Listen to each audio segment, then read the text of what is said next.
bring him forward, because if he has not given us the permission, we wouldn't have been able to hold this event here. And that is no other person than Mr. Kwame Appiah, the president of PIC Farmers Association of Ghana. Please, let's give him a round of applause. Let's jam our hands together for him. He's right here behind. So if you don't mind, we'd like you to please come forward. You have a seat in front. Please keep clapping. Keep clapping. Keep clapping until he gets here. Thank you.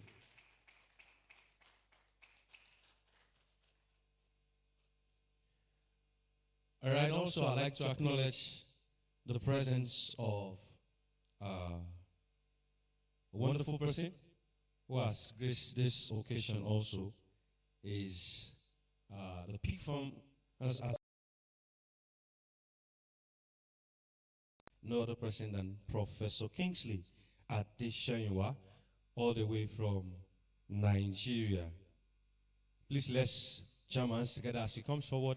Later on, I'll be giving us some biopic about them and to tell us of what it is they've achieved and how they've been of immense contribution to the swine production in Africa. Thank you for coming, sir. Thank you. Thank you. All right, we have our friends from far and wide, our European friends, who have also graced this occasion to make it solid and thick for us so we can build our capacity as we move further. Permit me to introduce to you a very wonderful friend, the Global Swine Advisor and Technical Director, 333 Academy Spain. That's my friend, Javier Lorente Martins. Thank you for coming, Javier. Thank you. All right, moving further, I'd like to also acknowledge the presence of a friend, a wonderful friend, and we just met yesterday, and he's been a wonderful person. We just met physically yesterday, and he's been a wonderful person, and that's the CEO and co-founder of Temu Technologies from Germany, Engineer Marcel Smith.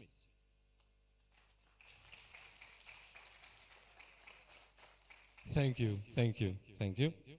All right, another wonderful friend that has come from a very far place to grace this occasion and make it a wonderful one is Technical Director / International Sales Director of Axom, and that's Mr. Jose Carlos Muniz. Thank you. I'd like to acknowledge the presence of a brother, a friend, by nativity, even though he's a friend in diaspora. And it's the Africa Sales / Technical Manager, Axom Genetics. And that's Mr. Tommy Olatunde. You're welcome. All the way from Greece. All the way from Greece. Thank you for coming. All right. Moving further, I'd like to also acknowledge the presence of the Africa Expert Manager, Axom Genetics. And that's Jean-Jacques from France. Let's celebrate. Thank you for coming. Thank you for coming. All right. Moving further, I'd like to acknowledge the presence of all this wonderful person, the General Secretary, Tanzania Pig Farmers Association of Tanzania, right? Dr. Azuri Mbuma. You're welcome. You're welcome. It's good to have you. Okay. I'd like to acknowledge the presence of my friends. They're wonderful. Seeing them this morning, their smile and reception is so warming and attractive. All the way from South Africa, we have our friends here. Dr. Albert Skutey, the Technical and Genetics Manager, PIC South Africa. You're welcome. It's good to have you. And then with him is the Technical Advisor, PIC South Africa, in person of Sarah Cherwa. You're welcome. You're welcome. Also together with them is the data scientist and export coordinator, PIC South Africa, in person of Samantha van der Westersen. You're welcome. It's good to have you. It's good to have you with us. I'd like to acknowledge the presence of the Vice President, PIC Farmers Association of Ghana. I don't know if he's in the house. In person of Mr. Maxwell Kwaye Hammond. He's coming. Please, in absentia, I'd like us to jam hands together for him. And also the Deputy Director, Animal Production Directorate, Ghana Ministry of Food and Agriculture, Mr. Bright Manye, is also not in the house at the moment. But please, let's jam hands together for him in absentia. Yes, to end this introductory session, on this level, I'd like to acknowledge, and please, I'd like us to celebrate him, the convener, the one who has actually made a lot of effort in bringing all of us together to make sure we have this sort of reunion, if I may say. And that's no another person than the Managing Director, Agrobreeders Nigeria, and Brand Manager 333 Africa, in person of Olasupo Solomon Ayobami, all the way from Nigeria. Please let them see you, let them see you, let them see you. I know so many of us have actually been hearing his voice, but we've not had the opportunity of seeing him personally, facially. Now, I present to you, Ayo. Like my friend Avia will say, Ayo for me and Ayo for you. Thank you very much for all that you do. Like I said earlier, I am Olorunfemi Johnson Ebu, the event moderator for Agrobreeders and coordinator for events like this. And please, I'd like you to cooperate with me as you move on this wonderful flight. And I trust that we'll have a safe landing by the end of tomorrow together. I believe you're putting up your expectations already. Please highlight them, highlight your expectations as the conference moves further. So, without further ado, we'd like to move into the event, especially. I'd like to invite the convener of this event to give us a welcome address. That's the person of Mr. Olasupo S. Ayobami. Let's jam hands together. Let's give him a round of applause as he comes forward to give us a welcome address.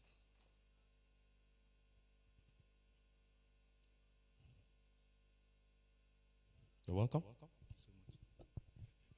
Good morning, everyone.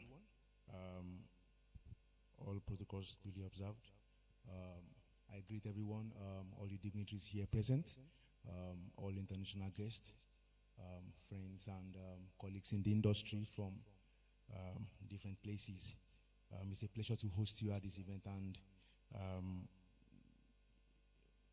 my personal goal, or let me say my visions day by day, is to see that in whatever capacity that we have, that we can be able to support the industry in ways possible thereabout. And I am glad that this event is a reality thereabout.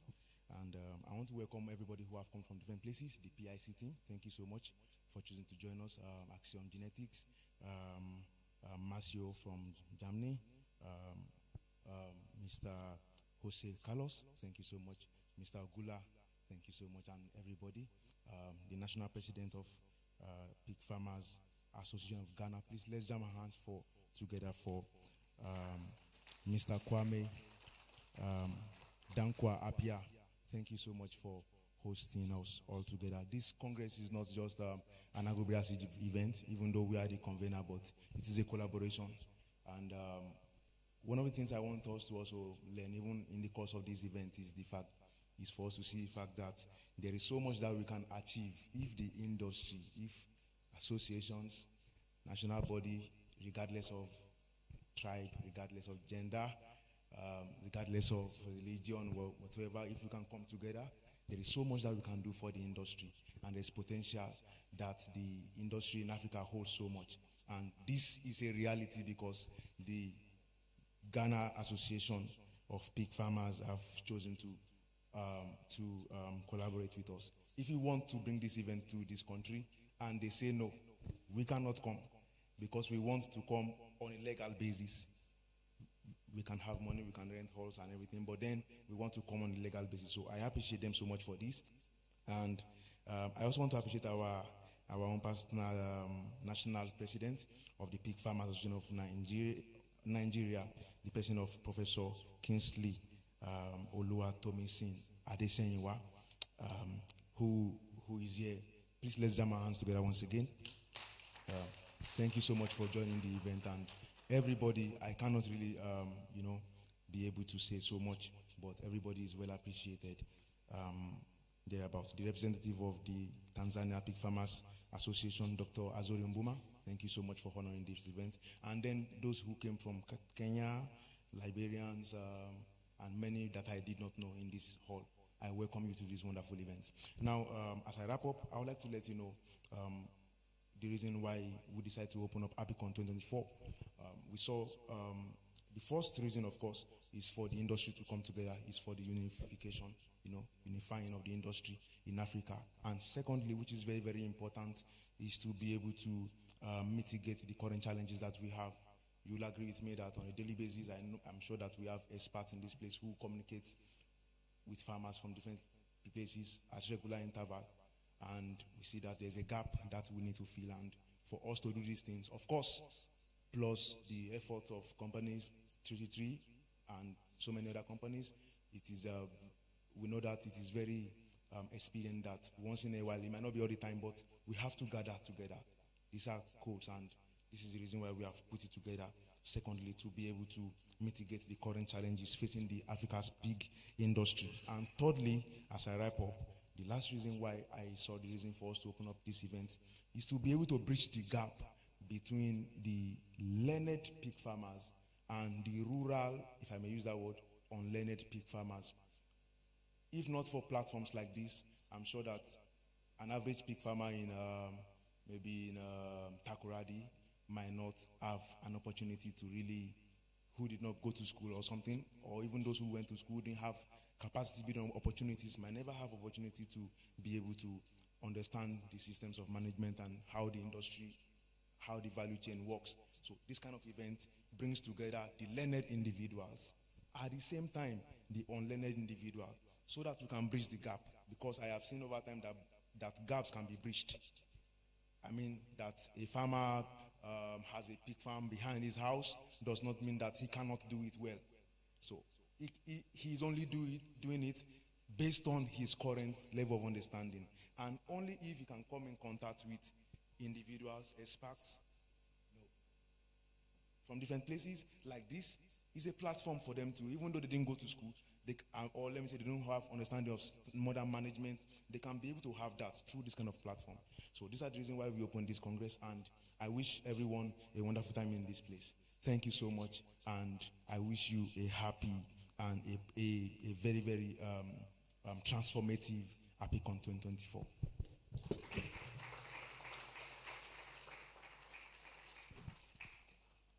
I'd like to crave our indulgence on something. For everyone who will come on this podium to say one thing or the other, please and please, I'd like you to celebrate them with that round of applause very well. It encourages and it gives some sense of the fact that we can pass in a message, and yes, people are giving me feedback. So please, if you don't mind, I'd like us to please give a round of applause for that wonderful welcome address from the convener of the APICON 2024. Thank you very much. Thank you. You're wonderful people. You're wonderful people. All right, moving ahead, I'd like to quickly acknowledge the presence of the following persons, after which I would welcome the president of the Pig Farmers Association of Ghana to give us a welcome address, because it is important that as a host, he welcomes us officially into Ghana. Am I right? Yeah, thank you. Very quickly, I'd like to acknowledge the presence once again of these following persons, the executives of Pig Farmers Association of Ghana. I take it from the bottom to the top as it is given to me here. Mr. Alex Weje, I beg your pardon if I'm not pronouncing that name right. Please forgive me. He's the coordinator, the chairperson of the Volta region of Pig Farmers Association. Is in the house. Okay, yet to be here. Mr. Ambrose Tabio, Ashanti Region Chairperson. Yeah, thank you, thank you. Mrs. Rami Mensa, Eastern Region Chairperson. Okay. Please, even in absentia, I'd like us to please give them a round of applause. Mrs. Wellerum Hyde, Financial Secretary. Forgive me if I'm not pronouncing those names right, please. Mr. Charles Appiah, the Public Secretary. Mr. Charles Appiah, the Public Secretary. Mr. George Anyanik, the National Secretary. Oh, he's here. Thank you very much. And also Mr. Maxwell Hammond, I learned is okay. He's here. Please let's jam hands together for him. And permit me to use the Nigerian tongue, the Ogakpatakpata of them all, Mr. Kwame Appiah Dankwan, the National President. You're welcome, sir. In that light, I'd like you to please come upstage to give us your welcome address. Let's give him a round of applause.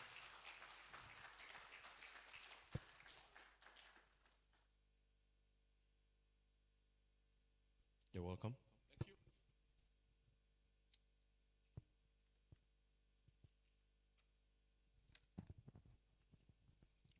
you. Ago.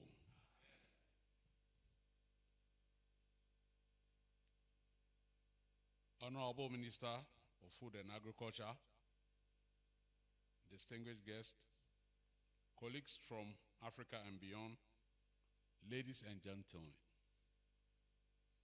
good morning.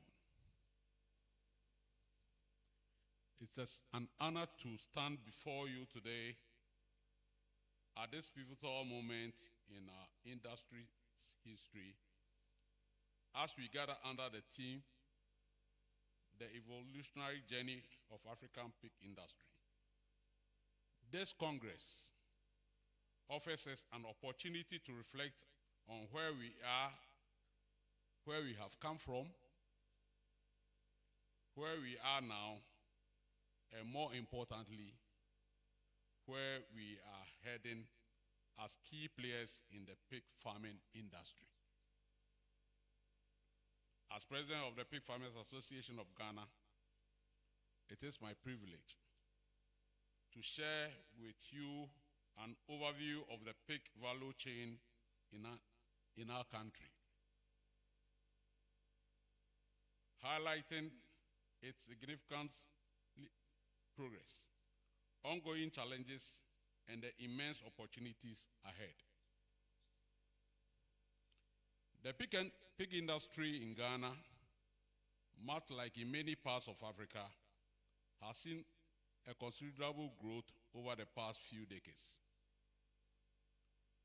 This growth was driven by the demand for pork as the middle class expand, urbanization increases, and consumer preferences shifted towards affordable and high-protein source of food.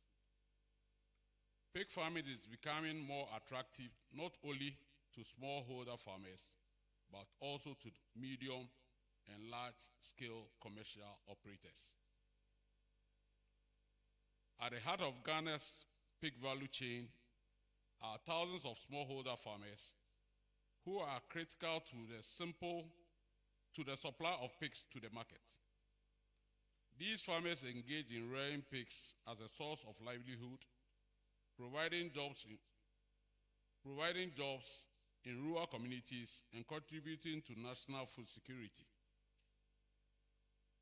Alongside the farmers, there are feed suppliers, input providers, processors, retailers, and various stakeholders who form an interconnected network that ensures pork and pork products reach the consumer.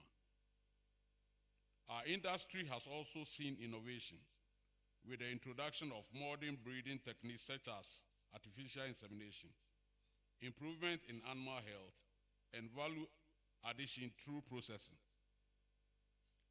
This is exemplified by farms like Tilly Farms, which partner with smallholder farmers to improve production quality and provide technical support, ultimately leading to high-value pork products for minimum markets such as the end hotels and restaurants. Despite these advances, we still face numerous challenges that inhibit the full potential of the pig industry in Ghana. Inadequate access to quality inputs. Access to quality breeding stock, veterinary service, and feed remains a significant barrier for many pig farmers.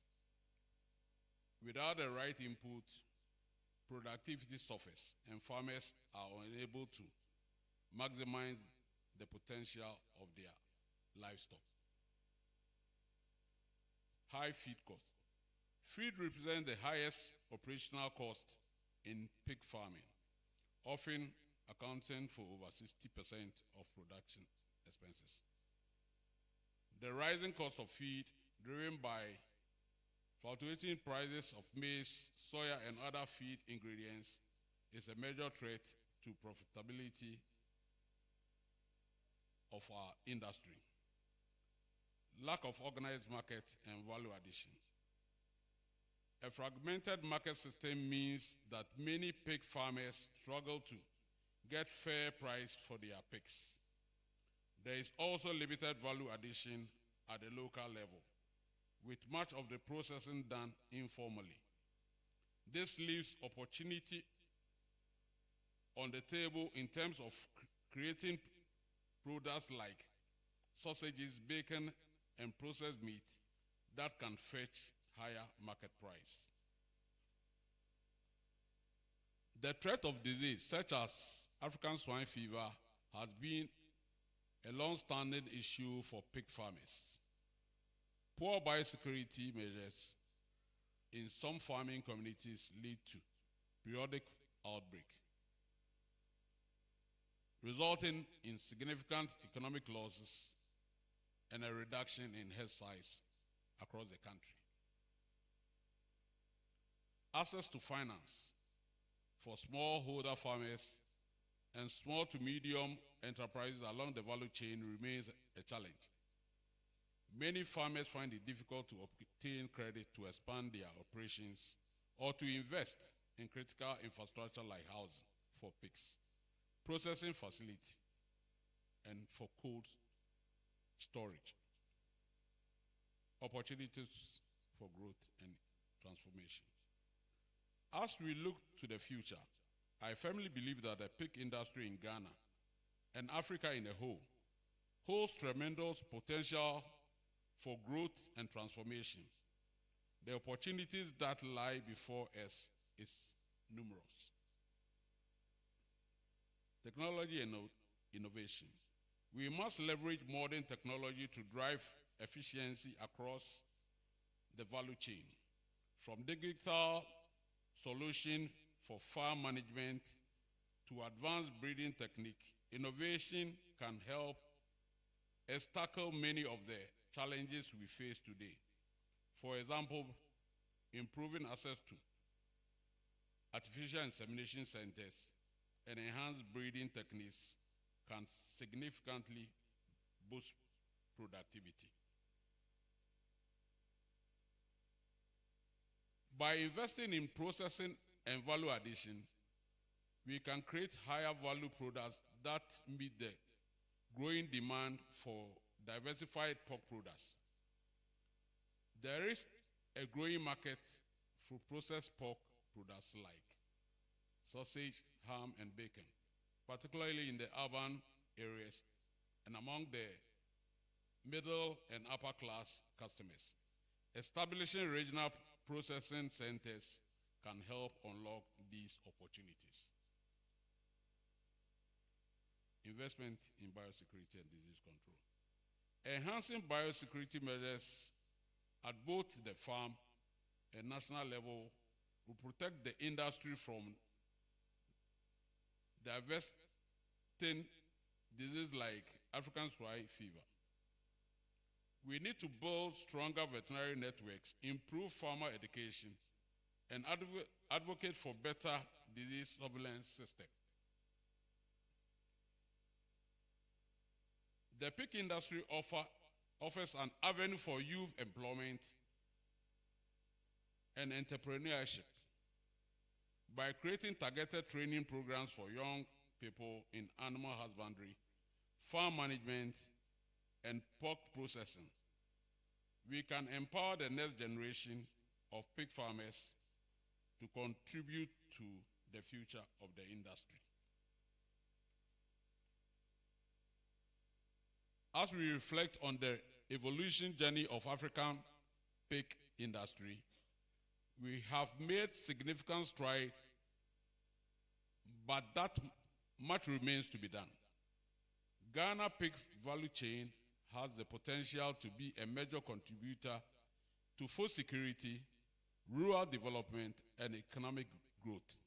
However, this will require the concerted effort of government, industry stakeholders, development partners, and farmers themselves to address these existing challenges and seize the abundant opportunity before us. Let us continue to innovate, collaborate, and invest in the future of our industry so that we can position Africa and Ghana in particular as leaders in the pig production and the global stage. Thank you, and God be with us.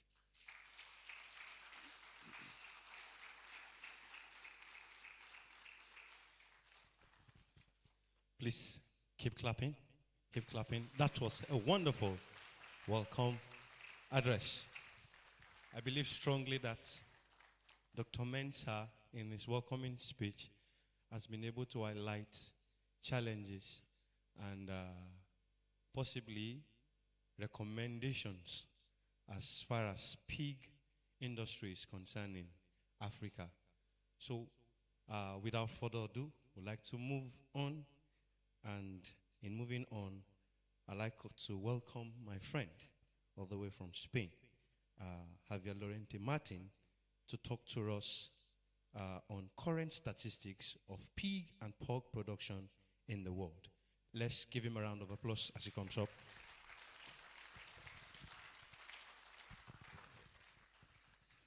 Well, thank you very much. I'm not going to repeat all the acknowledgements. It has been done, but just let me say that I'm really happy to be here. This is the second year I am in this event. Last year we were in Nigeria, and it's really exciting to see how the pig industry in Africa, a lot of farmers in Ghana, but as well people from different countries here in Africa are coming to join us in these events. And this is because this is the way to do it. The way to do it is to be together, to join together, and this is the way how we develop the Africa's pig industry. I'm going to talk first. I'm going to introduce you about how the swine industry is globally. I think it's always a good idea to see how the pig industry, how it's all around the world. Okay, not only how it is here in Africa. We will talk about Africa later. But I'm going to start giving you some numbers about pig industry globally. Oops. Okay. Here you have a figure where we can see, I think, well, probably it's not one. Don't worry, I will do it. So we have now in the world around 75 million sows. Okay, this is the number of sows we have in the world, at least the sows that we know. Okay, so probably we have much more of that, but this is the number of sows that we have under control.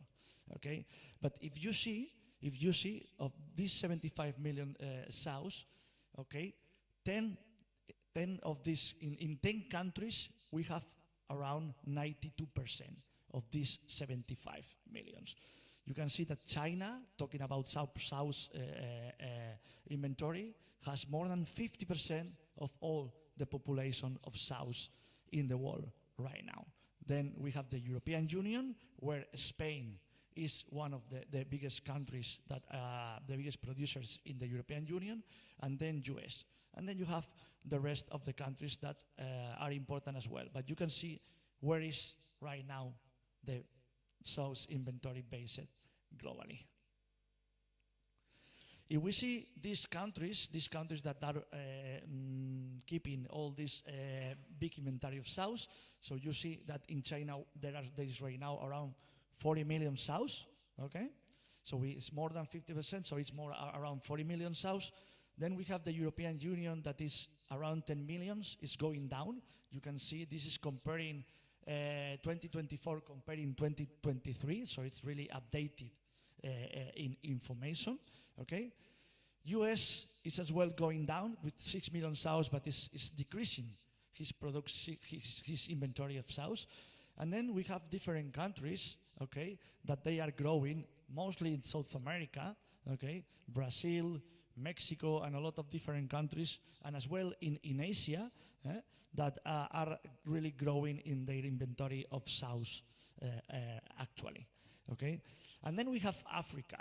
The point with Africa is that we really don't know exactly the number of sows. If you try to find the inventory of sows in Africa, you can find it in South Africa probably, because we have better numbers there, but it's really difficult to find this inventory in the rest of the Africa. I'm not going to talk too much about Africa because my colleague Ayobami, he's going to start giving you some numbers about Africa, because we start having them, okay? And we will need to collect more of them, so we will leave Ayo to do that.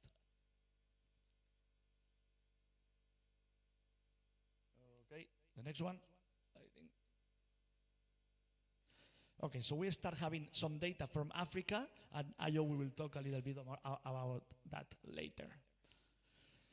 So what is happening globally in terms of production? What is happening this year?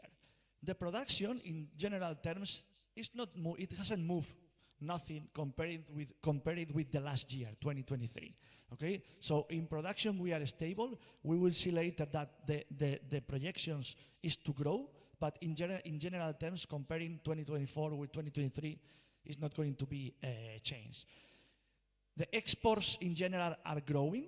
The most of the countries, they try to increase their exports, to go to other markets, to sell their products, to get a little bit more profit or benefit. So exports are growing. Imports are decreasing a little bit for the opposite reason.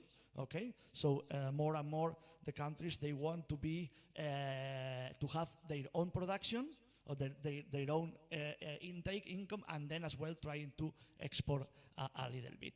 And in general terms, the consumption, when you see the consumption globally, is not growing, it's decreasing a little bit. But we will see later that this is different concerning the countries and the continents. But this is now.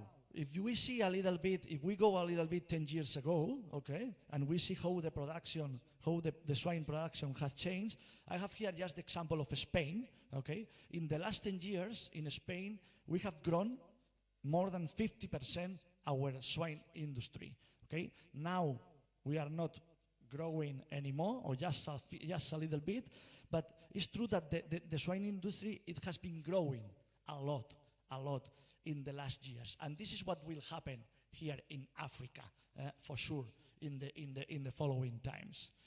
And you can see the exports that we were talking before. So the exports has grown a lot in Spain in the last 10 years. So we have based our industry in the exports to mostly third countries like China and other countries in Asia. Now this is changing a little bit, but this is what has happened in the last 10 years. But as well, we are an export country, but as well, we have been importing a lot. The total amount is not big, but really we have been importing other products for pigs, for pork from other countries. Okay, what we are doing, so we export China or Asia a lot of our products, mostly the high value products. We try to do that, and then we import less value product. This is how the commerce is working. Next one, because I think it's not. Okay, so a little bit more about exports. Let's come back to the wall. Not it was an example of Spain, but let's come back to the wall. So if we talk about exports, we see that the big exporting countries or continents in the world, of course, is United States, okay, and Europe. You can see the difference. So both of these, they are on the top of the exports in the world.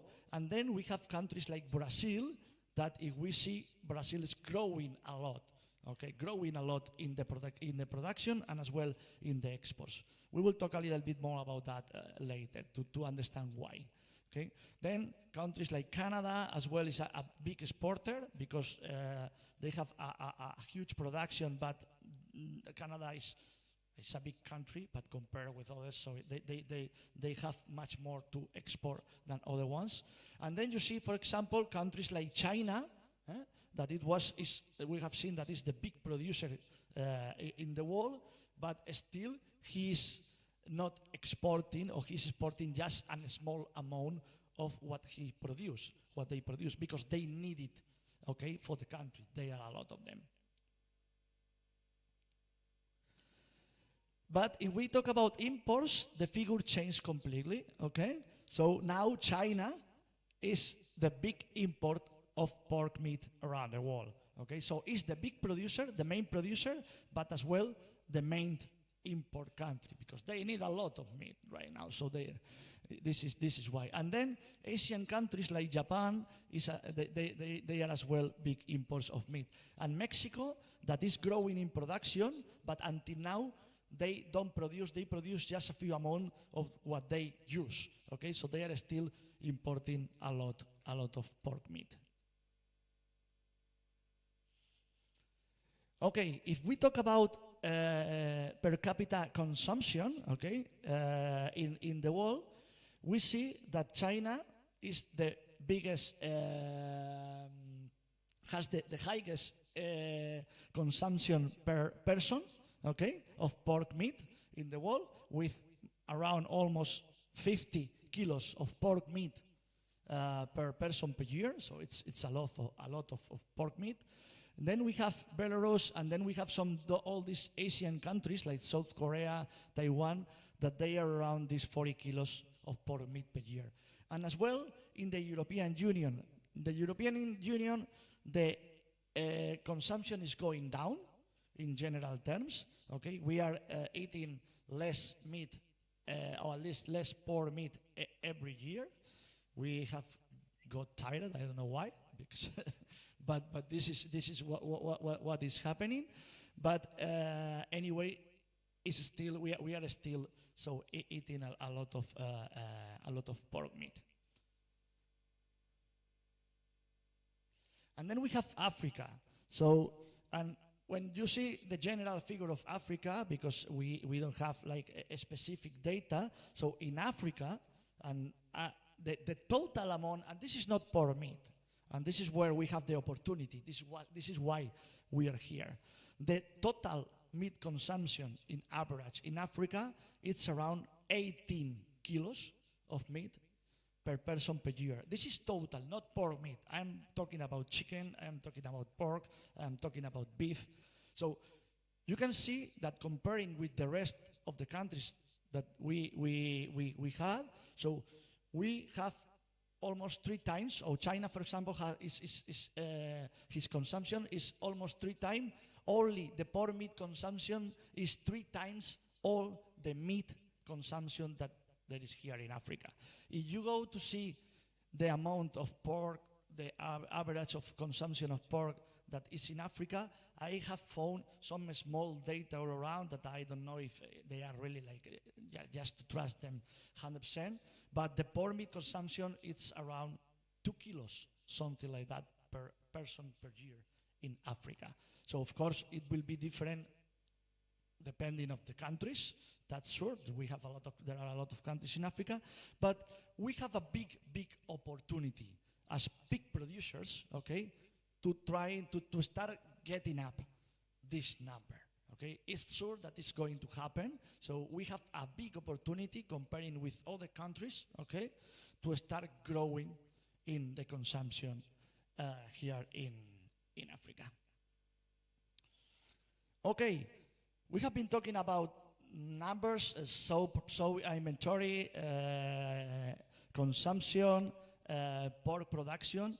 Let me talk a little bit about production costs, okay? Because it's as well important to understand or to see what are the difference in different parts of the world, at least in the part where we have some trustly numbers.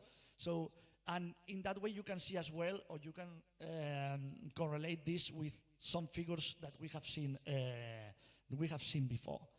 So when we see the production cost, okay, we have different production costs, of course, according with where we are producing.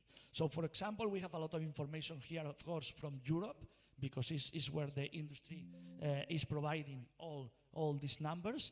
But and you can see that the higher cost actually is used to be Germany, Holland. It's around 2.8. Now it's a little bit lower, but it will be around 2.6 euros per kilo to produce per kilo live to produce the pig.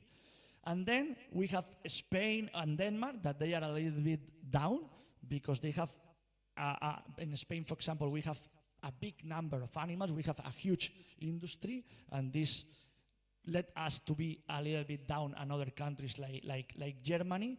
And then we have here one thing that I wanted to show you.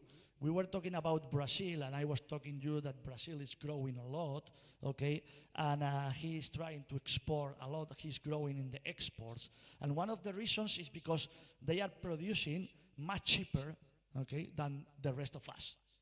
And when you see the reason why, we have here, you can see the cost of the food, the cost of the labor, then we have other costs like energy, etc. Okay, and then the cost of the investments. So if you compare the cost of the food in these countries, in Brazil as well in US, with the most part of countries in Europe, the cost of the food is much lower. Okay, this is why a big reason why they are growing really fast, and they are trying to export a lot of. They are increasing their exports to other countries because they can sell their meat cheaper. Okay, so it's really simple, and then as well, it's a big difference in the cost of the work, the cost of labor. Okay, so the cost of labor in these countries is much lower than the cost of labor in countries like Spain or in countries like Denmark or in Germany. So this low cost of labor helps as well to decrease the production cost and to be able to produce a kilogram of meat, okay, cheaper, and in that way be able to grow faster. Okay, so this is what, and this is something as well related, we will talk later, with the efficiency. Okay, we need to try as a continent that is developing the swine industry to grow and grow in efficiency, trying always to produce a little bit to reduce a little bit the cost of production. Okay, because if we can produce our meat a little bit cheaper, it will be much easier to sell it. Okay, and in that way it will be easier for us, okay, to continue growing. So it's a matter as well of how we are producing, what is our cost, okay? It's really important to know what is our cost and trying to reduce a little bit our cost to increase our efficiency and to be able to increase our development. Well, I have already talked about that, so it's... Okay, let's talk a little bit about productive indicators. That these productive indicators are talking about that, are talking about efficiency, about how the countries are developing their industry.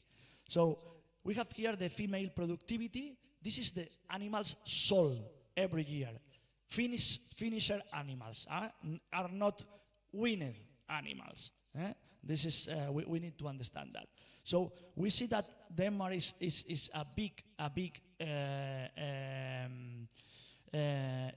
has a high productivity, and then the rest of the countries in Africa is going down. But then again, and this is why I have this figure here, because I want you to have always like Brazil in mind. Countries like Brazil, that they were like 10 years ago really low, now they are increasing their efficiency a lot, okay? So they are producing at lower cost and higher efficiency. And this both is the main reason why they are growing. And this is why we need to achieve, or what we need to try to achieve in our development here in Africa. Another important point is the way to sacrifice our pigs in order to be efficient. This is something that we have changed. It has changed a lot during the years. So every year we have been trying to increase our weight to sacrifice. This is live weight, okay? So you see in US, they are sacrificing their pigs at around 130 kilos, okay? So, and then Brazil, 126, and then the rest of the countries are a little bit low. But this is as well something that is really important to be more efficient, okay? I don't know exactly what is the average of live weight here in Nigeria, for example. Professor, do you have the average of live weight sacrificed, slaughtered? 70 and a half, something like that. Okay, so it's really low. It used to be like that. It has been like that as well. It was like that as well, for example, in South America a long time ago. But the problem is that the pig, when the pig is more efficient, it's between this 70 and 100, 110 kilos. So in this period, the pig is really, really efficient. If we can give the pig, of course, the feed that he needs, he converts really fast at this age. Well, the problem is when the pig is younger. When the pig is younger, the conversion is not as fast as later. And what we are doing, we are killing our pigs when they should be more efficient. Okay? And this is something that we need to be changing slowly, because I understand that the culture sometimes it's always demanding, at least here in Africa, a pig not so big, because they think that a big pig has a lot of fat, and there are a lot of more reasons around that is not the point to discuss today. But in terms of efficiency, that is what I want you to keep in mind. It's much more efficient to have this pig, okay, until 105 kilos than to kill him at 70 kilos. Of course, remember, we need to feed them. That's a point that it's important. If we cannot feed them, we are not going to be efficient with them. Okay, so this is the point. So the grams per day, how the pig is growing, how fast it's growing. So we can see that they have been growing faster and faster during the time. So it's something that the genetics as well, of course, that we have here. A lot of genetics companies have helped us a lot, really, to be more efficient with our pigs, because they have been working a lot in this point. Go to the next. And the productivity, we have seen some figures, but it has been increasing for all the time since 25 years ago. So this is just an example. Is the winned per sow per year in Spain, how the productivity, it has been growing since, this is the number, we have the numbers here since 2008, but you can see how every year we have been growing. So we have been trying to work all the time to be more efficient, okay, in our production. And the feed conversion rate, okay, the kilos of feed that we need to produce 1 kilo of animal, it has been going down, okay. So we have been more and more efficient converting the feed in kilograms of meat, okay? And this is something that we need to find and we need to search here as farmers. Okay, I have already talked about that. And after these numbers, what are the long-term projections? We have seen the numbers now, but we need to think as industry what is going to happen in a long-term projection. So the reality is that you know that the global population is growing and it's going to still growing, okay? The numbers says that in 2050, we are going to arrive around to 10 billion people, 10 billion people in the world. So the population is still growing, okay?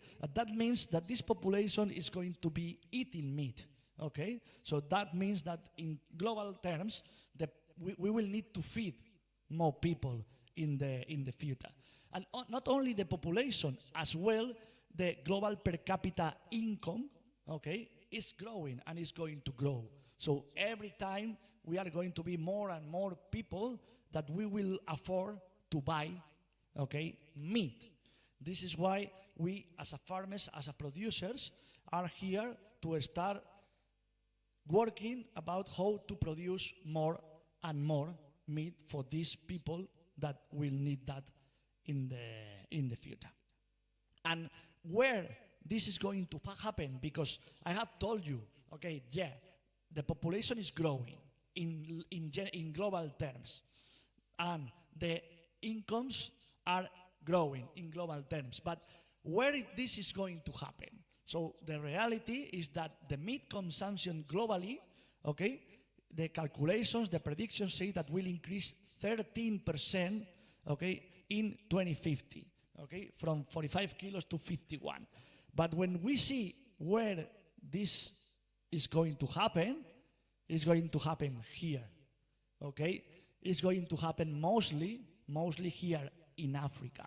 In Africa, the population is growing, and the estimations say that we will increase the meat consumption, okay, from 18 at least to 30 kilos per capita. I am talking all meat consumption, not pork meat, but from 18 kilos to 30 kilos per year when we will arrive to 2050. So that means that we have a big opportunity. So here is where the things are going to happen, okay? As well in Asia, it's going to be in some part of Asia, this is going to happen as well, because the countries is where the countries are developing. But here we have the big opportunity, and you like a farmers, like a producers in your different countries, is where you have to work to be able to be more efficient and to be able to produce this meat that we will need it here in Africa. So these are the long-term projections, okay, that we will have in 2033. So from in the last, let's say, 15 years, we are going to increase the production. This is pork meat production, okay, more than 10% in the world. So remember again, in some countries they are going down, okay, and we are here to go up. So this is summary of this, because to talk a little bit more about how to do it, but Europe is going down, so we are not growing in our production. We have a lot of regulations. We have a lot of people that, a lot of vegans, they don't want to eat meat. So we have a lot of meat, that's the problem. This is why they don't want to eat meat. But so Europe is not going to grow. US is as well going down for the same reasons than Europe, maybe a little bit less, but it will also be down. South America is growing. We have seen Brazil, we have seen Mexico, but if we see Colombia, we see Chile, well, not Chile, but we see Argentina, so all these countries, they are growing in pork meat consumption and in pork production, and Africa has to grow. in Africa is where we have the big change in the following years, and it's here where we have to work a lot for that. And then, before finish, I'm okay with the time? Yeah, I have 5 minutes? Okay. So before finish, in order not to take too much time, so I'm just going to tell you how I believe, how the industry in general terms, so now we are going down. But in Europe or in US, you have seen that in the last years we went really going up. And what the industry has done to really do this change, how we have done it. And in that way, I mean, it's not going to be the same here in Africa, of course. But finally, there are some aspects that are globally, and the things that has happened in other places to grow has to place here as well. How is the industry growing? How the industry has grown? So the industry has grown cooperation between companies, cooperation between farmers, cooperation between associations, between companies. This is why we are here. We are here people from Tanzania, people from Nigeria, of course people from Ghana, people from Angola. So we are trying to cooperate, and this is the way. We are not competitors, remember. We are not competitors because we need more permit. I mean, we don't have enough in Africa. We import a lot. So we are not competitors. We keep this in mind. So cooperating, talking together, for example, buying cereals together, how the companies in Spain, they have grown. Buying cereals together, getting better prices, okay? Because if you go alone, they are going to charge you a lot of money. But if you go with you, you can negotiate because you are going to buy a bigger amount of feed. So you have more opportunities to negotiate, okay? So going together, selling pigs together as well, okay? If you go to the slaughterhouse and you want to sell one pig, they're going to charge you a lot of money. But if you go with your colleagues and you go and, okay, we are going to sell you 30 pigs, 50 pigs, 100 pigs, this is changing, okay? They would like to buy your pigs, but in that way you can negotiate a little bit, okay? So cooperation between the companies, this is clear.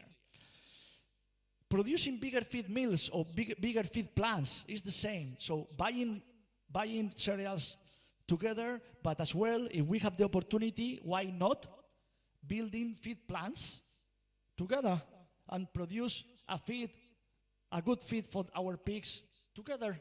Okay, this is going to reduce the cost.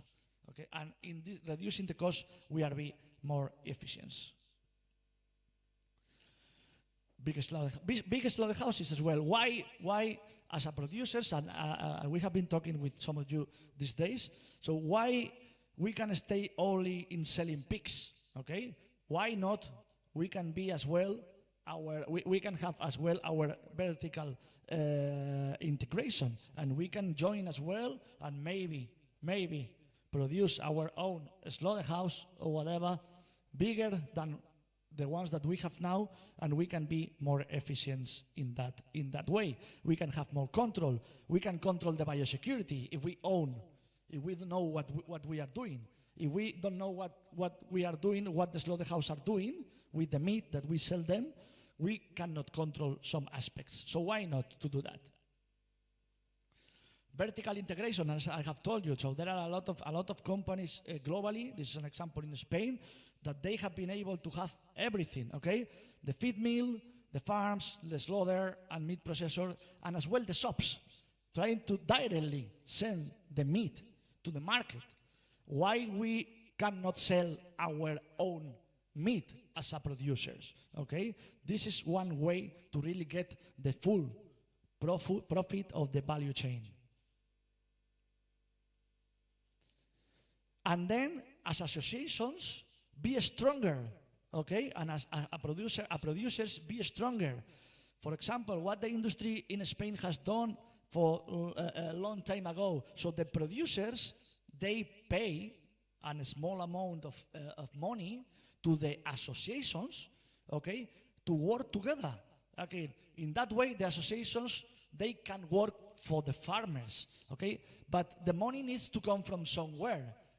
And sometimes I discuss that, but sometimes we believe that the money should be coming from the government, and the government is not going to provide us the money, okay? So forget about that. So we need to do it ourselves, okay? So in Spain, it has been for a lot of time, for a lot of years, we are paying every farmer when we sell a pig, okay?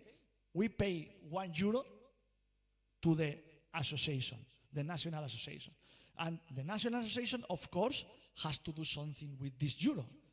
It's not to keep the euro, it's to work for the industry. So they work to promote the consumption, to research, to innovate, to improve the image, to work with, to maybe help the farmers with investments. So they go back to the industry, okay? But in that way, we have been achieving a strong industry. And as well, it's necessary, and sometimes as a farmers it's a complication or it's a problem, but it's necessary to have a regulation, okay, about how we are producing.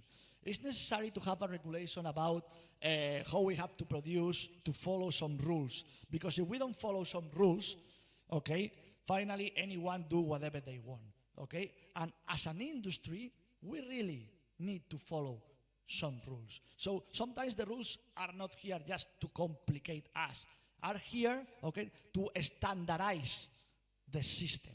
For example, if we will able to have some official rules to try to control ASF, okay, this will help. That the problem now is that we don't have really here in Africa a strong regulation or regulations about pig farming. Okay, maybe in some countries there are a few, but it's just small regulations. And this is one point that is key as well. Of course, and I'm not going to talk about here because we have colleagues here that they will talk later. Genetics, how the industry is growing with good genetics. Okay, we need to standardize our production. Okay. Okay, stop this kind of pigs in our farms and try to go to a standard genetics that will give us much more profit. I'm not going to go there because they will talk about that later. Okay, trying to get this good feed. We cannot be efficient if we don't feed our animals in good conditions, okay? If we don't use really good feed with all the needs that the animal have, we are not going to achieve our goals. Of course, better facilities, try to invest in our farms, okay? Try to have better facilities to be efficient. At least we don't need to arrive to some of the investments that they have done in Europe, but with small investments, we can improve a lot, really, our systems and our efficiency.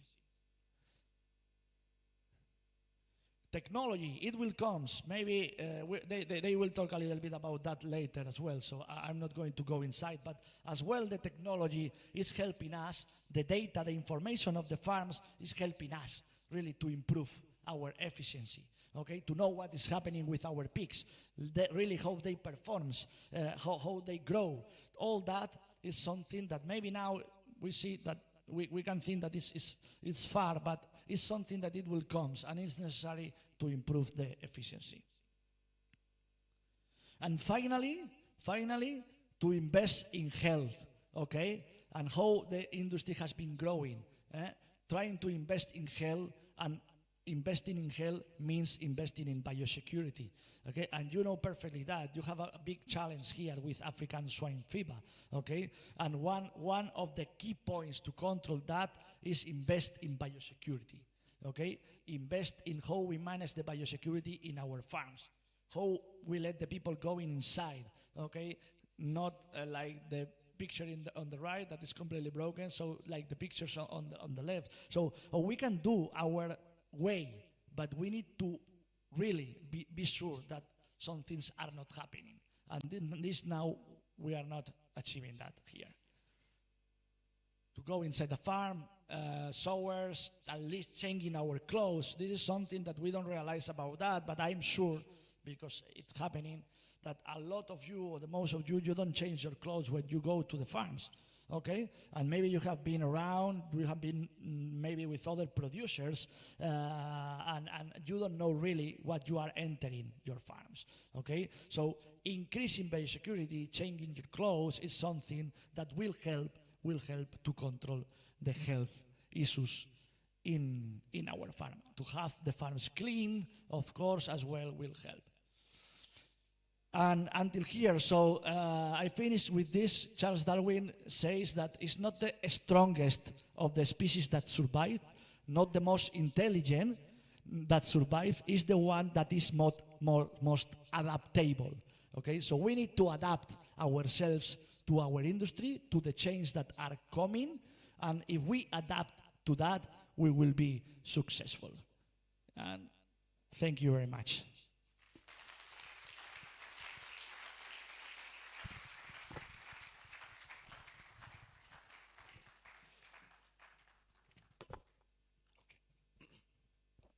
Thank you very much, Javier Lorente Martin, for that wonderful opening presentation one. For our information before we move further, I'd like us to know that APICON2024 is being organized by Agrobreeders Nigeria with collaboration of 333 Academy Spain, also Banana Incorporated Group, and PIC Farmers Association of Ghana. And we have our gold sponsors, the PIC South Africa. We have Axom, the whole farming world inside. Then we have Temu Smart Farming. Then we have the Axom, the French genetics. These are doing well. And we also have our silver sponsors, Danbred, your business, our DNA, and Abneo. So I'd like us to take advantage of all of these genetic companies that are here. So during our lunch break, feel free to walk up to them and ask them questions. Because during presentation, they might not be able to touch every area of your expectations, but take advantage of every lunch breaks to network with them and walk close to them, ask them questions that are very, very crucial and important to you. I want to believe we are all enjoying ourselves at this point. If you're enjoying yourself, I'd like you to please wave. Good. That's nice. Very quickly, permit me to do something. Do we have intending farmers in the house? You're a potential farmer. You've not started yet, but you want to start. Please, wave your hands. Good. We have them. Please rise to your feet. All our potential farmers, rise to your feet. Wow. Yeah. Please, let's jam our hands together for them. That's a good one. Please, let's have our seat. It means the others are existing farmers. So, moving forward, I want to believe that our expectations are growing high. So, for the benefit of those that just came in not too long, I'd like you to please put down your expectations, itemize them. And as the conference is going on, when your expectations are being met, just tick that, okay, I've gotten an understanding on this. I've gotten an understanding of this. So with time, those ones that are not being touched would try as much as possible to touch them, whether now or later. So moving forward, I'd like to bring up to the podium the MD Agrobreeders Nigeria, who is also the brand manager for 333 Academy Spain, 333 Academy Africa, in person of Mr. Olasupo Solomon Ayobami, to give us the opening presentation too, and he's going to be speaking to us on the evolutionary journey of Africa's pig industry, introductory background. Please, let's give him a round of applause as he comes up.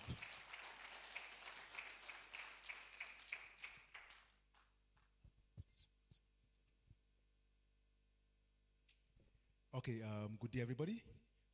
And I believe you've been enjoying the sessions.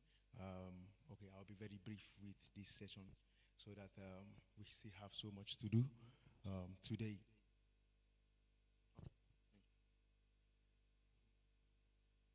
Okay, so I will be presenting on the evolutionary journey of Africa's pig industry, which of course is the main theme for the Congress. And I just believe that I think it is very expedient that we try to, we have some little knowledge of how the industry, like Javier started.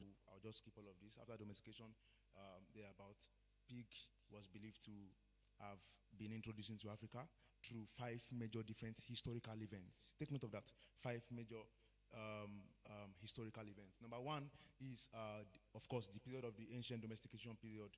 Some pigs were moved thereabout. After domestication, the next thing that has to do with, selective breeding and all of that.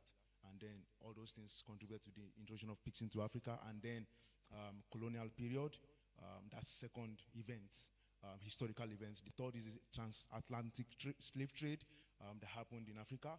And last is missionary activities and settlement.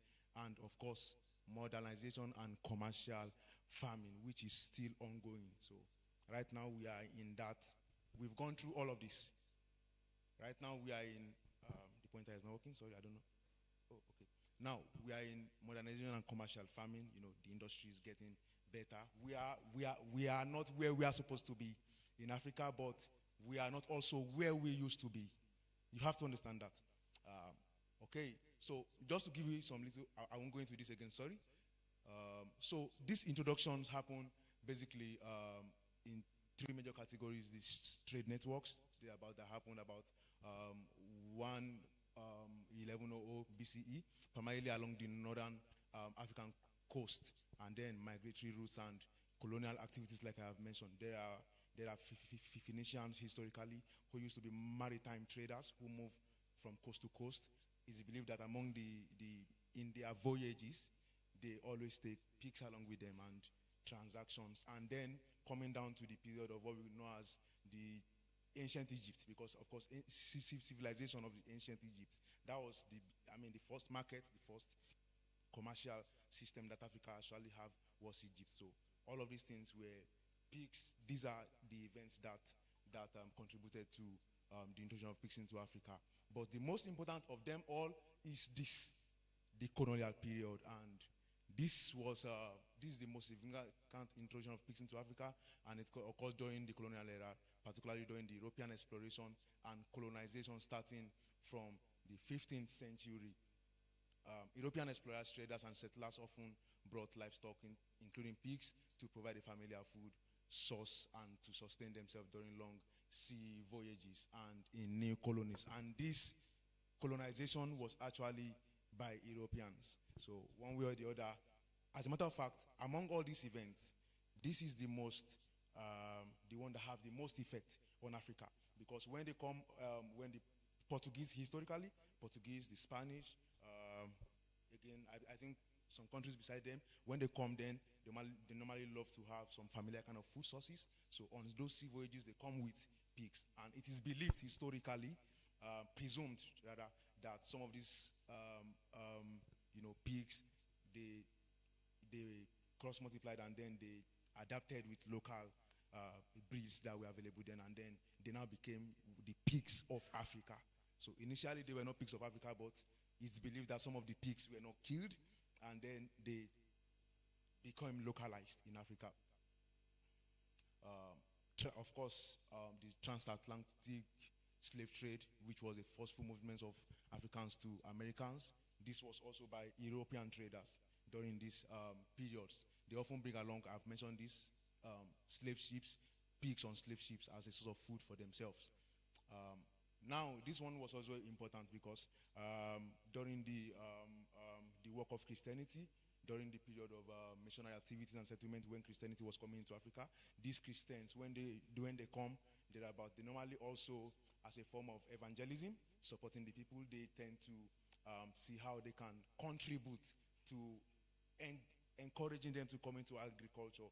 And it's historically believed that pig farming was among the history that was given to them. Was among the encouragement of early agriculture activities that they encouraged them to do thereabout. But of course, in recent time, we have modernization and commercialization of farming. Genetic companies are beginning to come into the system. I picked these pictures from a friend of mine thereabout. So there are importations happening. I just picked it, but not only this. I mean, we have genetic companies here, and there have been activities, even here in Ghana, I believe. There are so many activities of genetic companies that are beginning to come, which was not happening before. So you can see that it started from just a kind of thing that people do just because pig, intertwined into the system. Then it moved to, agriculture. Then it moves into what we now have now, that people are now doing pig farming. Africans are now doing pig farming as a commercial business. Now, quickly, I'll go into the current statistics of pig production in Africa. And I would like to mention this before I go into this quickly. I believe some of this, I think earlier in the year, maybe around June, I shared something similar on our global website in Dignitary about some numbers that we are beginning to have, like my friend have said. They're about in Africa, and these numbers, actually before now it has been difficult to get numbers in Africa. Even right now as I'm speaking to you, the numbers are not still, we are not still there yet, because you can see the broad numbers that we got from Europe and all, but when people ask, for example, for sow inventory, maybe Prof, maybe they're in the academics, but I have not seen it. Thereabout. But of course, it took a lot of work for maybe a month, 2 months, so many research to bring. We have numbers now. We have some numbers through the intervention, of course, of the Food and Agriculture Organization of the United Nations in Africa. So I'll be fast with this because I think the time was reduced a bit. Now, this is basically the number of pigs, showing you what is happening around the world. I put this because I want to show you what is happening in Africa. The thicker the color, the more the production in those places. But you will see Africa, you can see Africa in the center, and you discover that you have the white parts, and the production is not going too well. Thereabout. We are still going. As a matter of fact, our production, if I'm not mistaken, is around, our pig meat production generally, when we talk about Africa, is about 1.74 or 1.76% of world production, pig meat. Now, when we talk about our world pig population now, is about maybe around 4.5% of what is happening around the world, in the whole of Africa. And don't forget, we are a populous country. I mean, a populous continent. Very, very populous. I mean, so we have that. Now, look at this. If you look at this very well, you see that we have a problem in the northern part of Africa. A very, very important problem that, and if you look at my history, I skipped some slide. Initial introduction of pigs into Africa actually happened through the northern coast of Africa. That's very important. So imagine the trades that brought pigs into Africa started from the northern part, not West Africa, not South Africa. But over time, evolution, that's why I chose that thing. We have to look at our movement and transformations. Now, this is unique. Where it started from is now the lowest part. And it's as though probably there's a force that is pushing it downward, go down. So the production became low, even though it came in through northern part, it went down to, if you observe, we begin to have numbers from Central Africa to Western Africa to Southern Africa downward. We begin to have some numbers, which is something that is actually caused by Islamization of those regions thereabout. Because we have, I won't go into that because we have a panel discussion that is targeted into that, and I'm happy. I will be very, it will be very, very interesting to hear that. Now you see, based on distributions now, you see that from Western Africa to Eastern Africa, to Western, or let me say to Western side of Africa, these are the numbers we have. But if you look at the northern part, you see that it's just merely 0%. It's not as though there is no production, but the production is not even significant at all when we talk about having real numbers, because there are so many places in those, so many countries there that they don't have even any data at all. Now, let's look at pig meat production. Pig meat production, what I've showed you before is just pig population, but this is pig meat production. It's talking about the meat now. So the other one was talking about the number of sows, the gills, the piglets and all.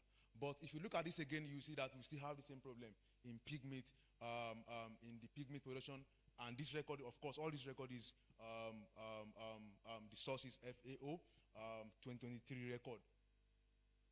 Zooming more into that, you can see the current situation of things in Africa. Now, because of this Congress, I decided that, okay, I was going to divide it into, I was going to divide it into regions. We look at Northern Africa, we look at the Western Africa, we look at the Central Africa, we look at the Southern Africa, and we will now compare what is happening and our wrap up. Now, looking at the pig population in Northern Africa, you will see that Morocco, for example, Western Sahara, no data. Libya, nothing is happening there. South Sudan, and all these places. And even the numbers we have is really not significant. Imagine a whole country having 21,000 based on the number of pigs. Just 21,000, 5,000. It is not, nothing is happening there.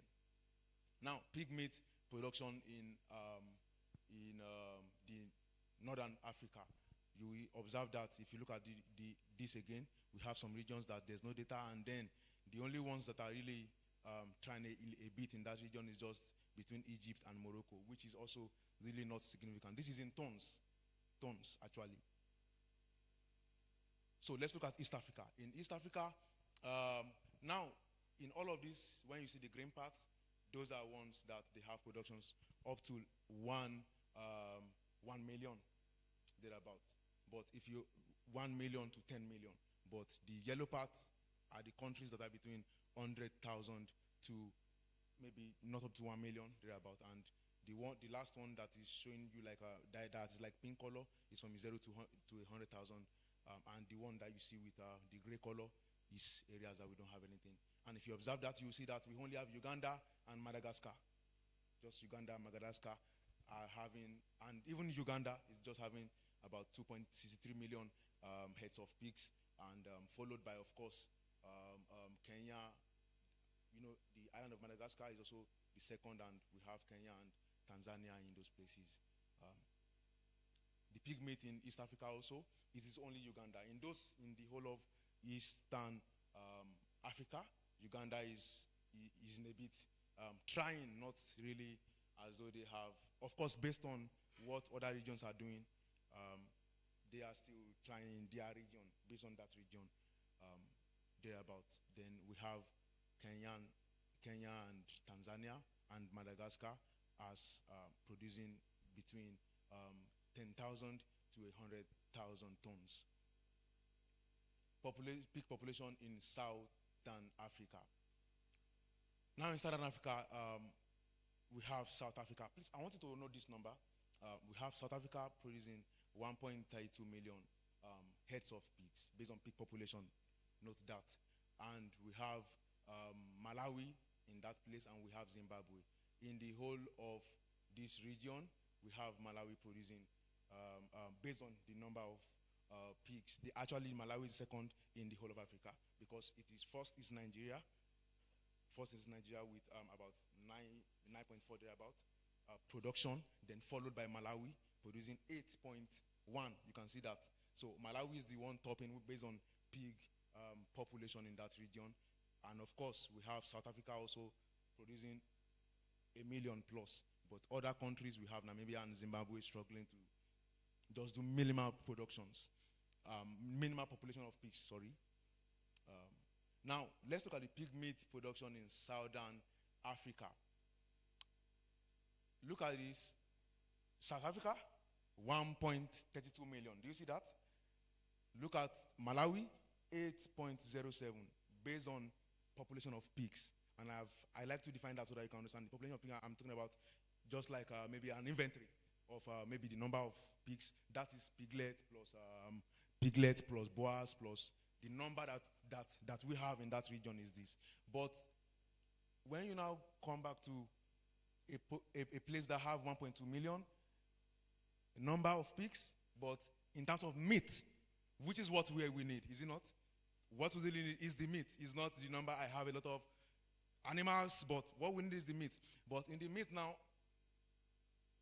351,560 tons from South Africa, And from Malawi, that was having 8.1 million pig population. Now they are having 344,550.5 tons. Are you following the statistics? You observe that there's a problem, and we will solve the problem together at the end of the presentation, because we'll get to Nigeria, to West Africa. Now look at West Africa. In this place we have Nigeria and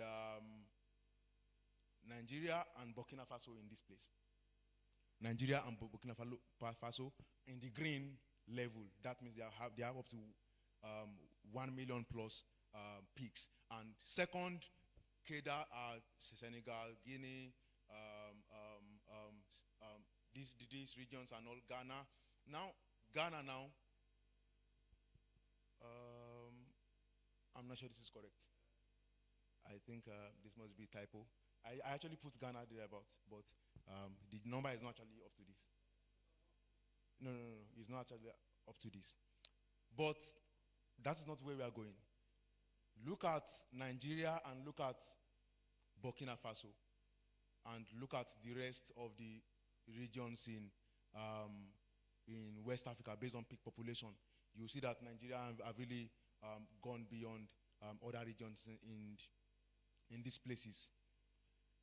Because of my time, now let's now look at the pig meat production.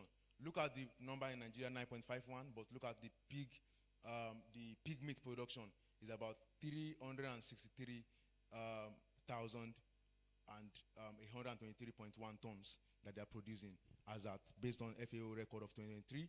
And now I want us to now analyze this. Let's look at Nigeria, Malawi, and South Africa. I did this. I took my time to really do this. Look at Nigeria. Look at pig population. We have what? 9.51 million based on pig population. And we look at Malawi second in terms of the number of pigs with 8.07 million pigs, and followed by South Africa. Look at that number. Do you see the margin? 1.32 million. Now when you come to pig meat production, and these are two different records thereabout. The most important in these two is actually the down one, is the pig meat production, because the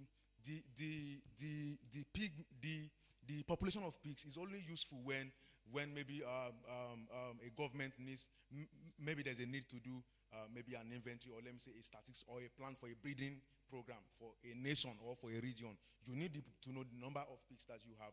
But based on money, based on support in food, yeah, thank you so much. Based on generation of money, you don't need to have plenty pigs everywhere. What you need is the pig, is it not? After roaming around, after the pigs are available in your compound, your backyards, where are they going to? People need to be fed. So this is the most important thing that we really need. That is why I really loved the presentation from Javier, because we are seeing how they were having, in terms of tons, in terms of the metric tons of pork that was being produced, thereabout. Now, South Africa that was having 1.32 million heads of pigs in that number. Now they are having 351,560 tons of pork being produced. And they even now overtook Malawi, that is the second highest in terms of number of pigs in Africa. That means there's something strange that is happening in South Africa that we must learn. Are we together? I'm not saying that because we have South Africans here. That's not the reason, because in the month of June, I also said that, of course, and they were not there. Of course, some of them were there on the website. Now, if you look at this, what caused this record? I have to sit down and say, okay, what can really be the cause? Why can this kind of thing happen? And I discovered from my research that I've not been there, but part of my plans I have two targets for myself, even in our work, thereabout. I have to get to South Africa to understand of course, I know what they are doing, but I want to know more of how the industry is, and I want to go to Malawi, because there are a small number of, I think the population of Malawi is just about, if I'm correct, about 20 million. Am I right? Maybe 20, is it million or billion now? I think billions also. Just 20, but Nigeria is about 218, if I'm right now. 218, is it million now or billion? Million, thank you. And South Africa, if I'm right, is around 56 or 57. Am I correct? As of today. Now look at the margin of the number of people that we have. Look at what we are producing. Look at what Nigeria is highest here. 218 million people to a location that has 56, 57 million people. But now Nigeria is producing 363,000 plus tons. But South Africa that has 50. That means that from this, Nigeria should be producing times 3. Based on statistics, should be producing times 3 or times 4. 4 times higher than what we are having here is what we should be having. So we shouldn't celebrate that Nigeria is the highest. Of course, it's good, but there is problem.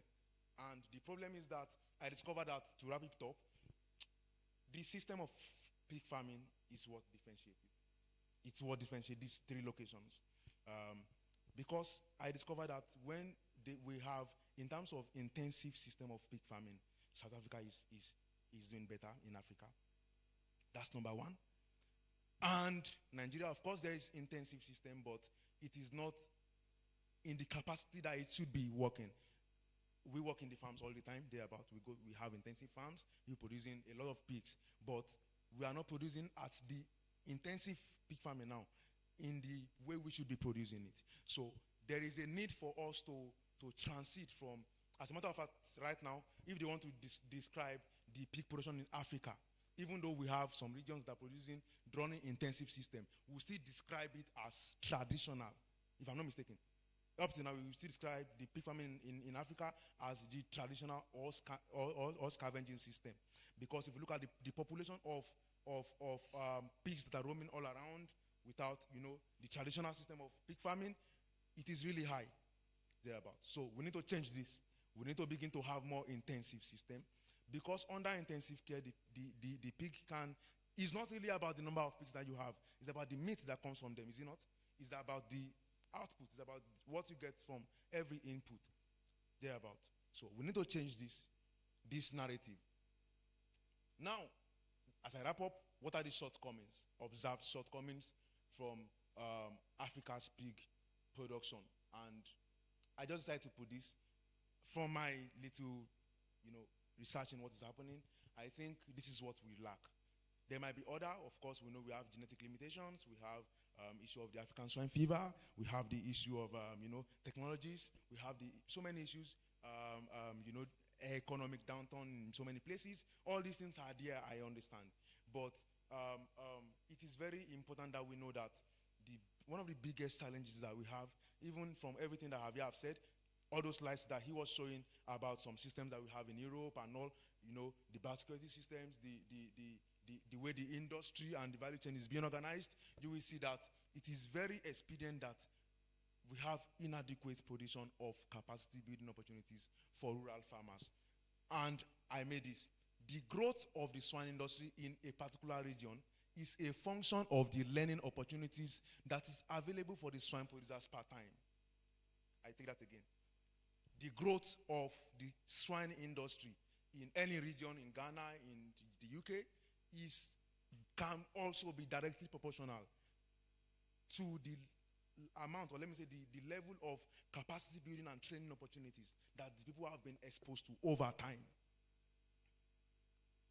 There are so many things that for us to upscale our productions, there are so many things that we need to adjust to. Just like the quote that Javier ended with, the quote of Charles down there about, we have to really adapt to changes. We have to adjust the way the industry is going. And if we will be able to really have the results that we should have, it's very expedient that we begin to provide capacity building opportunities for an average pig farmer in Africa. And this is why we are putting this event together. Day by day, when you go out to, as a matter of fact, when we're putting this event together, a lot of people were asking, sorry, can we have this kind of, can they teach us on maybe on feed formulation or what? I have to say, of course, it's a conference. Those things can be there, but what I'm saying is that we have to have capacity building opportunities available for the farmers because, I would like to show you this. This is what we have in Africa. We have 3 major production systems right now. We have traditional scavenging system, which are pigs that roam around. without pens and all, not being cared for. The local pigs, of course. And we have the second cadre, the smallholder or semi-intensive systems that we run. That is like an upgraded level of the traditional system. Now they now have some kind of housing for the pigs, but they don't really invest in feeding. Do you understand? That's the difference between the two levels. You can see that the pigs are not just kept outside, but now they give them crumbs from their homes, residues from farms, and all of this, and all of that. And the last level is what we have, the intensive system. And the real commercial system, the real places that business is happening, of course, is in the intensive system. You have to understand that. Even though, out of my research, I discovered that there are some systems of pig farming that is happening in some places in South Africa. I think I have, as a matter of fact, I have a friend, an old friend, that they produce a lot of, genetic companies supply breeding stocks to outdoor pig farmers. Am I right?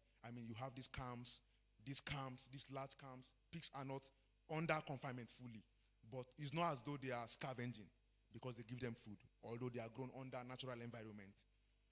So you have to understand what I'm talking about when I'm trying to explain that we need to have more intensive system. I'm not talking about only keeping them in houses and all, but what we really mean by intensive pig farming is about being, let me just use the word, intentional about the production, if I can use that.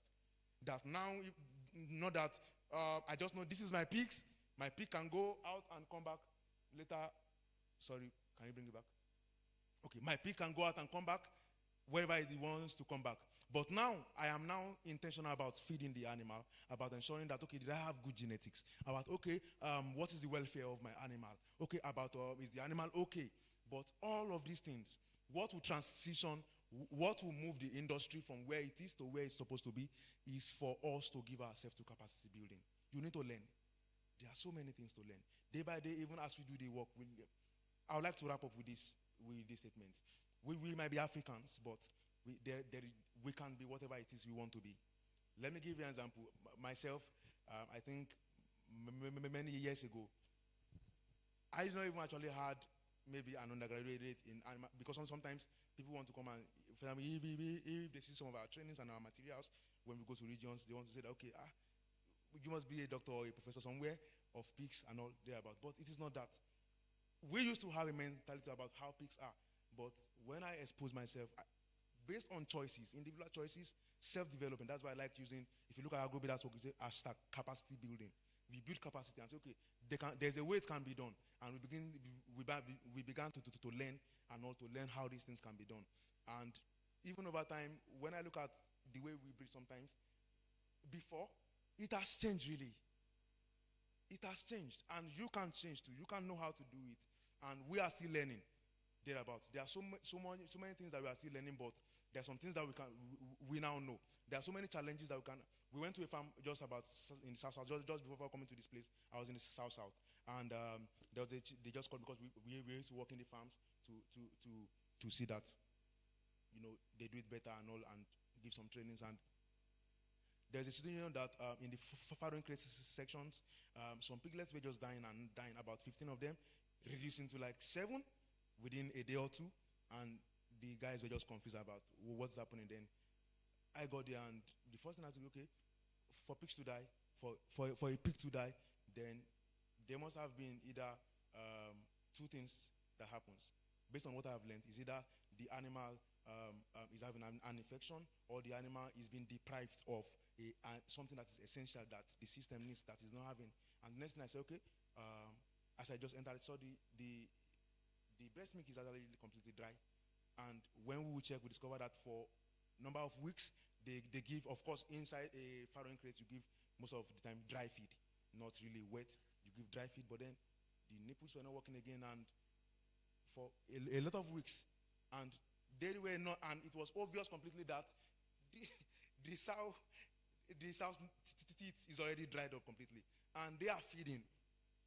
What are you feeding? Look at the teeth. Use your hand to check. There's nothing coming out. What I'm just saying is that we have to learn. We have to expose ourselves to trainings. We have to expose ourselves to capacity. That is why we can move from traditional to smallholder system, but we have to get to this place if we have to be contributing to the global GDP. But if not, we cannot do anything without learning. So I want to encourage us, I wrap up, please give yourself to trainings wherever you find that training is happening. It's not a waste of time. Thereabout. We have been to so many trainings thereabout. I think the first time I met me and Mr. Tommy met, it was even in a training in Enugu. Thereabout. So many training opportunities, but our attitude as Africans to training sometimes is really like this. We want to produce, but training is like this. Thereabout. And there are what sometimes, I'm sorry, we have Prof here. Sometimes what is being taught in the university. I think last year, Prof was giving us an example during the pre-congress seminar. Prof Adesanya said that them when they were in school, that even though they were in school, they were still trying to see that they work with PICs even when they were in school. What I'm trying to say is that anybody can actually be able to upgrade himself. You might be a rural farmer, a local farmer that maybe you are not a veterinarian and all, but there are so many opportunities to learn. This conference is there. There are events happening online. You can join. You can apply for trainings and all, and you can upgrade your production thereabout. Thank you so much. The period that we have right now in Africa is that many regions in Africa are having economic downturn. And if you're going to change the narrative, you need to learn. And the way we can change this narrative to move from the traditional system to what we have here is training. It's nothing more than training. Thank you so much.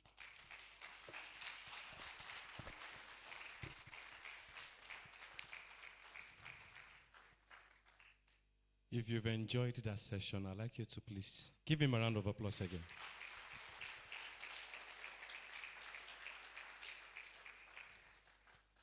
That was wonderful. I'd like to crave our indulgence to open our hearts to learning and taking full responsibility of our actions. I know by the time you begin to speak with all of our resource persons and guests here, they would be able to point out some of your problems and challenges. You know, one thing I've come to realize is that for some of us, whenever they are giving us, opening our eyes to see our challenges, we kind of have a way to justify whatever it is we are doing, and that doesn't help us to grow. But if you must grow, admit to your faults, take responsibility of your actions, and find a way to do what? To change wherever necessary. And you see yourself growing and your capacity is expanding. All right, once again, I'd like you to please give yourself a round of applause for being patient thus far. Yes, clap for yourself. Thank you very much. We are moving ahead, and at this point, we're going to be having a panel discussion. But before then, I'd like to quickly do something, because I walked around and I discovered that some of our participants are probably dozing off or closing their eyes somewhat. But just to stretch ourselves as a means of re-energizing, I'd like you to please rise to your feet. Just rise to your feet. Wherever you are seated, thank you. Thank you. I'd like you to walk to, you see, Samantha is just doing what I'm about to say. She's already stretching. Okay. I'd like you to walk to 3 persons that you don't know, you've not met before, and just shake them, shake their hands, shake them. 3 persons you've not met before, just shake them. Make sure you shake them. Shake them.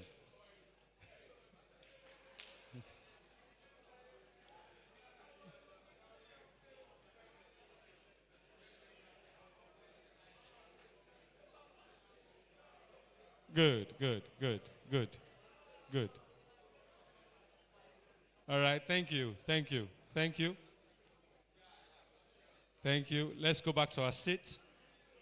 We can go back to our seat. Thank you. They like it. Let me shake you.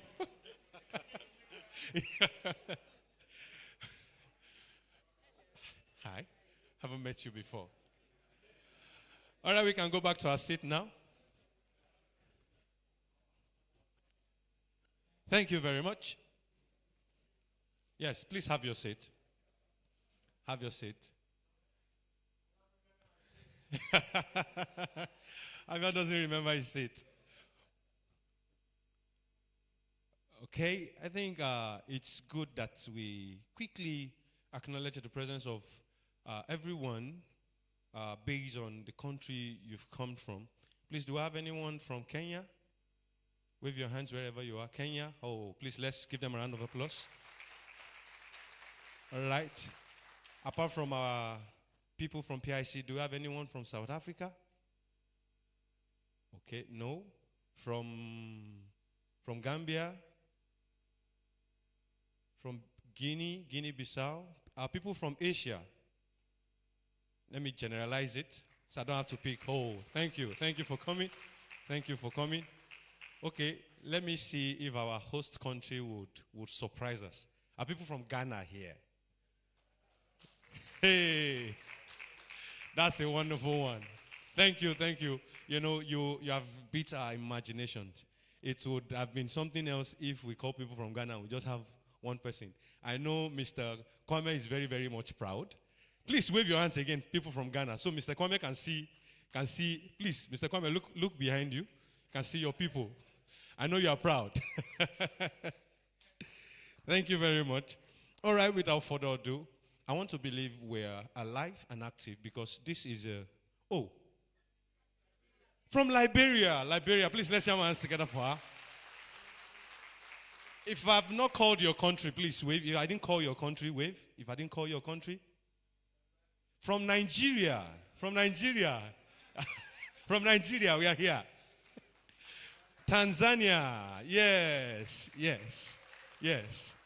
Okay, thank you very much.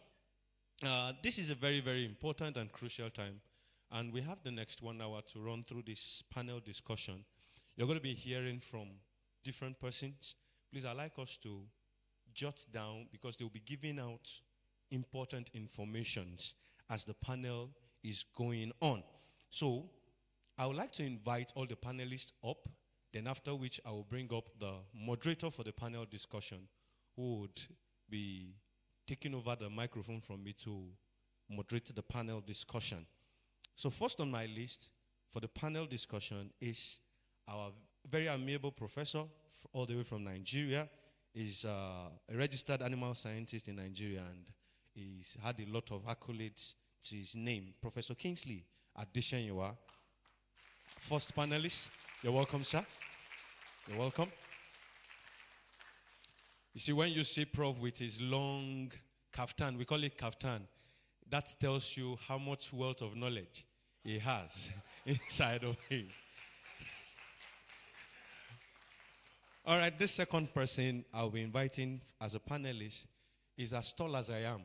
You know, when you see tall people, it is because they carry a long length of wealth of knowledge, and they are going to unleash it on you. It's no another person than our brother from PIC South Africa, Dr. Albert Scute. You're welcome. You're welcome. You can see his height, and he's working with every form of confidence. All right, moving further, I think I have the privilege of acknowledging and inviting forward the Vice President, right, of the Pig Farmers Association of Ghana. Is he? Okay, no. Mr. Bright Manye is not the... Okay, from Veterinary Service, I apologize for that mistake. Director of Veterinary Service in Ghana here, I'd like to bring forward Mr. Bright Manye. I haven't got the privilege of... Whoa! Surprisingly, I actually shook him, not even knowing he's the one. You see, all our panelists are big. They are big. So, be ready for what they will give to you. Mr. Bright Manye, you're welcome. Oh, Lord, oh, Lord. All our panelists are big. They are big. They have a lot to give to us. My friend and brother all the way from Greece. And with Axom Genetics, I'd like to bring forward Mr. Tommy Olatunde. Let's have our hands together for him. You can see they all have something in common. Professor is tall. Dr. Albert is tall. Mr. Bright Manye is tall. Let me not use the word tall. They are big. They are endowed. All right. The only small person that will be sitting amongst them, who will be moderating this panel, but I want to believe he's big inside. In Nigeria, we call it small body, big engine. Join me as I welcome the moderator for this panel discussion, Mr. Ayobami Solomon Olasupo. So please enjoy the ride as I hand over the microphone to our moderator for this panel discussion.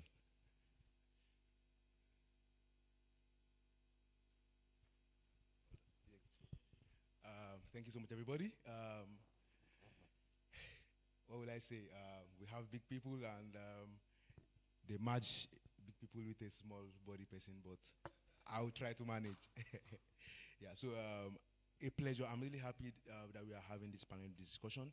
The reason is because it's a very, very important topic, but not only that, I'm happy because we have Professor Kingsley Adesanyinwa here with us.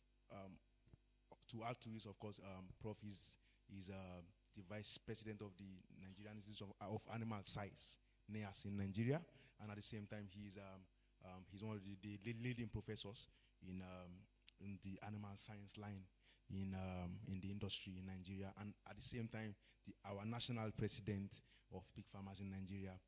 And and we have, so you are welcome, Prof. Very welcome, and Dr. Albert, welcome, and Mr. Brightmanye, nice to meet you, and a pleasure to be doing this with you. Mr. Tommy, thanks to be here. So the panel discussion that we'll be having, the topic is the role of culture, religion and culture in shaping the Africa's pig industry. We want to look at the role of the impact of culture and the impact of religion on Africa's pig industry. And you will believe with me that over time, even from the presentations that you have seen that one major challenge we have is culture and religion.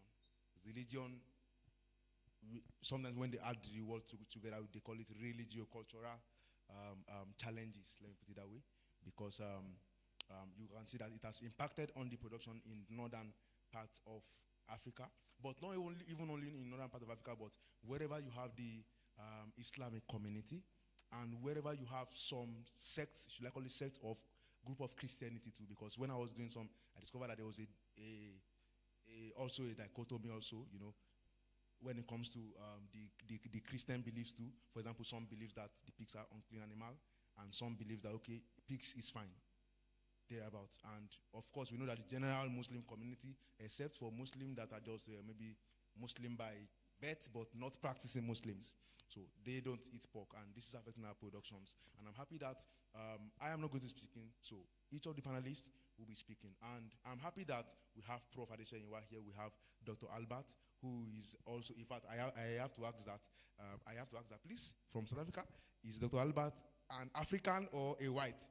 Because their color is, so they now have to tell me that, okay, he is an African actually. So I'm happy that we have people from different regions in Africa. So we will now be having, it's a very important one because we have perspective from what is happening in different places. And at the same time, Mr. Brightman, you will be representing the Ghanaian people, the Akwaba people. Is that not how you call it, Akwaba? And Mr. Tommy here is a mixed breed. I will call him a cross-breeded man. because he's just African by, okay, we see him once in a year, but he's part of us by legality, but he's also not part of us. So he will bring his experience from outside Romania, Greece, and all, and join with what we are running here, and we can't be able to have a good discussion. So each of the panelists, based on, I don't know the time we have, but we cannot have more than maybe 10 minutes max to make our contributions. And the way I feel we should do it is that we'll be speaking, we'll be giving our contributions to how the religion and culture is affecting the industry in our individual region thereabouts. So we start with Prof. K. Adesanyinwa, and the question I have for Prof. K. Adesanyinwa is that, sir, from your wealth of experience in the industry, these are fathers in the swine industry in Nigeria, what can you say about what the impact of this religion have been? What is the extent of the impact of religion and culture, the way of living life of people, our belief system, our mindset about pigs? How has it affected the pig production in Nigeria? Yes, sir.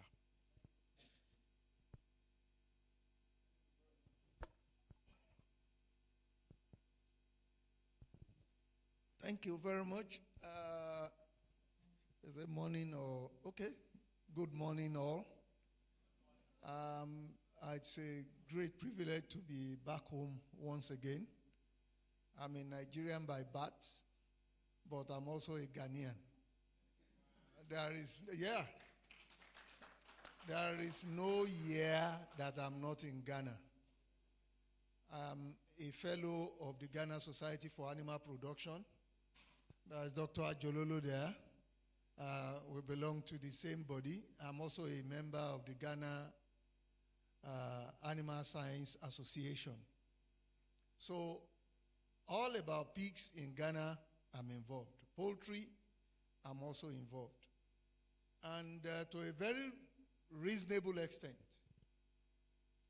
when we talk about pig production in Africa, let me use Nigeria as a case study. There used to be what is known as Marok farm. In the 50s, 60s, it was the largest farm in the world. Check it. Why? Nigeria was a hub for slave trade.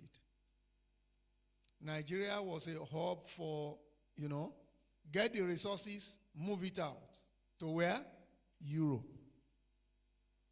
There was what is known as the Granite Pyramid in Kano. Kano is in northern Nigeria.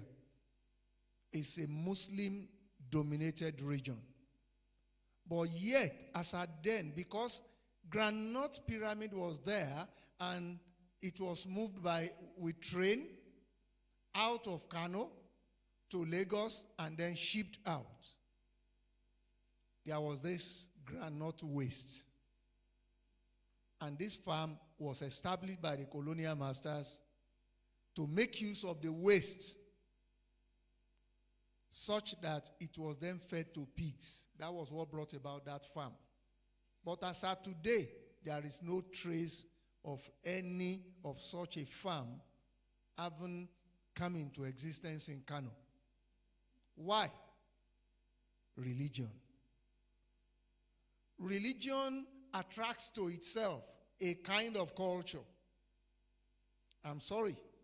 Maybe for today, when we see the youth, just like somebody, I won't mention his name, but you all know him, is wearing a kind of beard, unlike Mr. Tommy on this panel.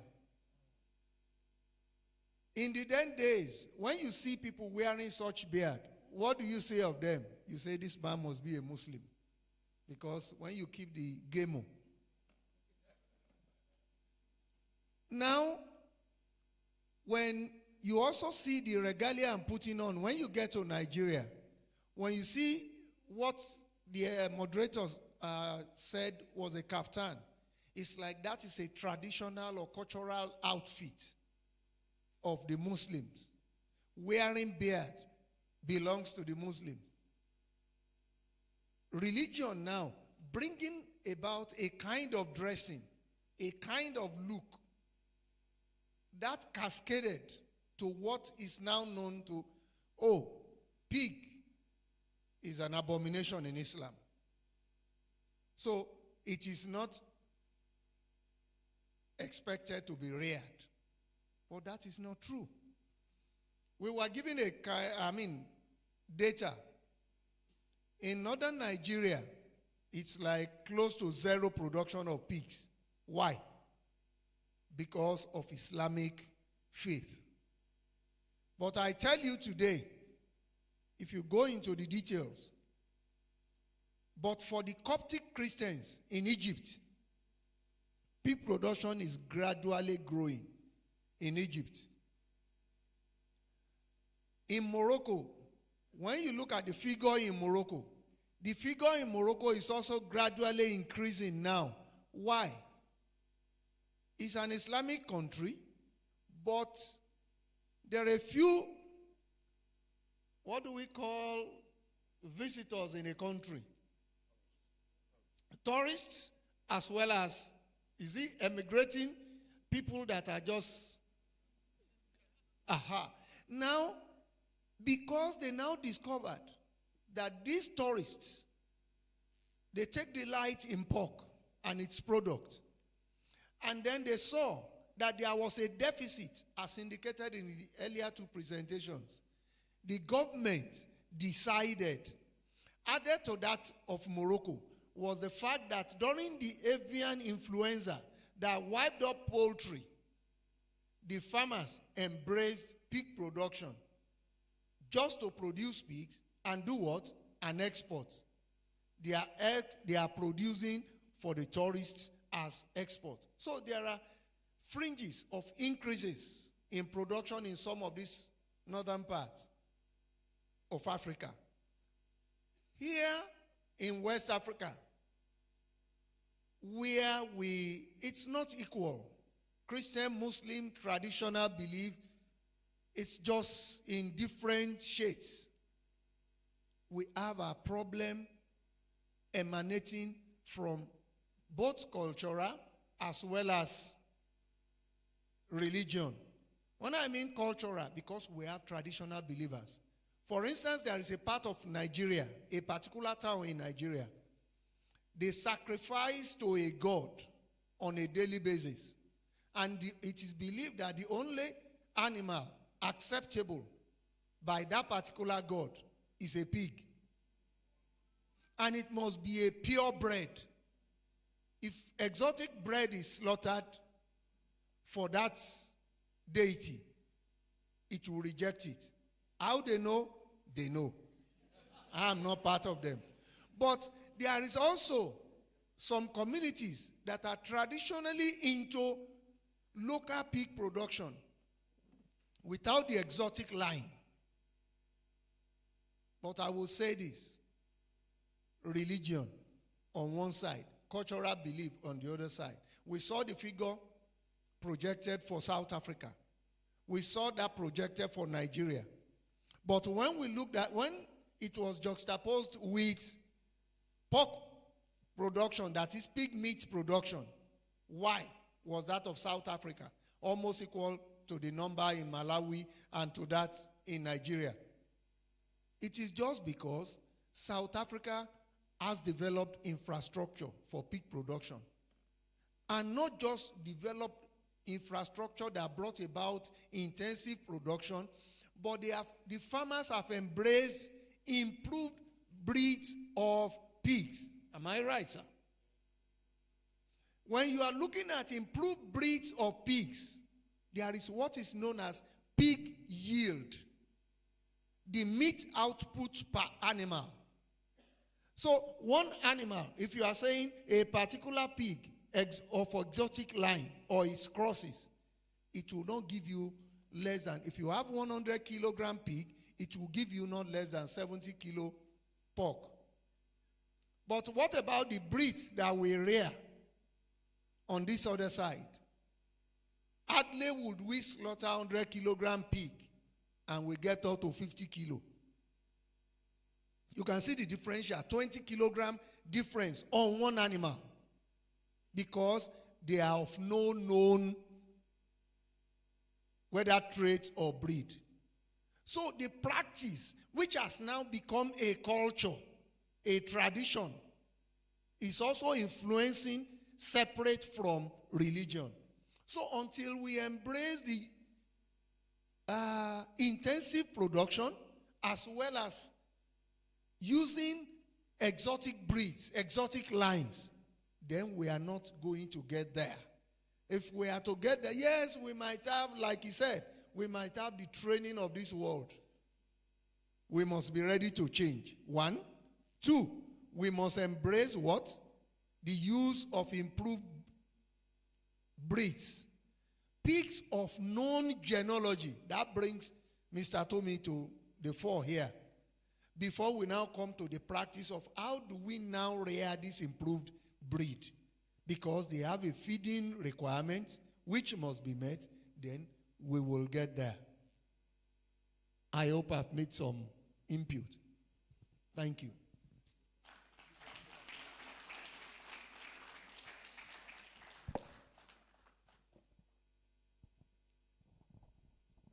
Please, a round of applause for Prof. Adesanya once again. I like the way the panel discussion is going because you agree with me that they are speaking from wealth of experience thereabout, and that is what we need, and that is why we were happy that Prof could fly down to this event to come and grace it. Now, moving to Dr. Albert. Dr. Albert, as a South African, there's something really good happening within your region in terms of the output that you are having, even in the African space, as you have seen the numbers. But I want to know, what is the impact of culture in Southern Africa, not South Africa alone now, but in the Southern African region, based on your experience within those regions, and of course, South Africa that is, having a production. What is how were you able to mitigate the impact of these religions, or is it that you don't have a Muslim community, number one, or is it that the Muslim communities that you have in South Africa, or maybe they are not people who practice some of these beliefs, and also what culture, the way the people live their lives, the things that they believe, the mindset that they have towards pig farming, that is making South Africa to have the results that they are having. And then these are the questions that I have for you, sir. Yeah, thanks a lot. Yeah, first of all, I would like to say to the organizing committee, yeah, a special word of thanks. Yeah, we appreciate it that you invited us, and it's a privilege to be here, to be part of it. Thank you so much, sir. Then about South Africa, yeah, obviously religion and culture, well, culture and tradition, we can put that together, but that does have an effect, like in the rest of Africa. So we have in Southern Africa the same challenges than in the rest of Africa. Yeah, we have in South Africa not only the Muslims, but also there's a Zionist church. They are also not consuming pork. Okay. So all of that does have an effect. But to change somebody's religion, that's not something that will easily happen. So we are not focusing on that. But we are focusing on culture and traditions, because that can change. We believe so. And yeah, the per capita consumption of pork in South Africa, yeah, it's now, I think the last figure that I heard was 5.2. And so it's moving up, but there's still a huge possibility of increasing it further. From us as a genetics company for PIC South Africa and PIC worldwide, we are driving efficiencies. So if you can make the pig more efficient, more people can farm with it, there will be more product be available. And yeah, we are a country that has got a lot of poverty, like all over Africa. So if you can produce cheaper meat for the masses out there, that's our goal. And we are putting in a lot of effort in that. If maybe I must say something about how do we promote the consumption of pork, because we have also our pork producers organization in South Africa, and like you mentioned in your presentation also, we are paying a levy, or they are taking a levy from every pig that is being slaughtered. So some of those monies are being used to promote pork, to make the public aware of how versatile pork is, because it's much more versatile than the other meats that's available. But most of the people don't know that. So if we think about pork, yeah, maybe they will think about the pork chop, but they are making pork sausages, and it's spare ribs, and it's pork necks, and it's rolls, and it's such a variety of meat that you can get from pork, and it's tasty. it's not like in the old days where everybody believed that you should cook the pork until it's like your shoe sole. You can't eat that stuff. Nowadays, yeah, they are preparing it. It's still juicy, it's tasty, and it's healthy. And the health aspect is something that we should concentrate on. And we are trying to do that, but we are not doing enough. But it's paying off to make people aware of that, of all the nutrients, the amino acids that they can get through pork. And then, yeah, most of all, to make them aware that it's tasty. And yeah, maybe just about the production of pork. From our side, we are pushing for higher carcass weight at slaughter. So we are pushing for higher numbers, so numbers weaned per cell per year, but then also if you can improve the carcass weight. So most of the bigger commercial farms will slaughter at a live weight of 110 to 115 kilogram. So it's a carcass weight of 85, even up to 90 kilogram. And yeah, one of our other aims is to get to a point where we can market about 3 tons of pork from one sow in a year. So to get there, you must be at least at 30, 31 piglets per sow per year that you are marketing, and they should be heavy enough. They should actually be close to 100 kgs. Then you can get there. But we have a couple of farms that are already above 2.5 tons per sow. And I remember about 15 years ago, I told people our target is 2 tons. Now, if somebody is only marketing 2 tons of meat per sow per year, yeah, he's actually struggling. So, and the modern genetics allows you to make them heavier. You can make them a lot heavier and they will still be growing very, very efficiently. They are actually too lean if you slaughter them at a light live weight. So that's, yeah, at this stage, maybe a few points from my side. Thank you. Thank you so much. Thank you so much, Dr. Albert. But in just 1 minute, I would like to ask a question from you, Dr. Albert. In your years of experience in the industry, because when we read your profile, we discovered that you have, from a long time, I think you came into the industry around 1998, into the swine industry, if I'm right.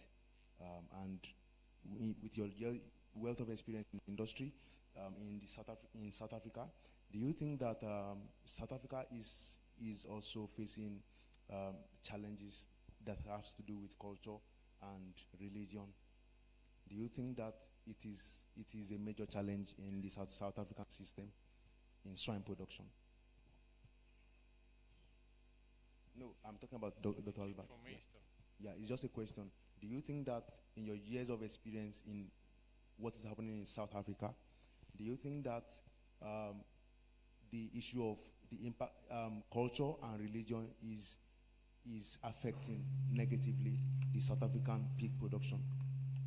Yeah, the impact of culture and religion is definitely, it's a marked influence that has on consumption. Like if you look at tradition and culture, I'm coming from a background where people think that if you want to eat meat, it must be beef. And there's a lot of people that is thinking that beef is the primary meat source. And yeah, my family and my friends, yeah, most of them, yeah, I've educated them now, if I can put it that way. So they are now enjoying pork, and they are, if you have a braai, they will bring pork to the braai. So culture and tradition, as I said, that can be mitigated, it can be changed. With religion, it's a difficult story, but yeah, there's definitely over the past couple of years positive changes as far as culture and traditions are concerned. And yeah, I worked with a lot of people. I spent a couple of years in the 2000 chow unit, being the manager there, and yeah, I had a lot of employees there, and yeah, a lot of them changed from coming from a background where they don't consume pork, and in the end, that's the meat that they prefer. So I hope that's answering your question. Thank you so much, Dr. Alba. Please, a round of applause for him once again. Please, you can pass the mic to Mr. Abdulrahman.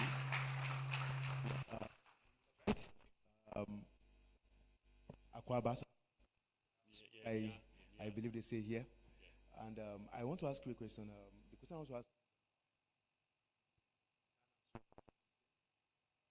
do you think because your production in Ghana has to grow, and this panel discussion is also to be able to see some of the limiting factors affecting the industry, but do you think that the beliefs of the people in Ghana is what is their mindset towards pig farming?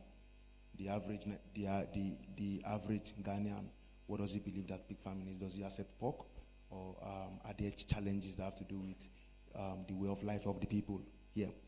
Okay. I'd like to introduce myself. As I said, I'm Bright Manye. I'm from Animal Production Directorate rather than the Veterinary Service. Oh, okay. I'm a deputy director there. I would like to acknowledge my teachers. I'm here, I have two teachers here. They told me both in the undergrad and masters. I'd like to acknowledge Dr. Jololo and Dr. Timpon Jones. They are my teachers. And I'm here today because of their contribution. So I salute them. I salute them. Now, let's come back to the question that he asked. It's no different from what we are hearing with regards to the African continent. As we said from our presentation, we got to realize that the ancestral pig of Africa, which is the Sos Kofa, actually came from the Europe. That's where it actually came from.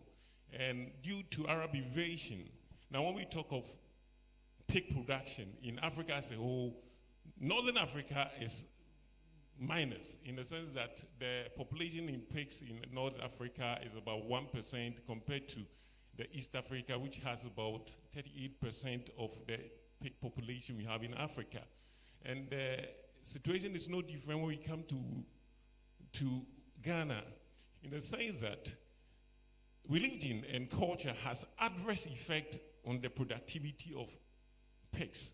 Now, let's make reference to Ghana. We have our Muslim brothers that is haram even to go, or when we say haram, it's like a taboo for you even to mention pig or to say something about pig when is there, unless maybe the person is not a practicing what? Muslim. And then he's just Muslim just by being there. And then there are some cultures that also prohibit the use or the pig. So that is actually affecting the pig industry in Ghana. It's not enhancing the growth of the industry. And I think it's about time we debunk the ideology by making them understand the essence and then the economic value of the pig production so as they can adjust to it. As my dear colleague said, it's difficult to convince somebody religiously, but I think with culture, one may adapt. Now, you see, one of the challenges we have in our country here is nutritional food security. Now, the per capita consumption of pig in Ghana as at today is around 1.4 kilo. And it used to be far, far lower than that. It used to be around 0.45 in the 60s because a lot of people have perception about pigs. Now, this perception, this adverse perception people had, one was as a result of the way they used to keep the animals. Usually most of those times up to now, to some extent, most of the system that was used in keeping these animals was the scavenging system. And then animals were allowed to roam around and scavenge around, and they feed on all sorts of things. And then that will hinder other people from patronizing the pork meat. But now that we are getting the things are changing, and we need to also debunk that idea that people already had cultivated from time immemorial, that the pig has that, the pig has that. It's no more that. Now there are different breeds, there are improved breeds. What most people know is our local pigs, which is Ashanti Black. That is what most people know here. And then it's usually bred or kept in that scavenging way. That is a sensitive system.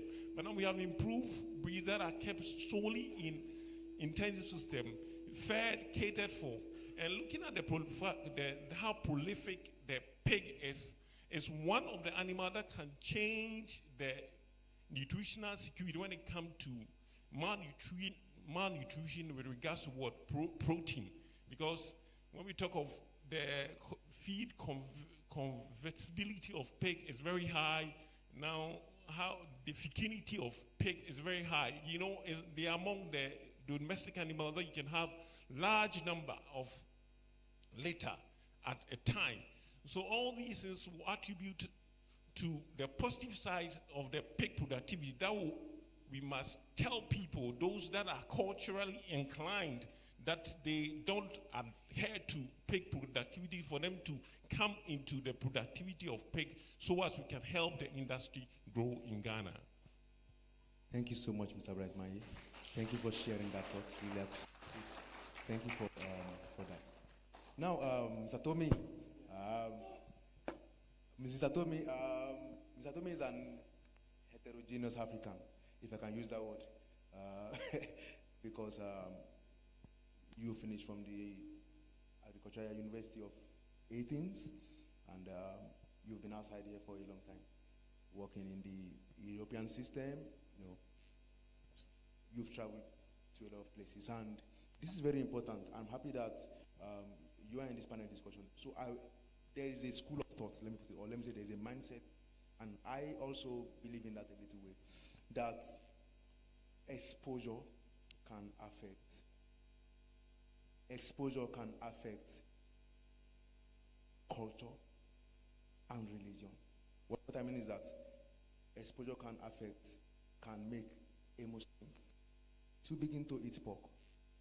I have a friend, it might not be general, you will speak to that, but I have a friend who is a Muslim, and he resides in London.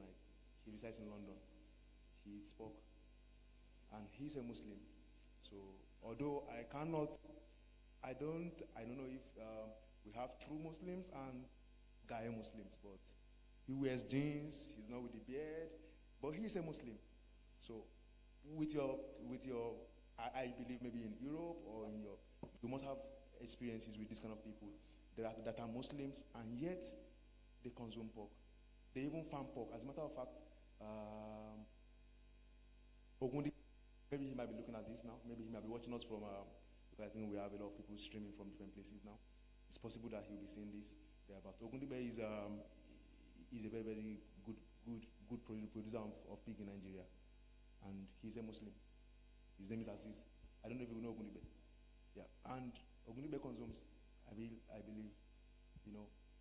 some of these, he farms pig. Because an average Muslims will not farm pig, just for an example. So what is your belief in terms of, do you think exposure can begin to transform someone's dietary preferences thereabout? Thank you very much. I'm happy to be here today.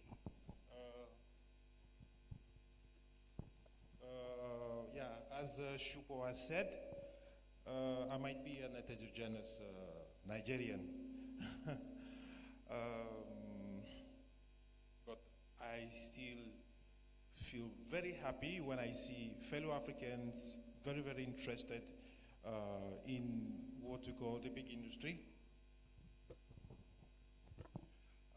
As Prof, if I may say, as rightly said, I also had an experience in Morocco when an offer came for pigs, and I must be open that I was shocked.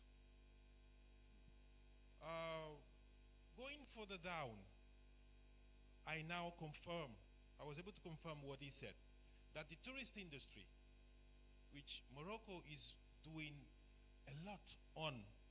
It's increasing in the five years. They've been able to increase almost double the GDP made from tourism.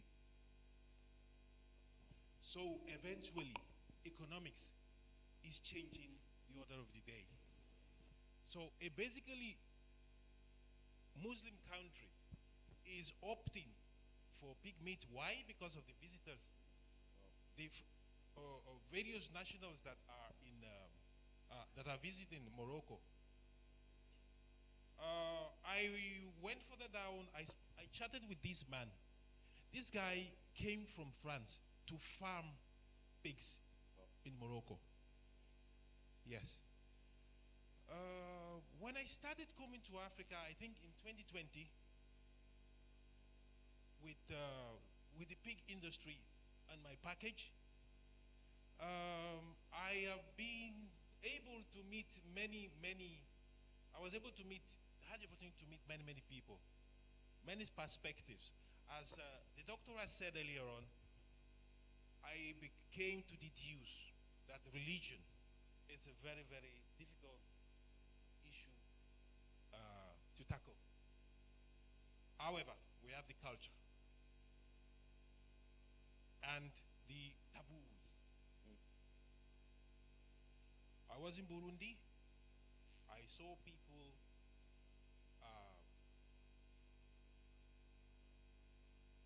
treating the mere idea of consuming pork as dirty. I mean, it was surprising. And you see these people, they are malnutrition. Yeah, it's a reality.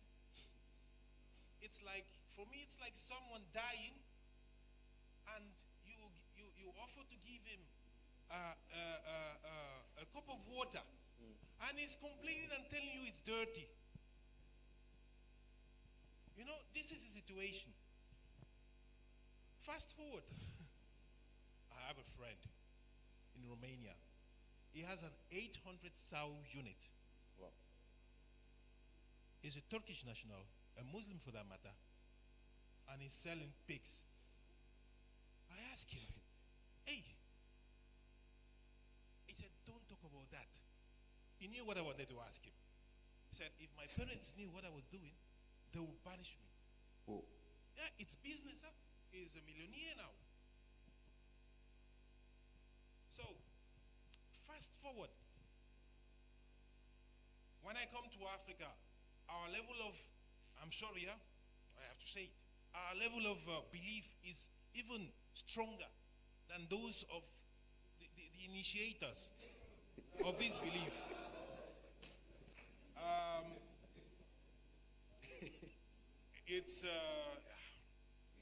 I can't believe it many times, but we have to live with it, isn't it? In a conclusion, the other one. Lots of bushmeat, right? In the GDR, in places on the borders with Cameroon, we hear recently of MPX. Mpox, sorry. Yeah, I was, Mpox. Ebola.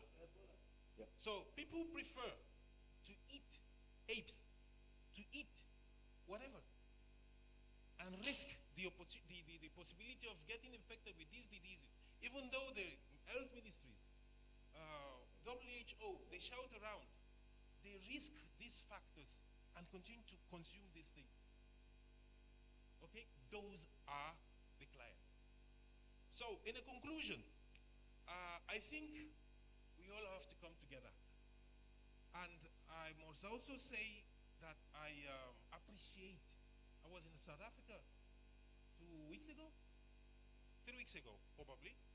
And I must say I appreciate what the South Africans are doing with SAPO, right? So I want to conclude that for the pig industry to proceed to gain the rightful place in the animal protein kingdom, there has to be a level of organization at the pig farmers level. Exactly what was done in South Africa.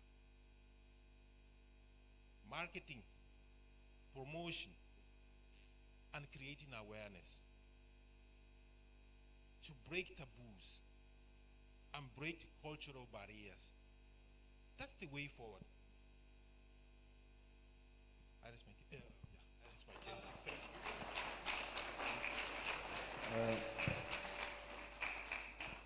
Okay. You can give the mic to Prof. Yes, Prof. Thank you very much. Before we close on this, based on what my brother just said now, if there is a responsibility, I take responsibility, and I want to share with my brother, because I already identified him as the chair for Pig Farmers Association of Ghana. If we take the bull by the horn, awareness, you said, creation, I call it advocacy. If we start a new wave of awareness, which would dovetail to advocacy, that will take to the level of government, we'll be able to transform the pig industry. There cannot be any African country where, I would say, the agricultural space is, I don't want to be particular, but you will know why when I make the statement. Where the agricultural space is dominated by certain religious people. Yet, in Nigeria, pig production is growing. Yes, sir. Pig production is growing because there is the awareness. Awareness creation. The government has a part to play. I told you I'm partly Ghanaian. I come here every year.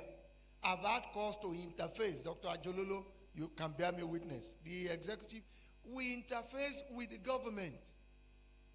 Same applies to which West African country is a major cattle producing country? It's a lie, a ruse. Our strength, where we have comparative advantage in livestock production, is poultry and pigs.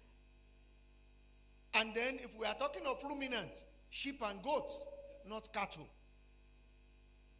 Cattle, Mali, Chad, Niger, and all the North African countries, that's where cattle thrives.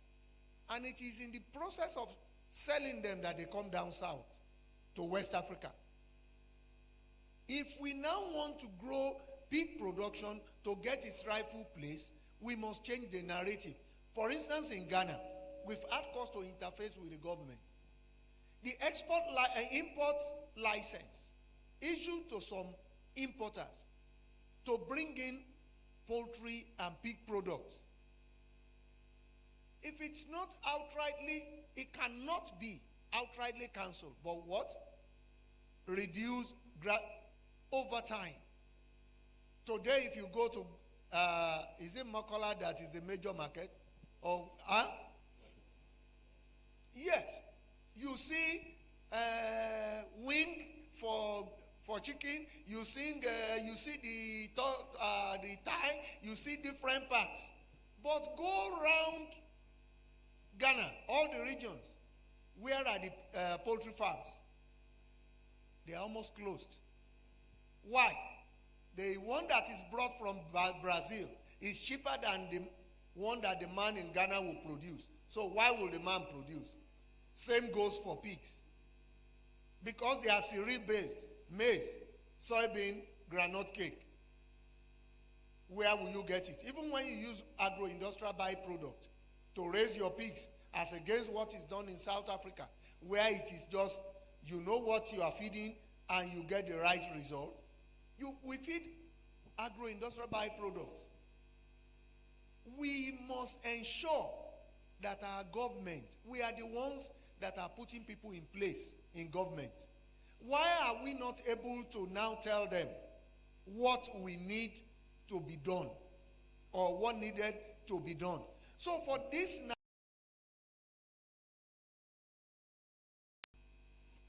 the Farmers Union must ensure that they pass the right message to government, whether in Ghana or in Nigeria. South Africa is doing a lot, like I said, and I've told you what has been identified as their area of strength. If Morocco, if Egypt, all these North African countries, if you see the rate at which they are investing into pig production, you'll be shocked. It's because we are not there. So why are we, that has comparative advantage, yes, and are hungry?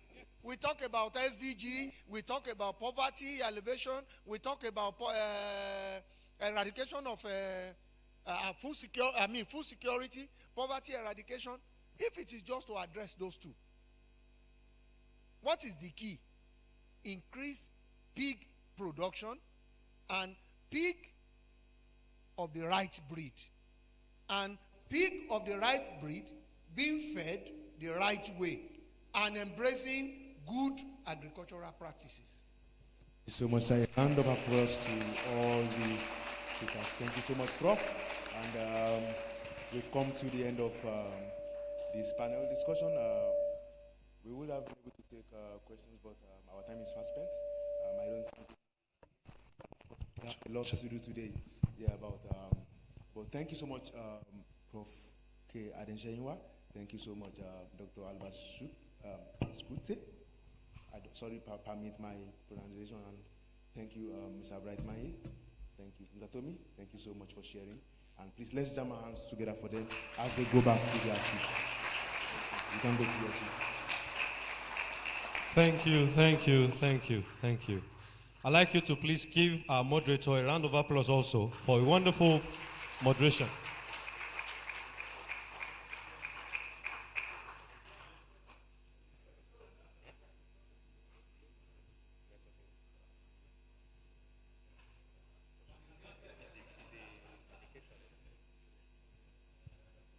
All right, thank you very much. Please, let's give them a round of applause until they get to their seats.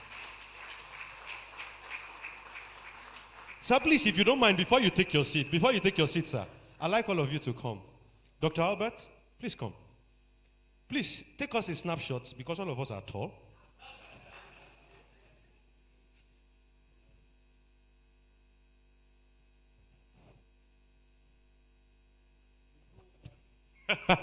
Thank you very much. Thank you very much. Thank you. That was a wonderful panel discussion. How many of us have ticked something on our expectation list? You've had to tick something on your expectation list. Let me see your hand. Only few. You've not ticked anything on your expectation list. Let me see your hand. You've not been able to tick anything. Where do we belong? Where do we belong? Where do we belong? We are here. Are we here? Are we here? Good. At this point, we're moving ahead and we're moving forward. And it's been a wonderful ride thus far. So without wasting much time, we're going to be having our lunch and networking break right now, which will last for the next 55 minutes. 55 minutes. So please, we want you to take advantage of this networking break. You can have your lunch. As soon as we're done from here, some of us would be asked to be interviewed. So please open up yourself for this interviewing. We just need to get some information together for some media house who are present here. And please, as you go out, you'll be directed on where to get your lunch. And please feel free to meet with Dr. Albert Scooter to ask him any question. I believe he's available to answer, right, Doctor? And also Sarah, Cherwa, and Samantha. Please feel free to meet with them. We have Mr. Tommy, we have Jean-Jacques, we have Jose Carlos, we have Marcio, and we have Javier. Please feel free to meet with them. You can also meet with Mr. Apia, the Pig Farm President in Ghana, and Professor Adeshenyiwa, the Pig Farmers Association President of Nigeria. So please, you can meet with them, interact with them, take advantage of this opportunity, interact with them. So probably we believe that from this point you begin to have something to tick in your expectation list.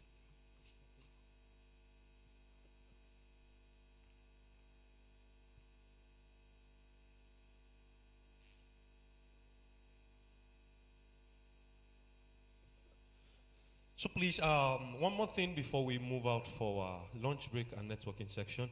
For as many of us who have not been able to do our on-site registration, please make sure you go back to the registration desk and do your on-site registration. It will help us to correspond the online registration so we can. And I learned some of us are not able to even do our online registration. Do us a favor of doing the on-site registration so it will help us to have a good record and a good database of all the farmers and intending farmers that are here. And also, I just got a notice from the Pig Farmers Association of Ghana that for as many of us Ghanaians and residents in Ghana that are not part of the association, you can see the General Secretary to register yourself. Because it will do you a lot of good. It's good that you belong to a platform where you can explore very well. Thank you very much. At this point, I'd like us to please move out for our lunch break and networking session. Thank you for your patience thus far. See you in 55 minutes thereabout. Sir, the lunch break, I think we're going to move out. We're going to move out to get it towards the stand by the side here. Make sure you get something for yourself.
Please, let's go to the left-hand side.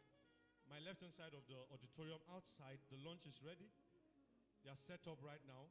You can move there to get your lunch. Please. Let's do that right away.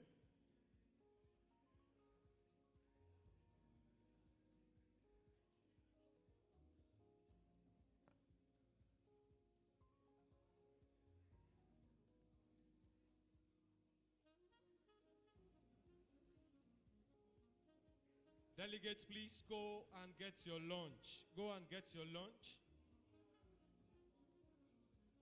You can keep networking this side.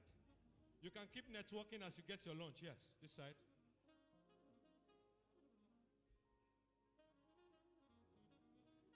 Please help me tell those outside. Help me pass the information to those outside.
Jazz was for ordinary people. Jazz is ordinary people. It's the music of the young. Every time young people invent music, everybody hates it.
All right, you're welcome back to the second phase of today's, of day one.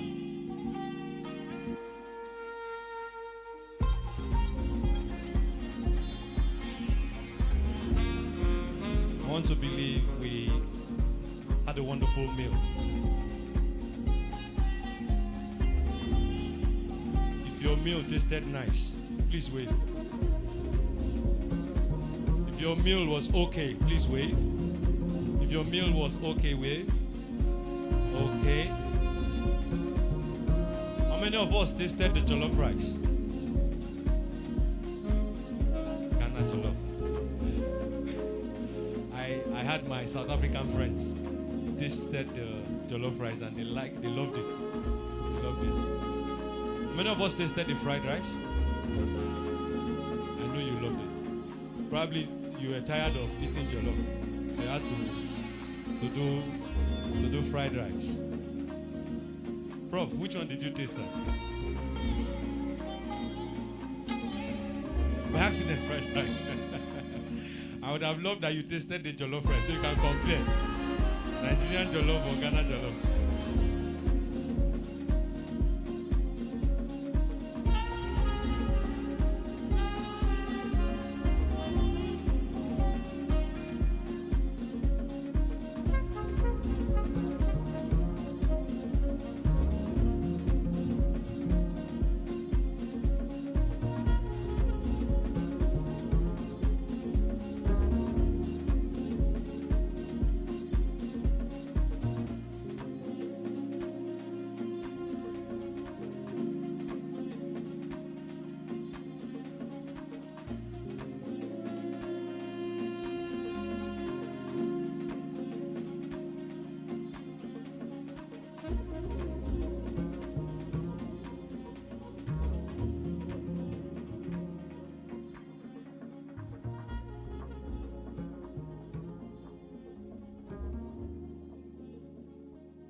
Thank you.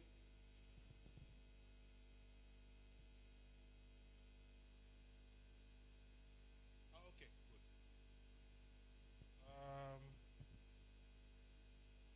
My name is Tommy Olatunde. I pre-introduced myself. Previously, probably I was used as an heterogeneous Nigerian. Nigerian born, but grew up in Europe, where I started my professional life. I've been in the industry for 27 years in Europe. I started coming to Africa in 2020 in a way of giving back to Mother Africa. So yeah, I'm happy to be amongst you guys. It's my pleasure to be able to share with you. I will share some quick summary about our company, Axom. For those who don't know, Axom, Axom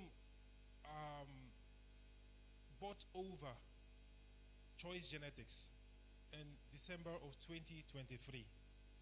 So whatever was Choice Genetics is now part of Axom Group. Okay, so I will go into a quick introduction of what Axom is all about. Axom is a basically French genetic company in France with number one, obviously from the slide, number one pig exporter. It owned 50% of the sow population in France. Now, with the addition of Choice Genetics, this sow population increased by another 15%. So we are very active in 70 countries. The buyover of Choice Genetics has added 4 foreign subsidiaries: Axom Polska in Poland, Brazil, and China, and of course Spain. Today we have 10 pure lines, 5 dam lines and 5 share lines. We own in all these countries, including France and the subsidiaries, around 30,000 great grandparent stock, 60 owned breeding farms in France and all over. We're proud of 40 years of genetic progress. And of course, people, very important. Over 130 employees. And of course, products. We're selling over 2 million parent stock all around the world. This is the evolution of Axom. Basically, the fusion in 2026 of ADN genetics and Gene de Fusion, Gene Plus, Axom in 2020, Choice Genetics in 2023, and today it became number 1 French genetic company. These are the basic shareholders. It's a cooperative, mainly in France. And in total, we are talking about over 16 billion euros in terms of strength altogether. In France, the home country, we are managing 435,000 sows, slaughtering over 11.5 million pigs. And of course, that's an old figure, 50% of the French market.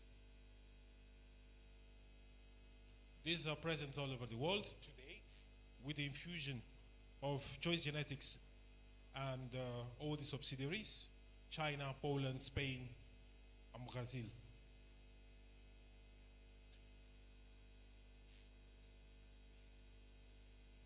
As I said, number one French exporter, parent guilds, royalties, and over 2 million guilds all over the world. There's the presence of Axom worldwide.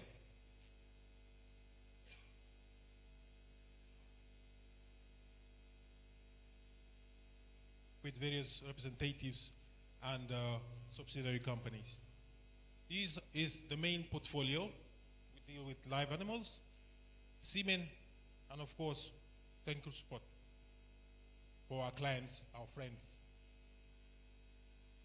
This is the breakdown of what I said earlier. 8,000 great grandparent stock in France, general in Europe, including the Helvetia, around 7,500 great grandparent stock.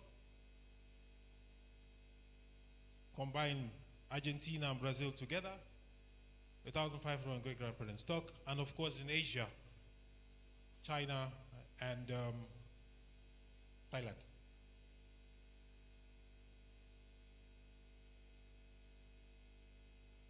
These are the figures in France, with the infusion, of course, of choice genetics.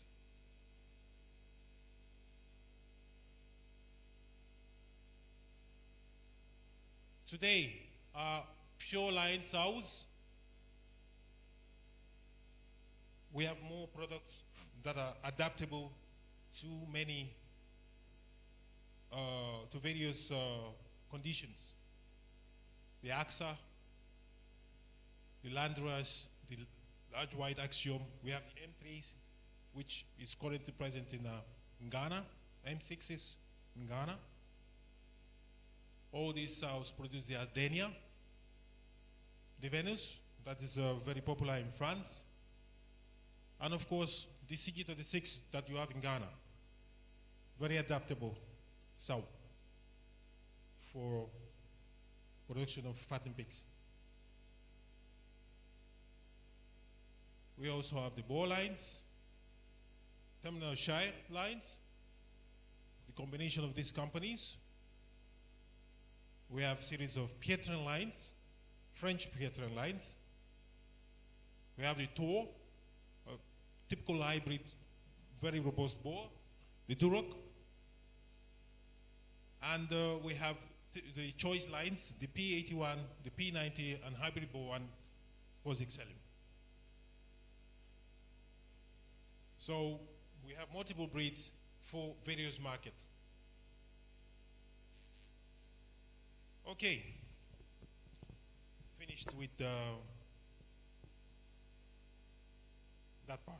Now, I would like to take a field view of the African market. What I see. Most of these you've seen earlier in earlier sites. It's the possibilities available in the African continent. Slide showing the population, the growth, evolution. So it brings us opportunity. Where there are people have to eat. So we have to provide food for them. So currently in the African market, we have the monopoly of the beef meat and of course the poultry. The efficiency of animal protein, which is discussed earlier. So hence the need for cheap meat to meet the continual population growth. This is a slide showing the overall meat consumption on the African continent. I'm sure we saw those earlier, so I wouldn't say much here. All right? Pig meat is around 1.1, very poor.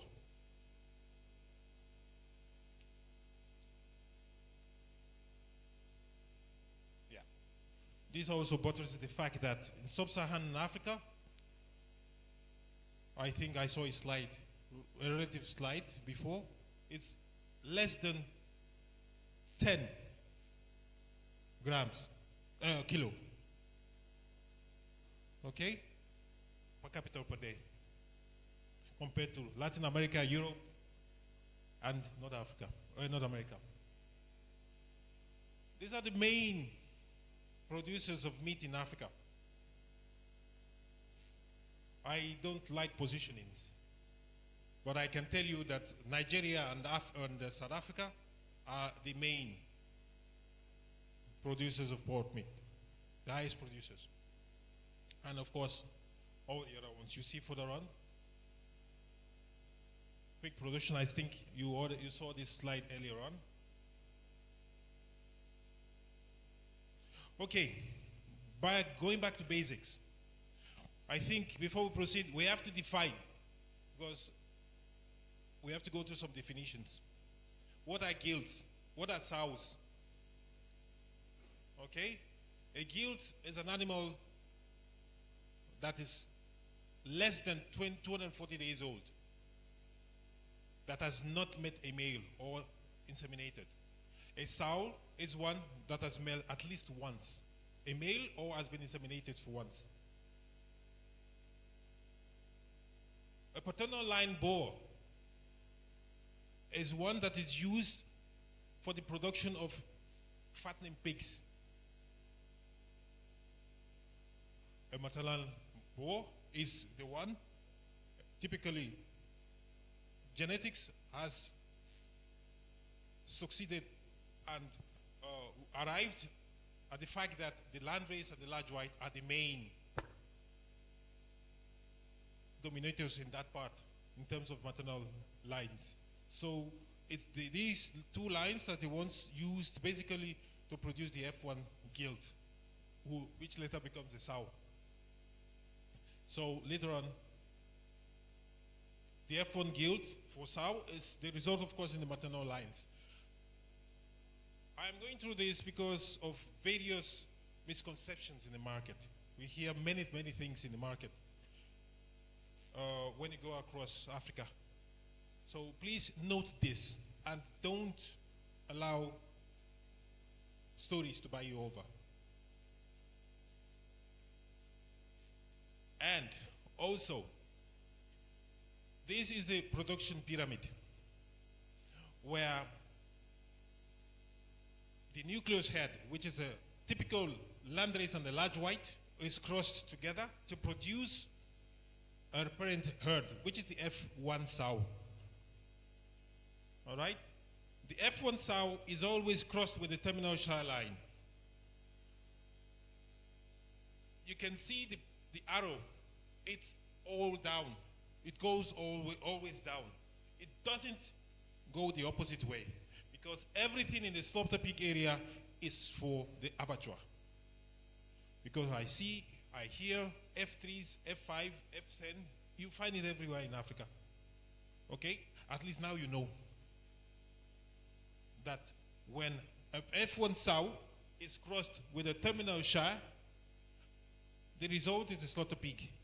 So when you choose to buy a slaughter pig, now you know it's your option.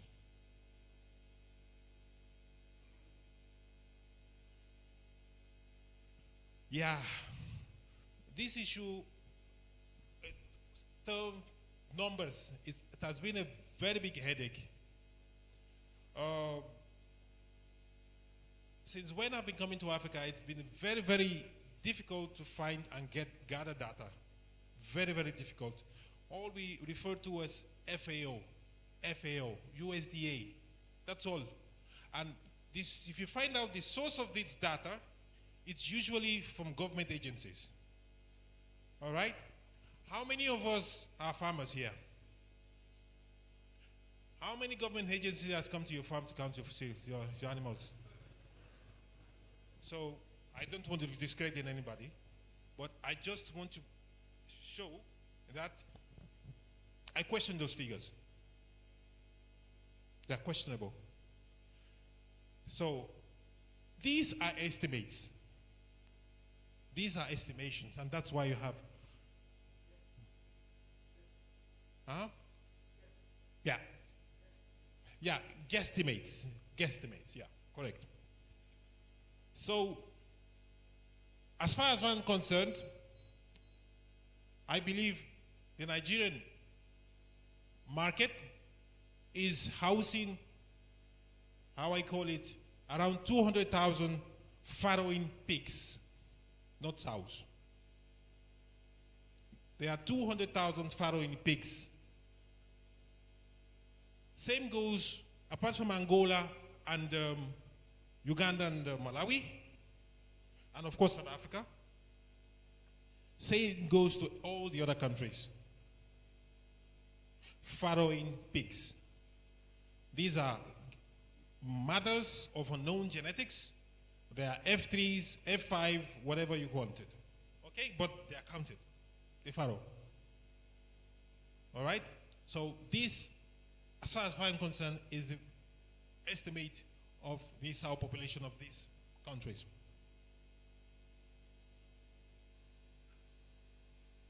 Yeah. In today's market, urbanization as the growth and development urbanization of African countries is a growth driver, which has made people more and more people drive into the option for pig meat. The demand for animal protein,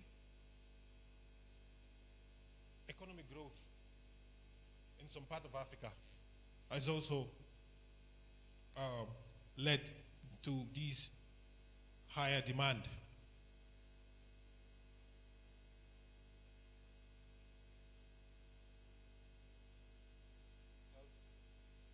Help? Yeah, I need some help here. Hello? Yeah. So that the meat consumption of the Nigerian, I'll take for example, of 200,000 sows is just 1,660 grams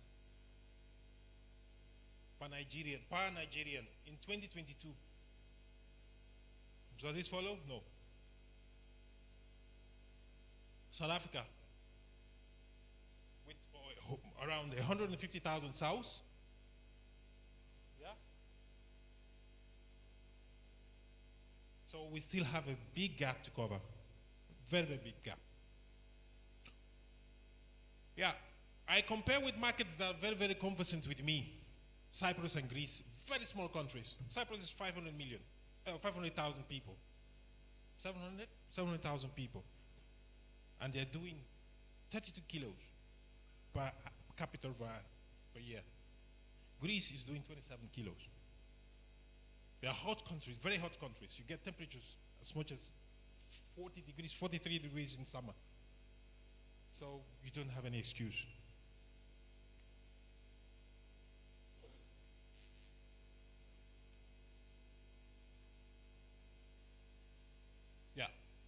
Yeah, the challenges of the industry are those that we started with before. Culture, religion, and things like that. And of course, diseases, like the African swine fever.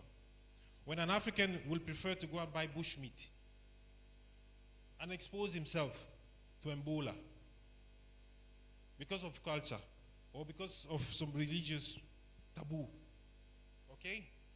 Expose himself to monkeypox. I mean, it's, yeah. African swine fever is a major determining challenge for the African production. African swine fever has been raving all over Africa. Why? Because zero biosecurity are being practiced around farms. People are not aware of what biosecurity means. And when they know, they can't even afford sometimes simple disinfectants. The lack of infrastructure. I think Jose Carlos will talk about that later on. It's very, very important. The environment in which pigs are grown, not only feed, the environment in which they are grown, it's very, very important. Imports, animal imports, meat imports from basically Brazil, as we had discussed, because it's cheaper. Comes into Africa and then, competes with the local production. So these are all determining factors. We also have the middlemen combing around farms, looking for half-dead producers, correct? Buying the pigs half price, all right? And causing propaganda, of course, we should not always talk about these problems. We also have to provide solutions, all right? For diseases, as African swine fever, today there is really no solution in terms of vaccination or already therapy, pharmaceutical therapy for this disease. Only solution is biosecurity. High biosecurity at its highest level. For infrastructure, I think we have to upgrade our view of what we call pig farming. It's not, we have to upgrade from subsistence. It's not something that we do just to survive. You know, we have to make calculations. It's a business. We have to look at it like that. Yeah. For importation, it means organization. We have to organize ourselves. We have to organize ourselves. Farmers association, businesses coming together to buy at a common price. I would not use the word cooperative. All right? Middlemen. We can use the Balkan style. The Balkan style means, question. How many of us are pig farmers here? And how many of those with their hands up sell pig meat to their neighbors or their families? Oh, I think there are few. We have to start from there. You have to market your product. Get them aware of your product. And sell to your neighbor.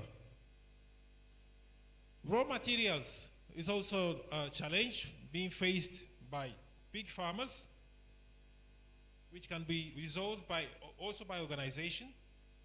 Farmers organizing themselves into groups, importation, and of course, what I always tell feed companies is they should try to incorporate local raw materials in their feed, so that we use some products, some feed products that are African as well. Basically, in all, organization of farmers into farmers business associations will play a big role in alleviation of the system, of the industry.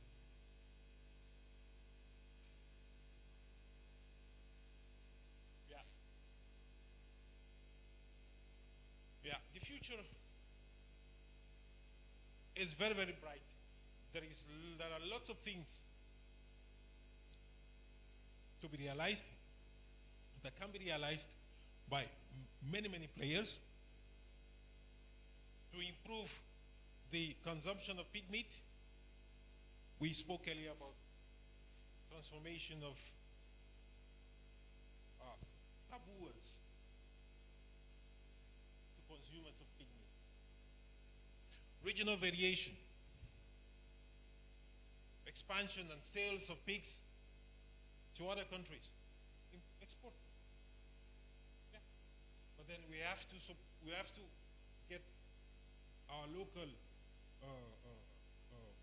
indigents. We have to start with our local indigents to make them eat also pig meat before you got enough to to sell outside. And of course, technological adaptation, increased adaptation of technology, feeders, and various equipment that alleviates the production of pig meat.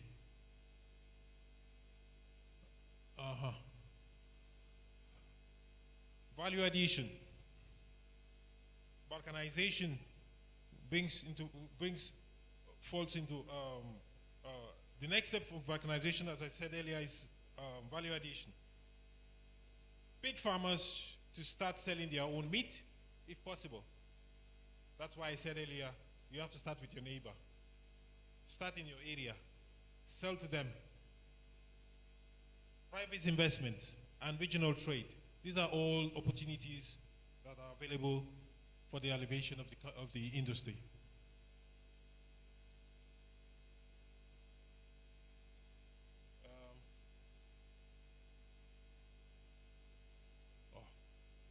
Yeah.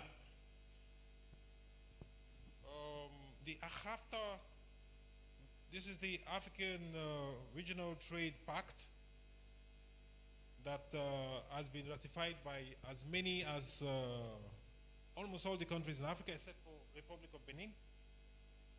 This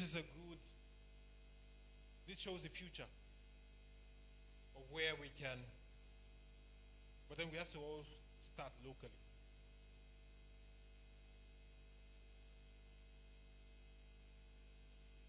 Yeah, these are things I see when I go around. So these are pig farms. When you call these guys, they say they are pig farmers. So that is a sow. Yeah, it's unfortunate, but that's the reality. This doesn't work. These are pig farms in various countries.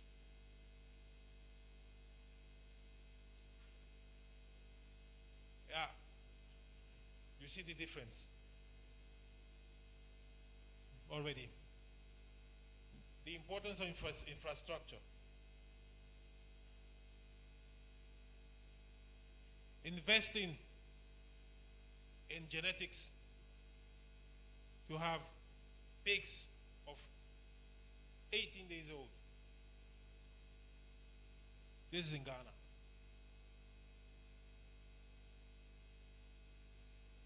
To have products like this, uniform.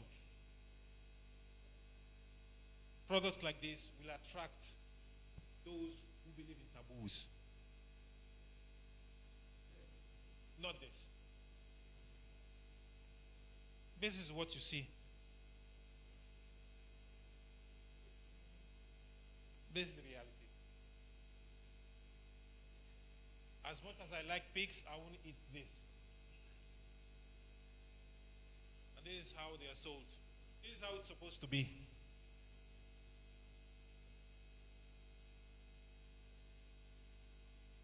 Yeah. Basically, the African market is a small one. Yeah. Basically, usual farmers are government workers that are having pigs as a hobby. Very few medium-sized large farms. Okay? So there are opportunities for industrialization. The usual situation are 50 to 20 sows, buying gilts from Facebook or from a platform, borrowing boars around, of course inviting the African swine fever, service of the pigs, not the sow, the pigs at 60 kilos live weight, probably 8 months old, yeah, 8 months old, and the piglet is born of low biological value, mainly fattening origin. The same guy will sell off the gilts, the female ones as gilts to other farmers, and the story goes on. Then we start talking about inbreeding. Yeah.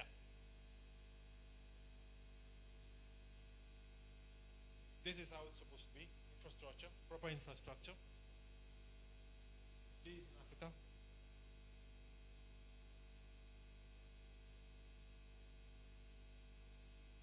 Proper gestation pens, farrowing pens. This is in Ghana. Biosecurity.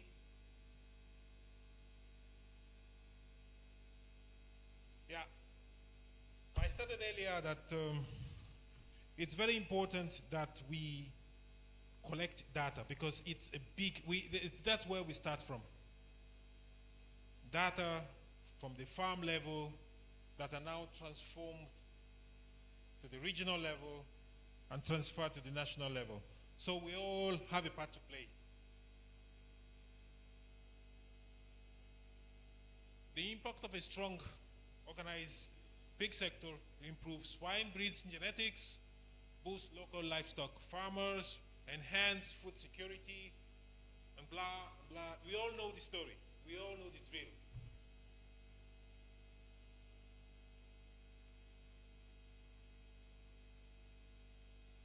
It's not a secret that there are lots of potentials in Africa. Okay, we repeat it every day, every time we all gather. Okay, we have to do something. Thank you very much.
Thank you. It's about Axom genetics. At this junction, before we move further to the second presentation of this plenary session, I would like to acknowledge the presence of students amongst us. Students amongst us, please, if you're here, wave your hand. Students, please, let's give them a round of applause. Let's jam our hands together. Yes. It shows that the swine industry is catching them young.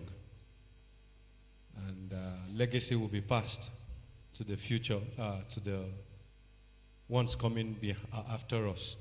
So in that light, some of our students who are here with a survey they would like us to participate in, and they developed a QR that will be displayed on the screen for us to please help them fill the survey. And by that virtue, Mr. Apia, I have asked them to connect with you. I believe the platform, Pig Farmers Association of Ghana, is open for students too, to join. So they will connect with you so at least you can have disciples that you begin to nurture for the future. Once more, please let's jam our hands together for the students who are around with us. All right, moving further, I'd like to invite for the second presentation in this plenary session to talk to us on the significance of superior swine genetics in advancing Africa's pig industry. And to do that, we have our wonderful friends from South Africa, Samantha Van der Westersen and Sarah Chewa. And to take the first time, we'll have Samantha. Please let's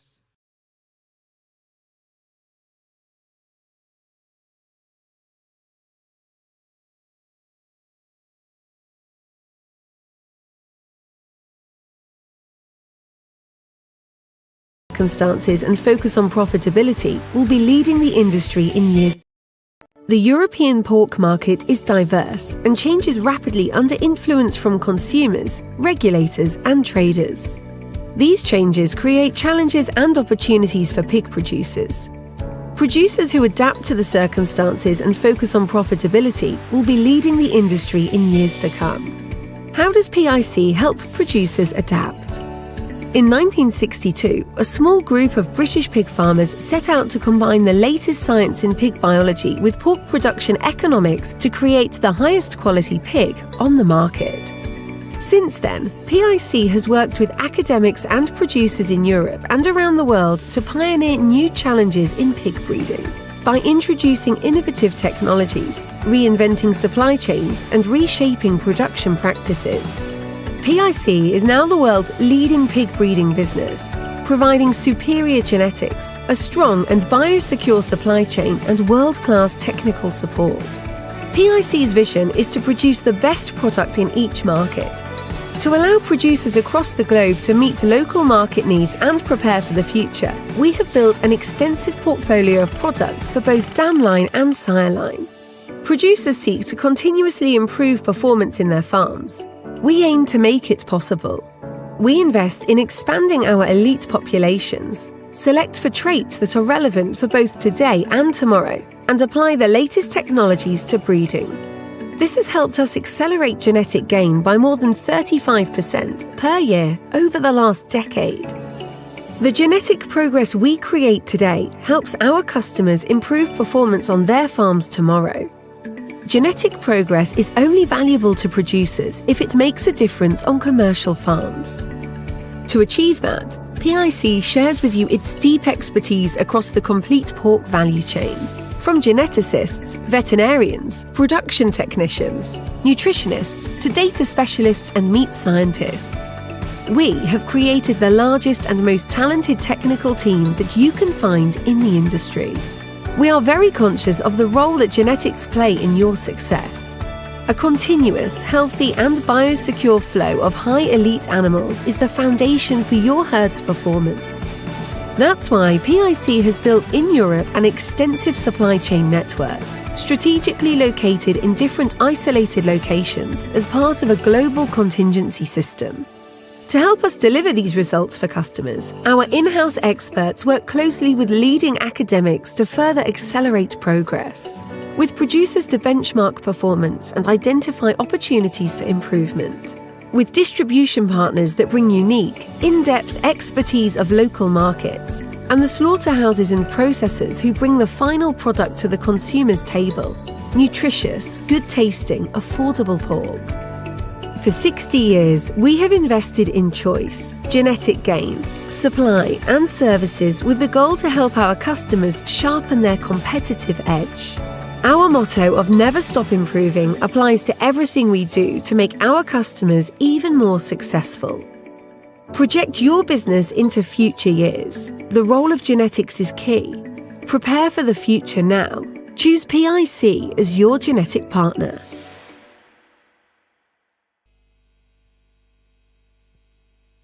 All right, good afternoon, everyone. I am Samantha from PIC South Africa. I'd first just like to say thank you to the organizers for inviting us to speak here today, and thank you for every single attendant for giving us a few moments of your precious attention. Sarah has kindly let me have 5 minutes of her slot just to introduce PIC as a company to you. So, yes, all right. So, who is PIC? It stands for Pig Improvement Company, and we are the South African branch. So, it was founded in England in 1962, and by a group of farmers who got together for a study group and decided that they wanted more. So the best way to describe what PIC strives for is to take a quote from one of our founding fathers that goes as follows. The breeders have got the pigs but haven't a bloody clue about pig breeding. The scientists know how to do it but haven't got any pigs and are too lazy to get out of their ivory towers and get some. So that's where we come in. So essentially what we mean is we bring all of the elements of pig breeding and pig farming together into one big success story for you. Just a few nice little statistics over there. PIC is the global leader in the market of pig genetics. We influence over 150 million market pigs per year. We also have over 37 million animals in our genetic database from which we select our animals. And we operate in over 40 countries, over 6 continents. Just a quick, our breeds are in the pamphlet at the back there. We have 3 sire lines that we offer from our South African office, as well as 1 dam line. You can speak to us about those, or you can read in our brochure and we can share the knowledge with you. We also then focus on knowledge, on benchmarking, and on our state-of-the-art facilities. What I mean by knowledge is we offer courses online. We have a schedule that we open up every year with a list of all of the phases of production, and we teach you online from our technical advisors. We also have, if you go onto our website, you can download our manuals with everything you need to know about every phase of the pig production cycle. That's for free. And we also are very present on the ground at tertiary institutions, at farmers' days, and on the farms itself to share our knowledge to you and to the pigs in the end of the day. We also focus a lot on benchmarking of performance, so we don't just say our pigs are the best, we show you the numbers, but not only that, we also show the numbers of the industry as a whole, because if the industry is not succeeding, we are not succeeding. Then lastly, on this slide is our state-of-the-art facilities. So there you'll see pictures of our bore stations where that fresh semen is collected and processed in our genetic transfer center there and delivered from the genetic transfer center right to the door of the farm so that you can keep up your genetic gain goals. Then, of course, I wouldn't be here telling you how great we are if I couldn't actually share our product with you. So we do exports as well. On that map there are countries that are colored in that we have had dealings with already. That does not mean that the ones that are not colored in we cannot deal with. Please do contact us and we can see how we can help you. Then we also deal in frozen semen import from Canada every couple of weeks so that we keep our South African industries, genetics, going in leaps and bounds on an international playing field. Then our pride and joy is the sorry, I can't speak English today. The technical service that we offer to our customers. Right, so we have a wealth of knowledge, over 100 years of experience in our South African team alone that we want to share with you to help you make a success of your business. And we take that and we give it to you in terms of on-site visits, training, and analysis, reviews, all sorts of things, and that is really where we feel we shine. Then, just on that note, is our team. This is our South African team over here. As you will see at the top there, the technical services manager is Dr. Albert Skitzer, who you met this morning. He is our fearless leader. Then we also have off to the side there is me as part of the data team and the exports team. Then our technical services team that deals primarily with the customers themselves, and there you will see the lovely Sara Chirwa. We also have our production team that runs our genetic nucleuses that brings the animals to your use, and we wouldn't be anywhere without them, as well as our leader over there, PIC South, the managing director of PIC South Africa. We also don't only deal with the wealth of knowledge that comes from our South African team. We deal very closely with our international team coming from all over the world, Asia, the Americas, Europe, the UK. We deal with them on a regular basis, so when we speak from the mouthpiece that has a wealth of powerful knowledge from all over the world. And then, without further ado, I'd like to hand over to my esteemed colleague and good friend, Sara Chirwa. Thank you, Sara.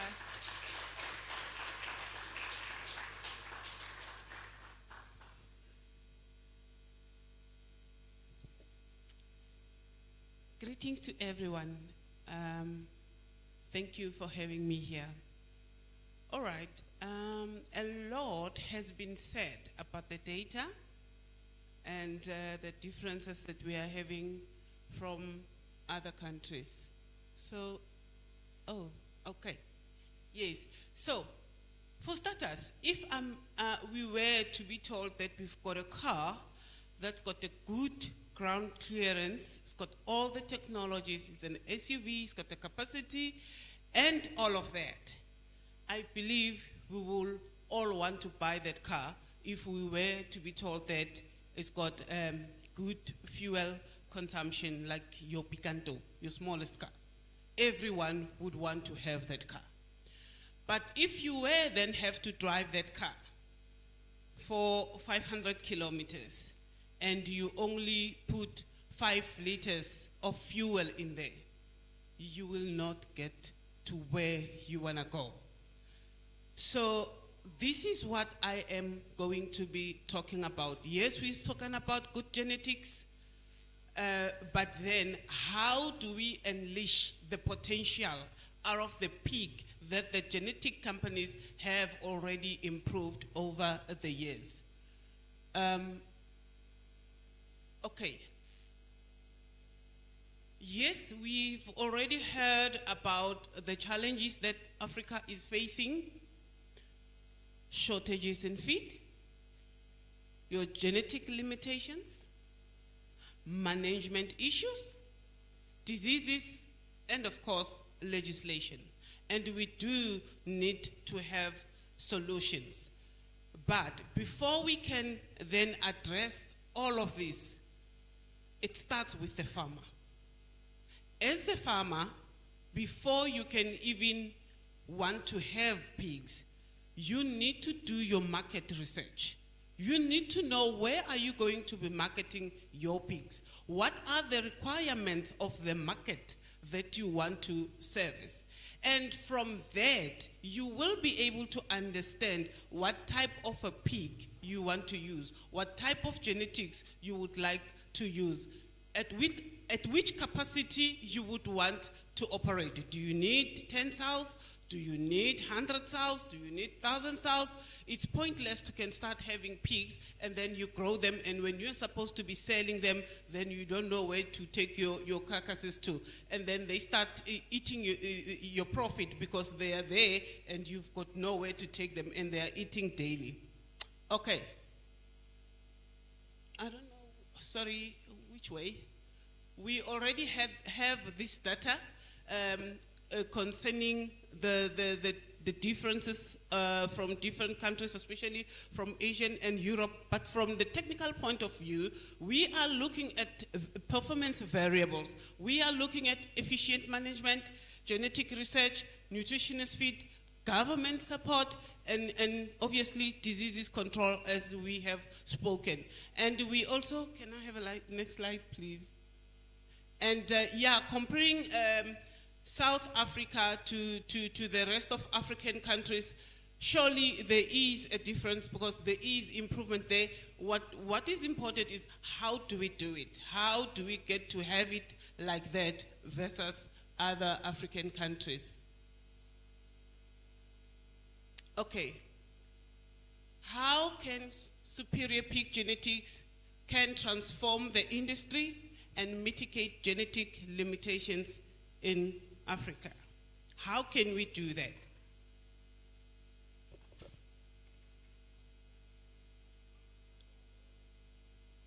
First of all, when you are using proper genetics, you will have enhanced production. You will be addressing genetic weaknesses. You will be economic viable, improved genetic resistance. Beyond all the biosecurity measures that you will be putting on farm, your pig will be able to resist diseases.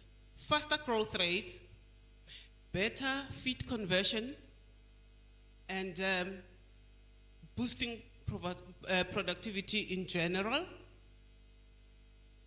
reducing losses. Obviously, your sow mortalities, your pre-weaning mortalities will be reduced. Therefore, you'll have more pigs to wean per year and eventually sustainable farming. But then, to can have a winning formula, as a farmer, you are not going to be doing this alone. You need to collaborate. As it's been said before, you will be collaborating with your nutritionist, your vets, and of course, you must have proper genetics. So there are roles that each of these people need to play so that we can have a better pig that we can all be happy about. As a farmer, you need to make sure that you provide proper housing, environment, floor space, and most importantly, your record keeping. Because if you are not keeping records, your veterinarians, your nutritionists, everybody that will be trying to be helping you, the technical team and everyone will be backing at the wrong tree. Because we will not be able to know where we can help you, where are the problems, because you do not have any data. And then, obviously then, you will have your veterinarians that will be guarding your herd health. Okay. Sorry about that. Yes, and help you implement biosecurity measures and help you design a health plan for your farm. Because what we are, maybe let me say this, all the diseases that we are vaccinating against and all the diseases that we are treating, it cannot be the same here. Maybe you have different strains. Maybe you've got different problems. Then you need a veterinarian to be on your farm so that you can design a farm-specific health plan. And then you will need the nutritionist as well to make sure that you've got proper feed for your farms. All the ration, let me put it like that, all the rations that needs to be there, as you can see them on the screen, because 80% of your input costs, it is your feed. So you need to make sure that as a farmer or as a manager, then you manage your feed as well. There mustn't be unnecessary feed wastage. Even if you can have that nutritious feed, you can have a nutritionist that can help you, but then you still need to do your job to make sure that you manage that feed correctly and you are efficient in doing that. And then, of course, you can have a Ferrari, but if you are not looking after your Ferrari, then it's not going to work. You must understand in any animal production, you have your four fundamentals, your nutrition, you have it's nutrition, it's environment, it's genetics, and then it needs a manager to manage all these things. Because if you are not managing them correctly, it's like having a 4-wheel car that you would want to drive with 3 wheels, and it's not going to work. Okay, moving on. What are the economic drivers in these improved genetics that we are working on? What is it that we want out of our pig? We want high number of piglets from a sow. We want high quality piglets, and we want sow herd efficiency. Secondly, we want an efficient sire, heavyweight performance, and high winning weights. All the previous speakers, they've already spoken about this. I'm just echoing what they have already said. Sow longevity, high quality piglets, low mortality. And then we want maximized primal value, high processing value, and eating satisfaction. And that is very important, because everything that we are doing it for the end consumer. He needs to enjoy the product. It must be the product that you yourself would like to eat. It must be the product that you yourself you want to see on the shelves. And also, by doing so, we are also mitigating the social outcomes as well. Okay, moving on. As Yom has indicated, you need your guild to be crossed, your F1 guild to be crossed with a terminal sire to have your market pigs. But then it's not one size fits all, because of different environments, because of the manner in which we do farming. The type of a pig that can be used maybe on south region of Ghana might not be the same as the north, and it depends on practices as well. So you need to understand what is your market need, firstly. Secondly, what is the potential of your environment? And then that will determine the type of a terminal sire that you will be using to can get a robust piglet. Okay, what are you expecting out of your sow? Uniform, vigorous piglets, excellent mothering abilities. It doesn't help having a sow that can give you 16 born alive, but every time when you win those piglets, you are only winning 6 of them. The rest of them, they were just for the mortality pit. And we want low mortality when it comes to sows, long productive life.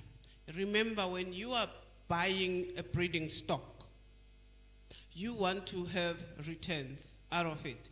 And if it's farrowing for the first time and the second time, you haven't had your returns back. Only when it starts farrowing from third parity onwards that you can start making profit out of that sow. So if your sows are dying at second or before reaching parity 3, 4, 5, then you are actually losing money. Okay, efficiency as well. Fewer gilt development days, lower cost per wean piglet from the less fit users. I will explain that what I'm talking about with fewer gilt development days, and more lifetime pigs marketed per pig, wean pigs with superior feed conversion, high daily gain.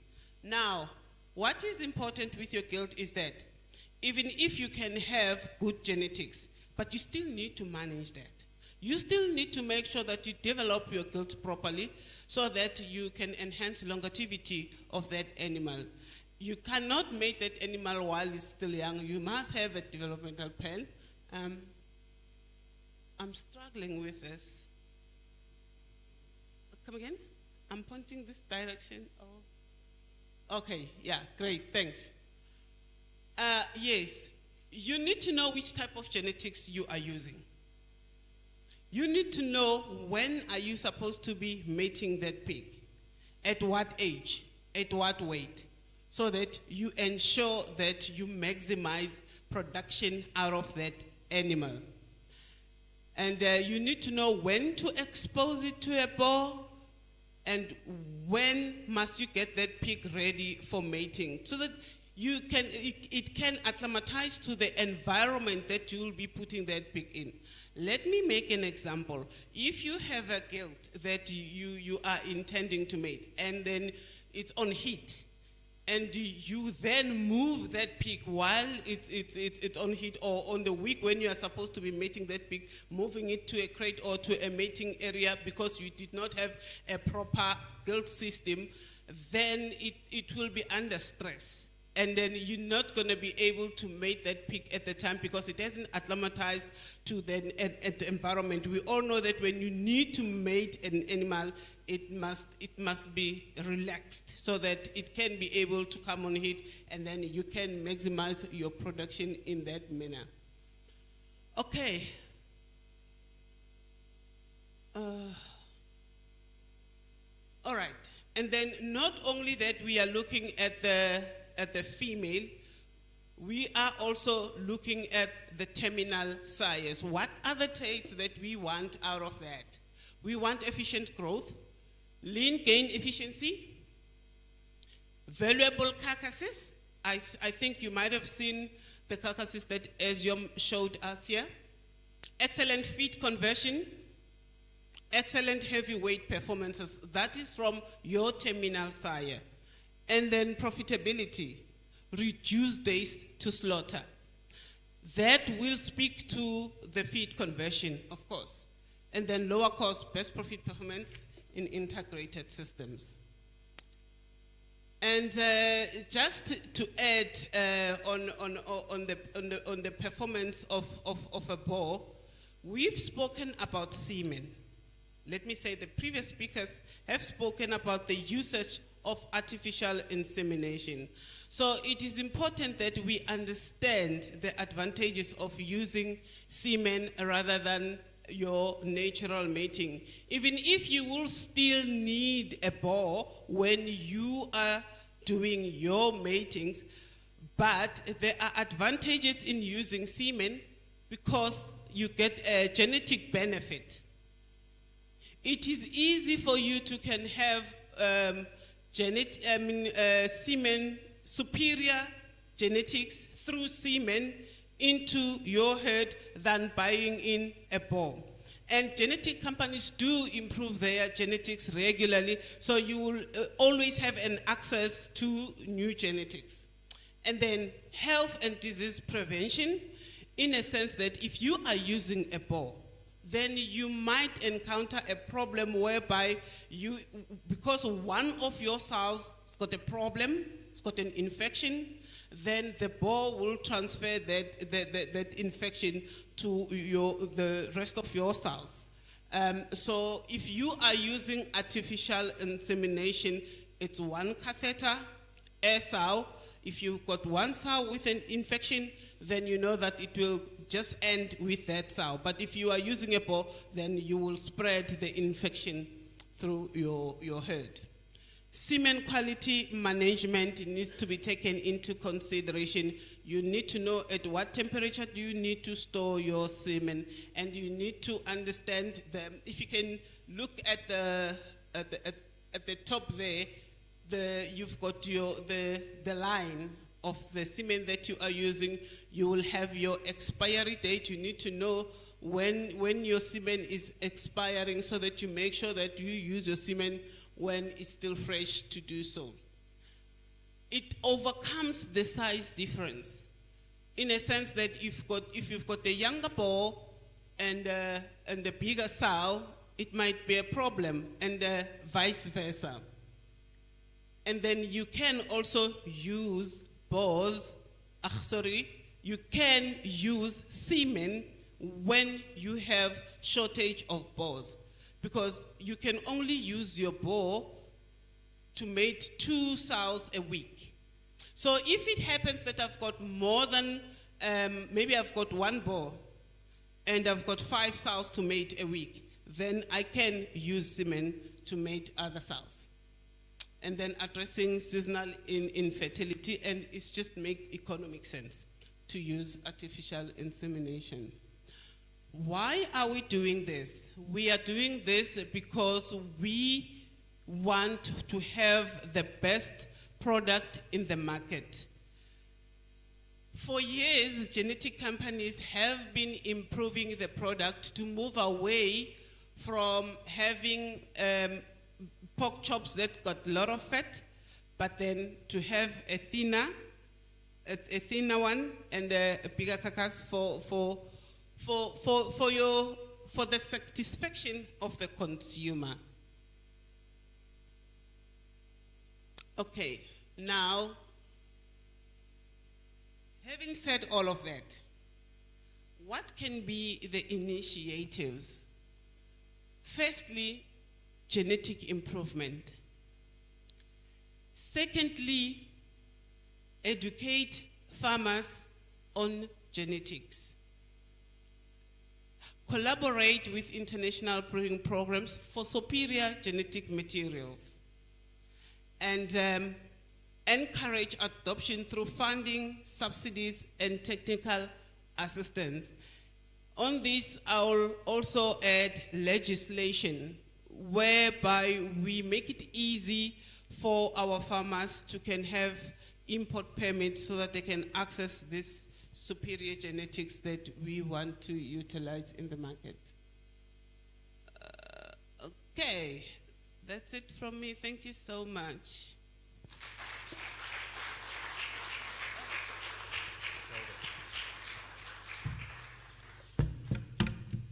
That was a wonderful presentation by Sarah Chirwa. And also, I'd like us to jam our hands again for Samantha.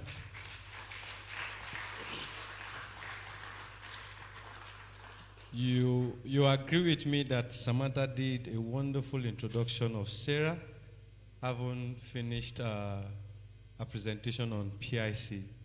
And I can see a moderator in Samantha.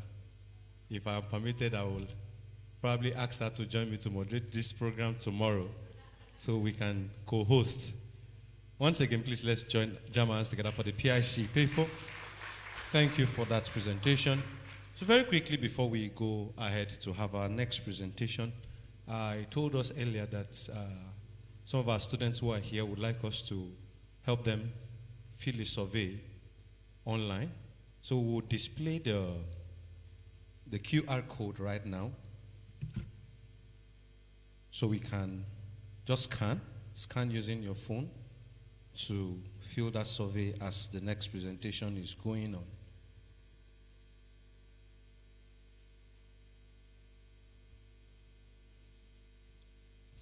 Just scan the QR code. You get information as regards what it's an agribusiness startup participation in Cosmos Innovation Center Agritech Class 2024 program. So they want us to help them. Thank you for doing that. We're moving ahead. I'm going to be calling on my friend, but before he comes up, we're going to see a video of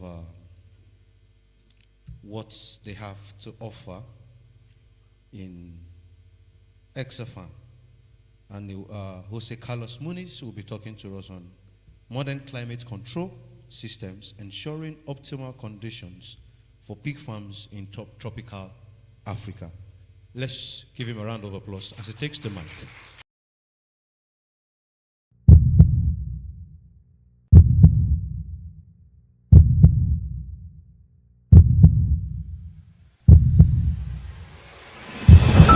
Passion, the driving force behind everything we do. From day one, we have dedicated our energy and commitment to bring excellence to every aspect of our work. Passion for what we do every day. Passion for a work committed to sustainable development and circular economy, with the goal of reducing our impact on the environment. Passion for a work that contributes to economic and social development, creating value in rural areas in order to help maintaining their population, offering opportunities to accomplish generational changeover.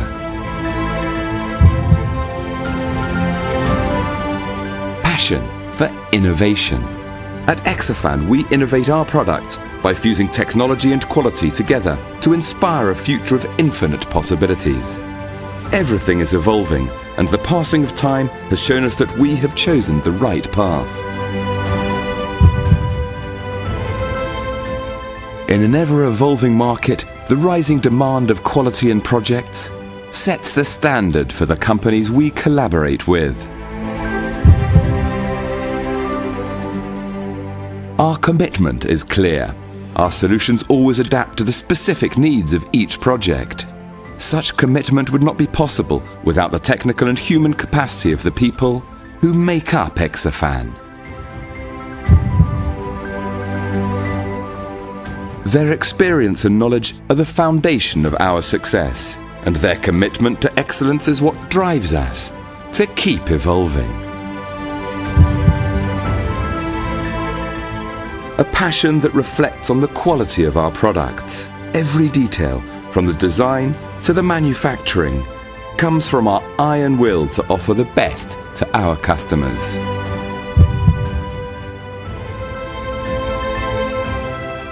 Passion for our animals. We are committed to help them reach their full potential. At Exafan, we not only create high-quality products, but we have learnt that our responsibility goes beyond the production. It is also about taking care of and respecting the animals that are part of the supply chain.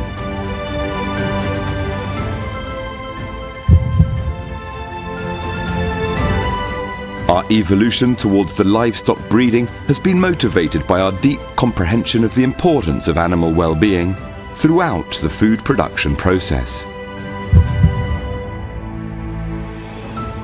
At Exafan, we are fully aware of the challenge that the digital transformation poses, hence why we have technological allies in more than 5,000 cattle farms, which we accompany and help during this process.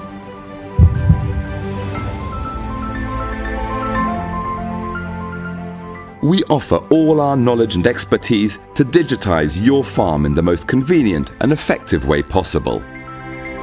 Exafan, where passion meets excellence.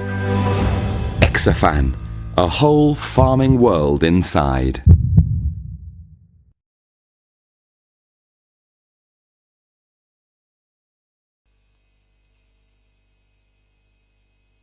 Okay, we are going to talk about the design, the farm, and the design, the equipment we need for one farm, for a pig farm.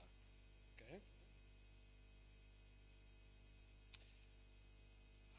We are going to talk about different steps in order to see how it's possible to make the design in one farm.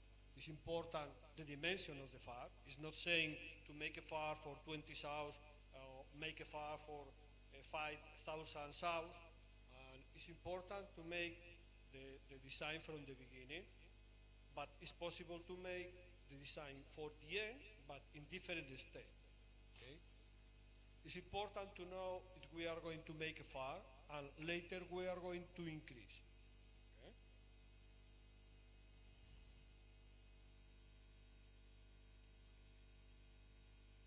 When we are make a design, it's important to make a design for all the parts in a farm.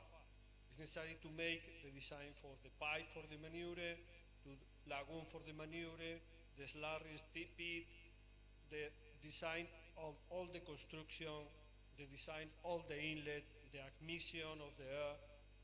Everything is important when we make the design. It's like I say you, Later, I'm going to show you a drawing for different farm, but one farm, for example, is for 500 sows in order to increase later another 500 sows. But it's important, like I say, you make the final design in order to make step by step, in order later was be a correct system for production. It's not logical to have two insemination area, two gestation area. It's important later when we finish the farm was correct for a good production and a good job in order to be correct.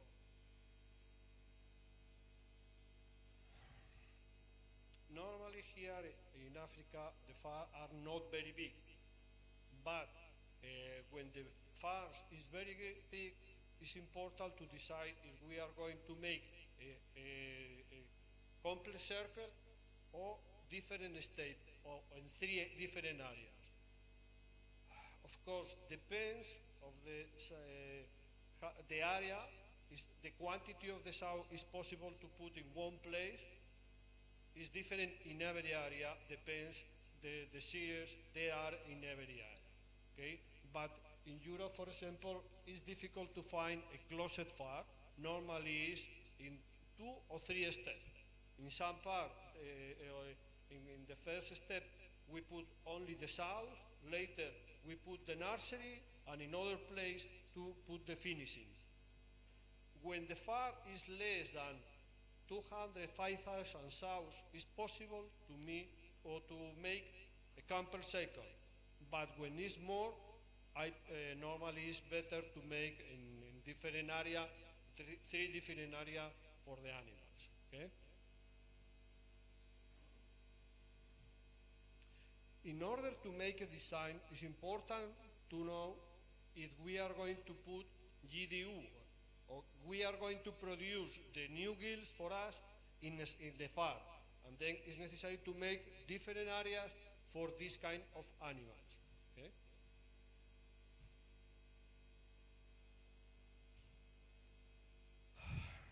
The last years, normally the people is working in bands. What means this? We don't have farrowings every week. Normally we concentrate the farrowing every 3 weeks, every 2 weeks, every 4 weeks, depends of the design and how are going to work. But it's important because it's completely different when you make the design for one farm. It is the number of the bands we are going to work. And also it's important for construction, and also because when you work in band, it's easier to clean the farm, and it's easier for construction. And also it's important when you are growing in a step, you can think in the first step to work in band, and later when you increase, you can go to work in bands every week.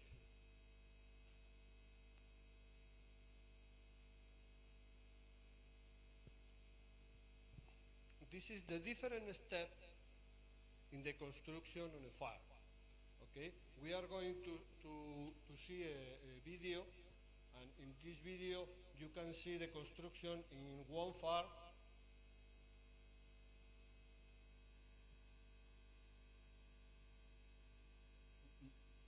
Can you put the video? No. The video you can. This is a construction. One farm is 3,000 sows, and we can see the different steps. This is when we start. This is the area for the buildings, and the different works we are going to make. This is the pipe for the manure, and how is the construction of the pipe and to assemble the pipe.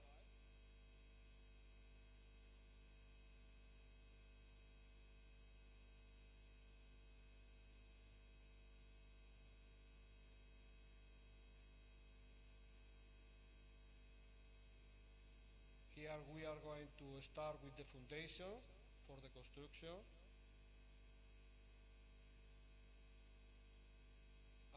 We are going to put the floor in the different areas.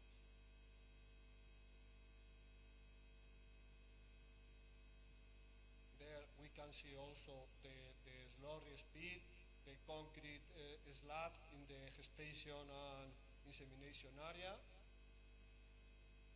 This is the construction of the structure.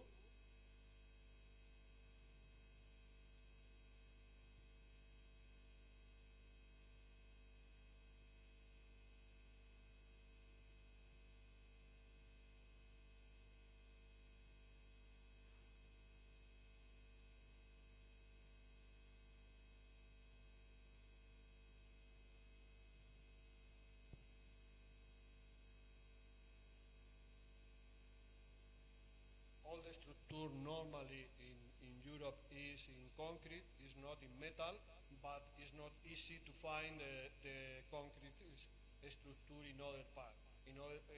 Sometimes the people use in metal and wood also. We are going to put the walls.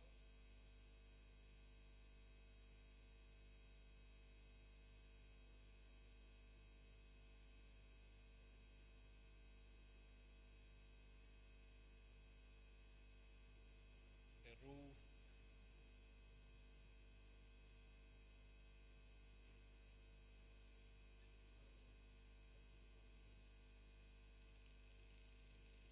That is very important for us is the isolation.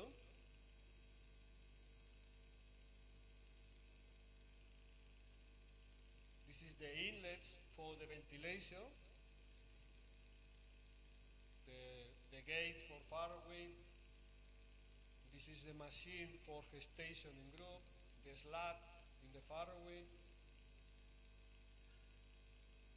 Here you have the ventilation system and cooling system. Here is the farrowing complete inlet with everything. The feeding for the farrowing,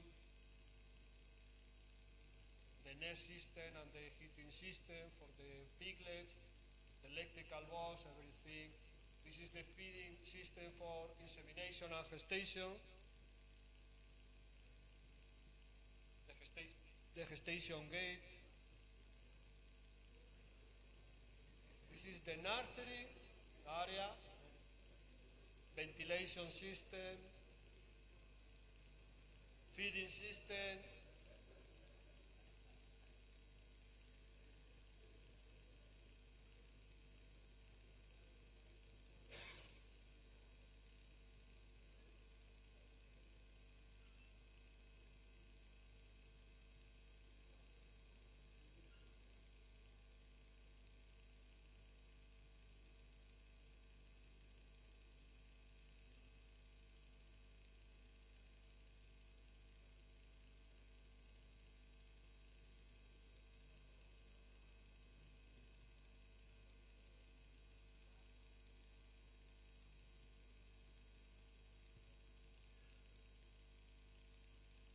And this is the final farm with everything.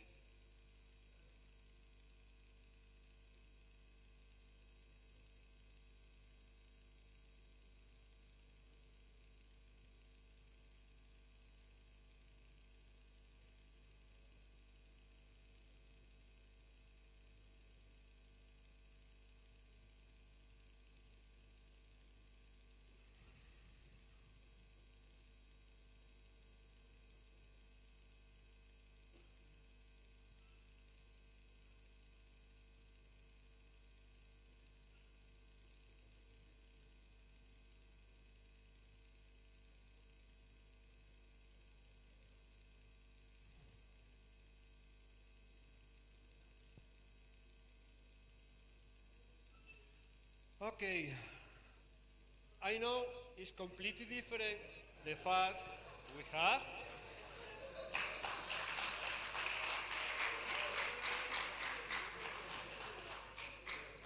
But remember, the cost of the production the people give before is in this kind of fat. And in Brazil, is not exactly, but near. And remember, if you are going to get good production, you need to make good farm.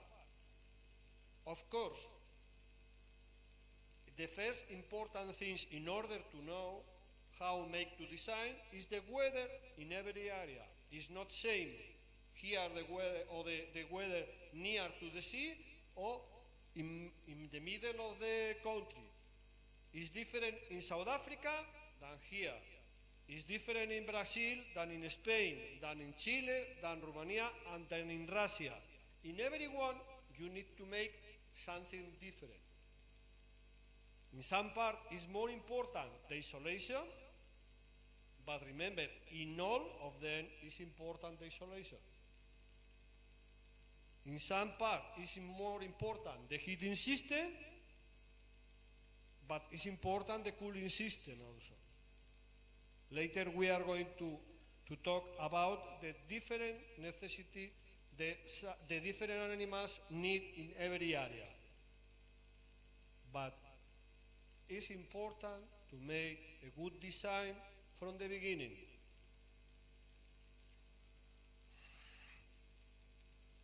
Here, more or less, all the farm is with natural ventilation. But the design is different if we are going to make natural ventilation than dynamic ventilation. For example, one building,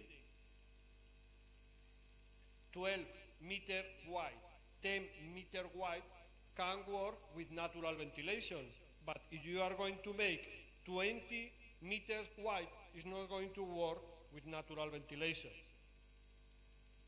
And then it's necessary to make the design in order if we are going to put natural ventilation or forzado dynamic ventilation. Of course, in every area is different. The more important place to put good ventilation is in the boards, in the stud for the board, is the more important. The second is the farrowing area, and later the farrowing is okay, later the insemination and gestation, but don't forget, in the nursery is very important, the heating system for the piglets. We are going to see different system of ventilation, but it's not very important.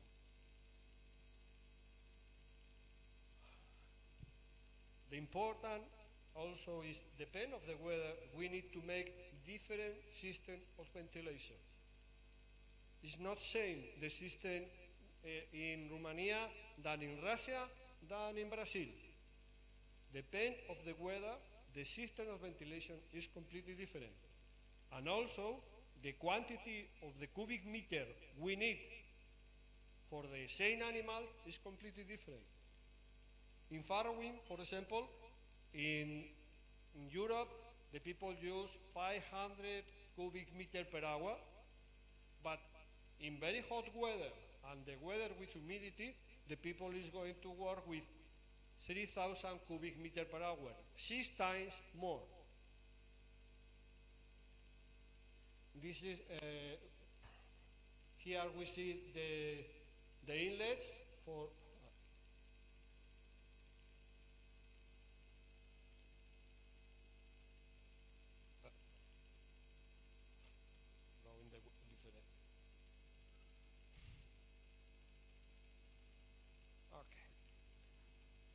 Here is the requirement for the different areas for the animals. In gestation, we need about 2.5 square meters per sow. It's important in gestation, the animal don't have feed ad libitum. And then, with this, it's necessary to make a system in order to restrict the feed for the animals. Here, I speak about this. In Europe, normally the people, of course, have the gauge in order to give the feed for every sow. But it's important to think in this, and also with the time, when you are a farm more than 200 south, some of the area is important to have a feeding system automatic. Like I say you, the temperature, desired temperature for the animals is different in every area. The more complicated is in farrowing, maternity, because we have two kinds of the animals. We have the sow and we have the piglet. We need to give heating to the piglet, and it's very important to give low temperature for the sow.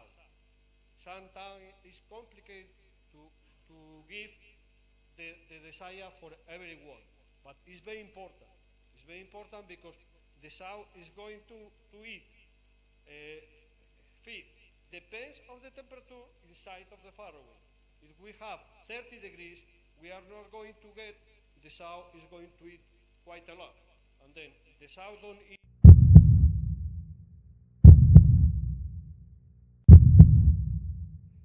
Go to the winning.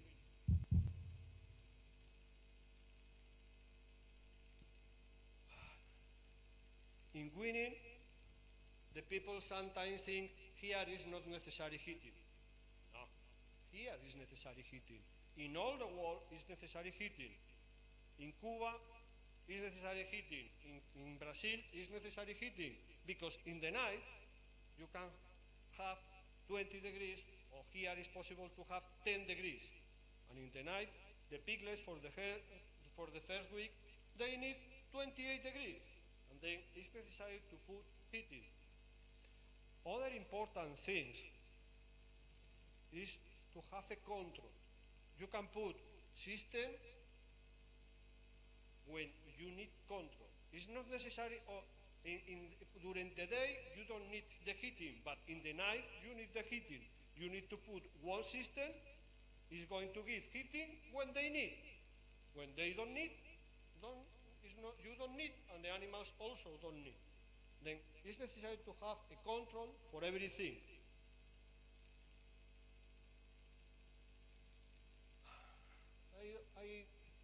I don't speak too much about the cooling system.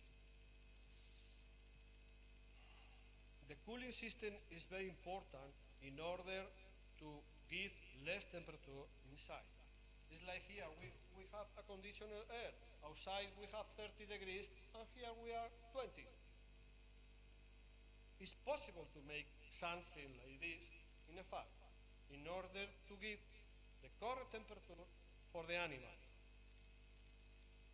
Every day, the people or the other partner was talking about the genetic. One of the problems of the genetic is every day the sows give more piglets, the pigs grow earlier, but we need to give for them good conditions. And then if we don't give good conditions, the animal is not going to give the correct results.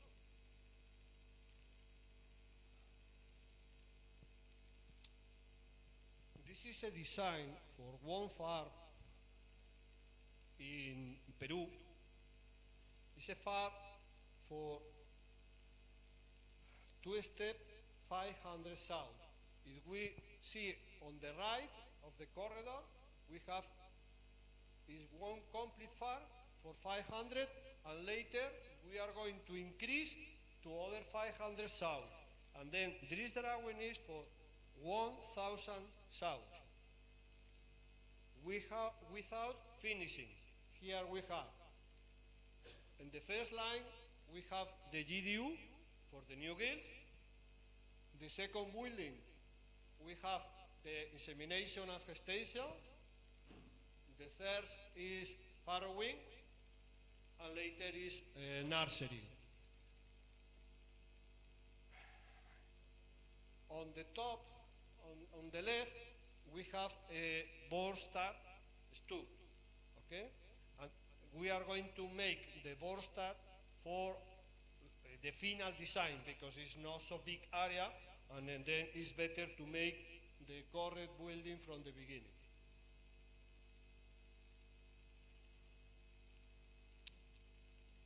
depends of the management, like I say you, if we are going to work in band, the design can change quite a lot.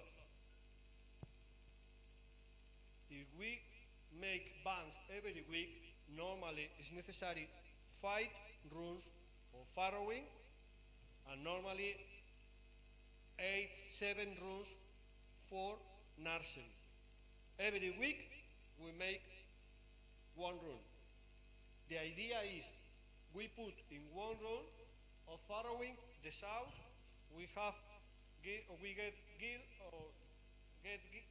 every week.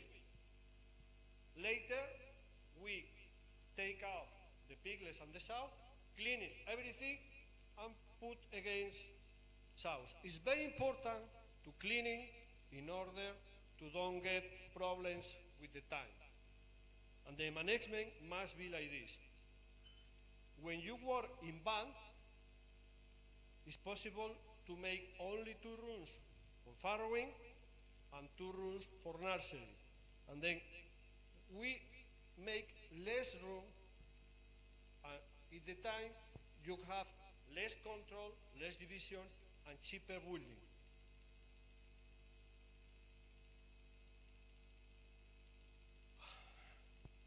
This is one finishing area. We have 6 buildings. In every building you have 80, 68 pigs.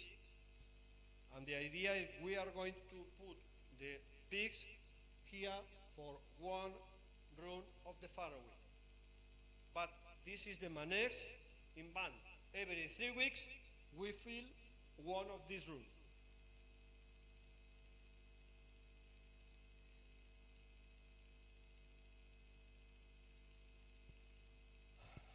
This drawing is for 5,000 sows. This is for Colombia. This far is going to increase in different steps. In this far is also the idea is to put gestation in group with chip machine. That means the sow go to the machine with the chip, and then the machine gives the correct feed for this sow. There are different options, different solutions, but the idea is you know exactly how many kilograms eat every sow. And also it's possible to make in farrowing. And then we have the information, big data of the food eat every sow in all his life. In the previous video, we saw also we can take all the information, the big data from the ventilation and also for the animals. In the system now, we can know exactly how much is the temperature inside of the building in every area. And also it's possible to have information about how many kilograms and the feed conversion you have every day. This is the first step for about 550 sows in the previous drawing. This is the second step in order to increase. Here we are going to go to 1,250 sows.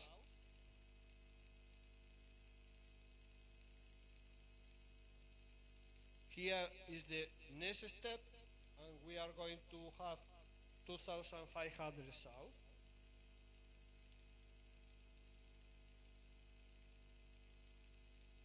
And here the third step for 5,000 sows. The important thing of this is we have the design, the final farm from the beginning, and we go step by step, and we have later the complete farm is organized. We have insemination on the top, we have GDU, later we have insemination, later gestation, and later the farrowing. It's completely, you have the order for in every area. You don't have insemination in 6 times. You have organized the farm in order to the movement of the animal was caused.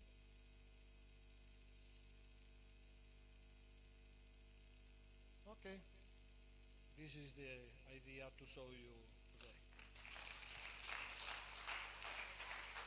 Thank you. Please let's jam our hands together again for Jose Carlos Muniz. You agree with me that this wonderful man is talking like a father to his children. Am I right? You know the way a father will walk, my children, are you hearing what I'm saying? And he has been able to give us details. I know by now so many of us are already saying that we have a bright future, right? And if we must get to that future, there's a lot of work to do. And if we are identifying the lot of work that needs to be done, we must all put our hands on deck and get what we need to do done as quick as possible.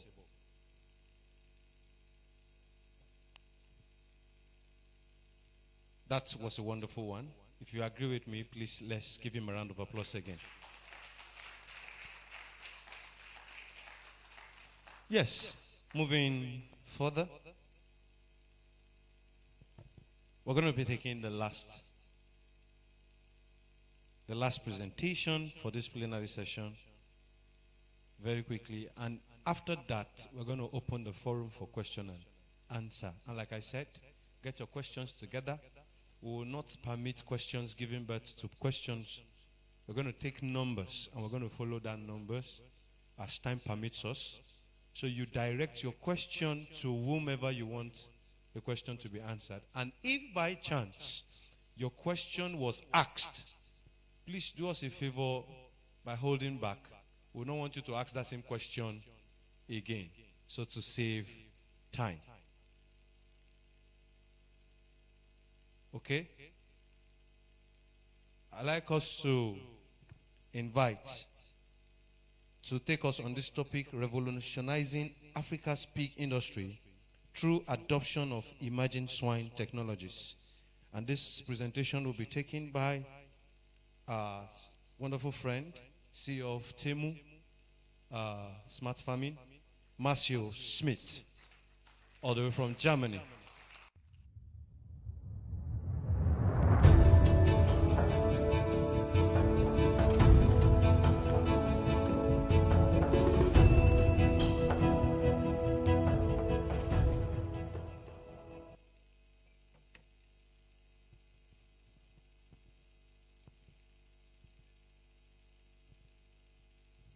So I have the controller.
Okay, so my name is Marcio Schmidt.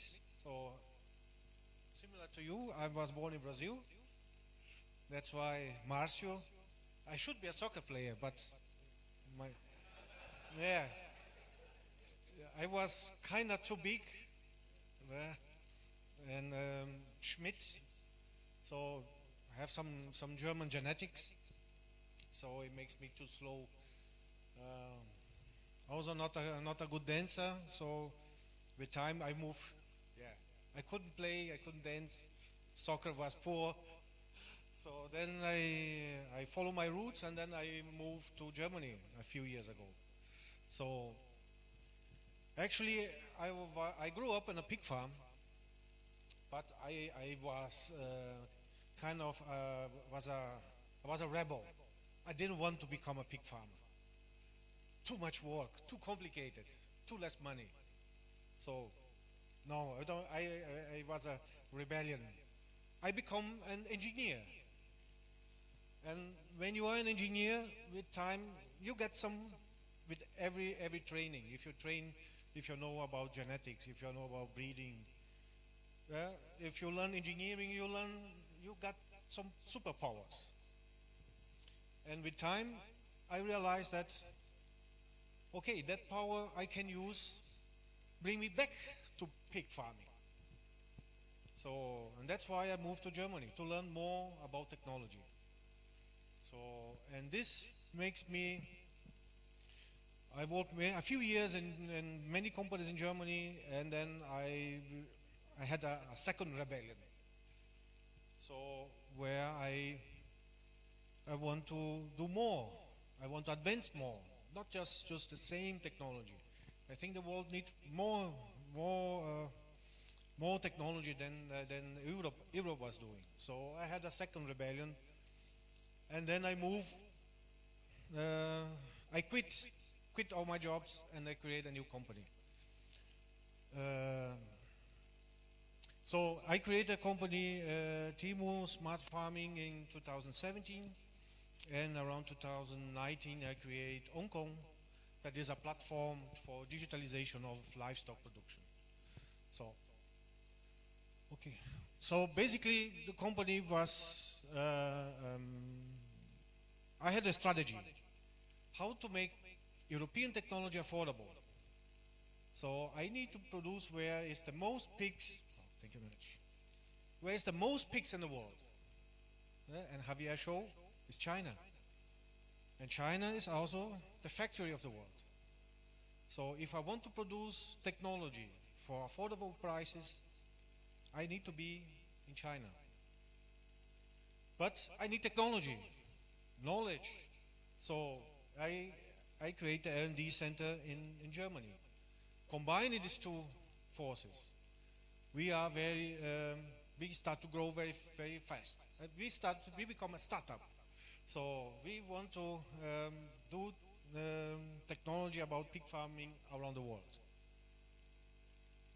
And this was our first project. Most of the people say this is crazy, it will not work. It works. It works up to date. But why it works? It works because it is on the top of a mountain, isolate, adding natural biosecurity. And of course, it's a big challenge. So we need to move the feed 1 kilometer, move into the building, how to solve such a problem.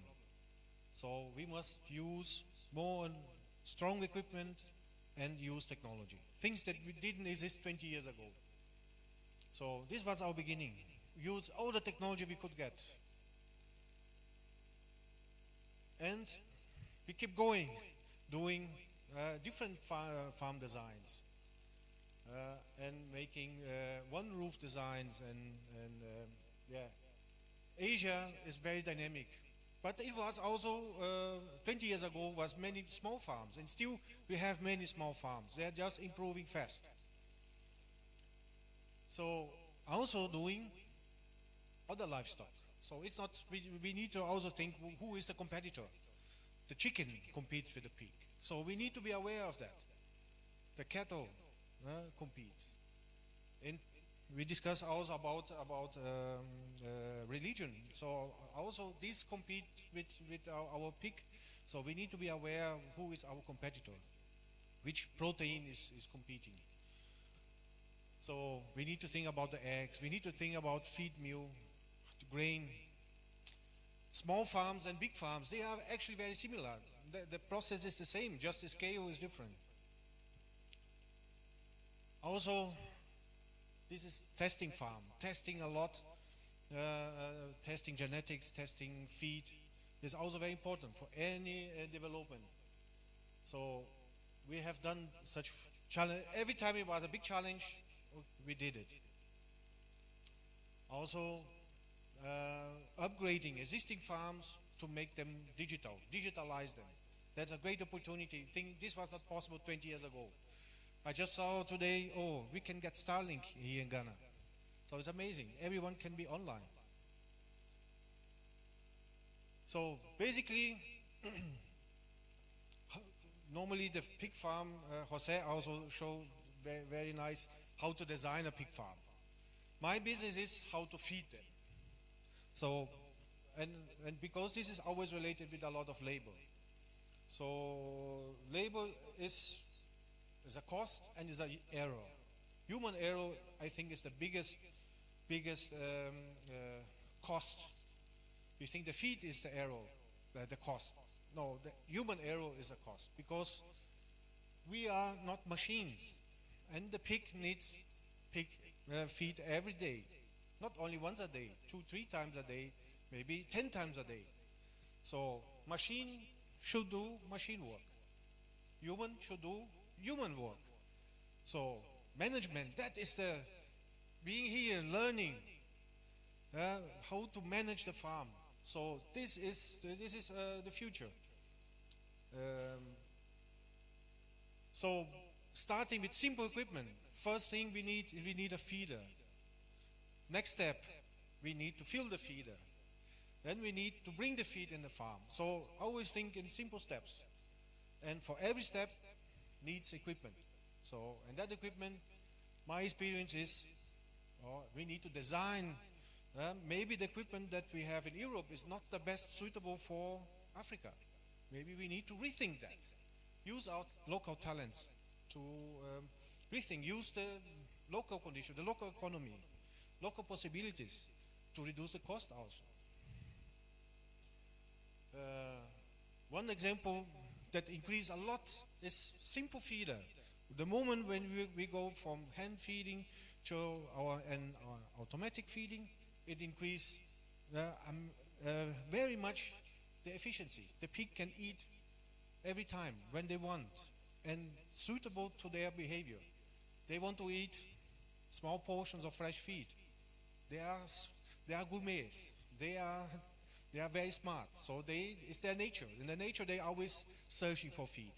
How we can simulate that in a barn? It can be many different versions. It can be just manual feeding, filling the feeder. It's one step. So we always need to think in a pig farm, because we don't have a budget. It's very rare that we have a budget to build a complete nice farm. The dream farm that you show, it's not always possible, because we don't have the budget. Most of the time it's not possible because of budget. So, and then we can go further and doing automation of all systems. It can be very simple, very easy, but every step counts on the success of the farm. It can be more. It can be even showing. It can be very advanced with mixing, using local feed production, local ingredients. Mix your own feed. This has a huge potential to reduce cost. In Germany, we do this. The farmer produce mostly of the corn. They use the corn and just buy premixes. So this is a way to reduce cost, to being competitive.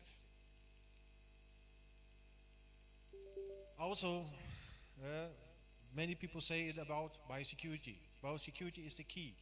And in Asia, they are learning now. They need to invest in biosecurity. If the first, when we think on a farm, first thing to do, what is the biosecurity concept? So the risk is too high. So always think that how to solve biosecurity. We need to reduce human movement in the farm. Reduce feed movement, reduce pig movement. So movements are the risk. And machines can do this work. It can be very advanced. I can measure the feed consumption per pen. So, or per pig, for the sows when we have ear tags. It can be very advanced. So there's almost no limit how advanced can be in the technology. And it can be big, but also can be very small. So just a big farm is just many small units in one farm. How to make it smart? Basically, if you look to our society, we use smartphones. Why they are smart? Basically because they are connected. So we are connecting people with the smartphone. They are connected with the internet. And that is the biggest opportunity that we didn't have in Europe, or we didn't have in Brazil, or we didn't have in China. But in Africa, we have that. We can take this shortcut. So digitalizing, I think, is a great opportunity, parallel to the equipment, also digitalizing. So a smart farm is a connected farm. Connected with people, with specialists. So we talk about cooperation, how to cooperate. Equipment, genetics, feed, market, consumer. So there's a lot of interest, a lot of people. And it looks simple, but it is actually very complex. So we have so many, the pig business is so complex. So how to organize that? This is, I think this is the biggest challenge for us here, how to organize all the pig business, how to make it efficient, and how to make everyone cooperate. Maybe using smart technologies will make it easier, makes your learning like brings new ideas how to bring knowledge to you. And it's not only one pig, there's many pigs and many stages of the production.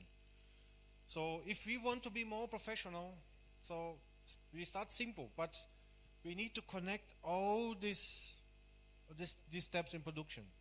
So every day we have cost. But we only make money once, only when we can sell the pig. Then we make the money. So the cash flow is very important. So we need to think, we need to survive all this production. And all this production needs a lot of equipment. Just looking from my side, I focus on equipment and technology. Is a lot of equipment to bring performance. We want to also bring performance to the great genetics, how they can perform. They need environment, they need feed, they need monitoring. So this is a big teamwork. And I see my experience now is how to take the real farm and make it digital. So when we can have the data online, then we can bring people to cooperate much more easier, much more faster. Not everyone wants to enter or can enter in a pig farm. So make it digital, make sure that we can see as much as possible online. Is a big future. Also redesign. Who said that we need to put the pigs in a box? The nature is very efficient. The pigs are part of the nature.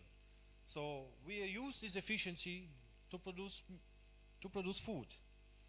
If we put them in a box, so maybe we are killing efficiency.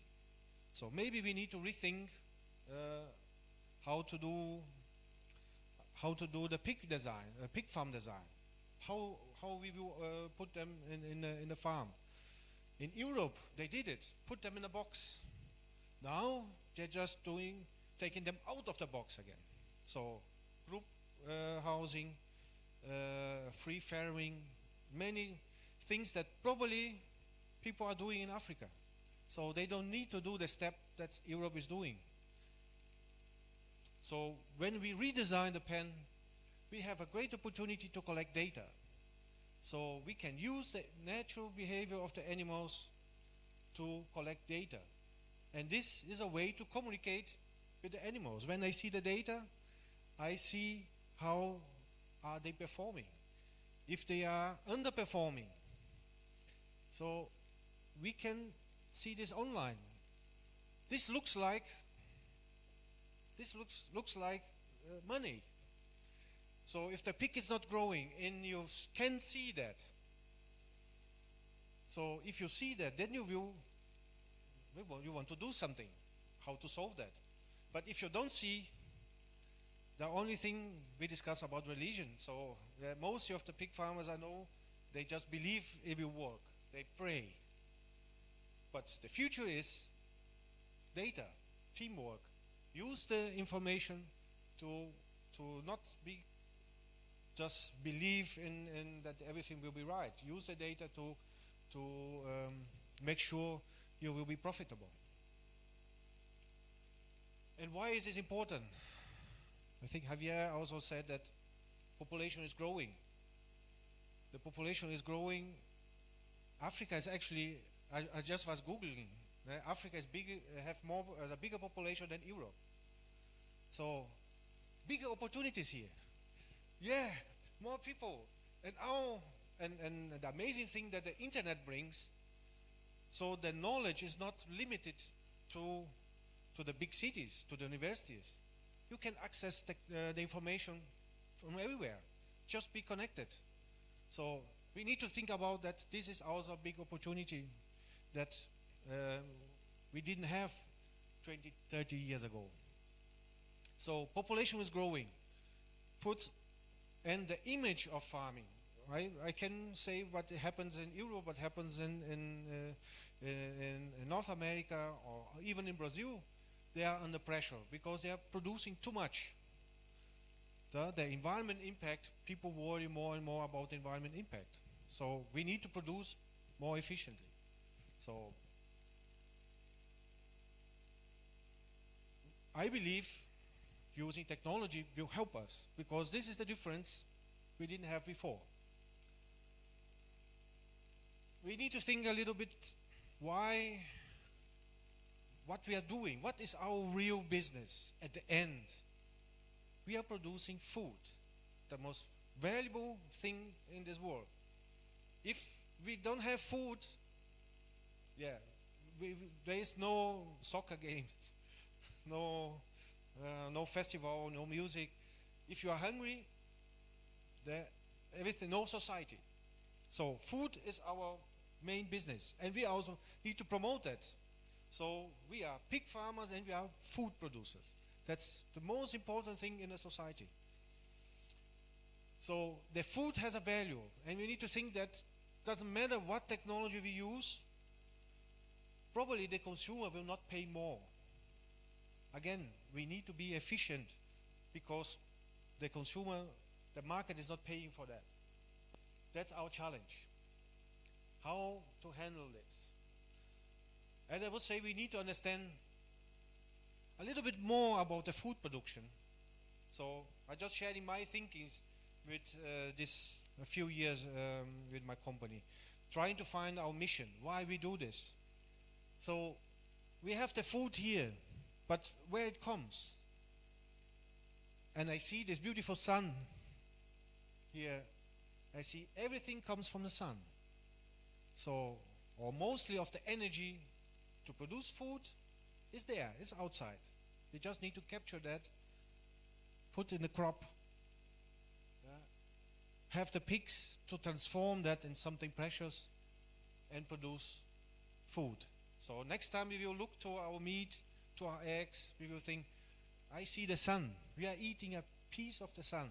And we have something amazing here. We have a lot of sun that is scare. It's not so abundant and this is something in Brazil. They realize that we have the sun, we have water, we have enough resources. So they harvest crops 3 times a year. So the energy and not better than it's renewable. Something they're paying a lot of money in Europe. So we have free renewable access to renewable energy. And thinking more about that, so we are in the business of transforming energy in food. And then my motivation grows because we think we are not just pig farmers. We are in a big production chain that is starting with the sun and even doesn't end. So at the end, after consuming the food, we have a circular economy. So waste happens. Waste in all food industry. And pigs are great recyclers. So we can use a lot of the waste from farming and food production to recycle that food with pigs. So that's why we have liquid feeding. Liquid feeding was created as waste feeding. Use that waste that nobody wants to do nothing with them, but the pigs, they are so efficient, they can transform that. So we want to be more efficient, and this will also reduce the cost. Reducing the cost of, so using the technology, using smart farming, will reduce the cost of food production, will make you make more money. And I believe that we should take the shortcut. We don't need to follow exactly what Europe is doing.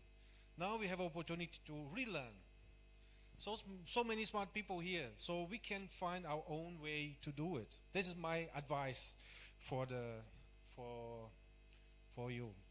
Use all the technology we can get to find a new way. So today we have plenty of possibilities to analyze and to share data. That it was, I met so many 20, 30 years ago pig farmers. They were struggling.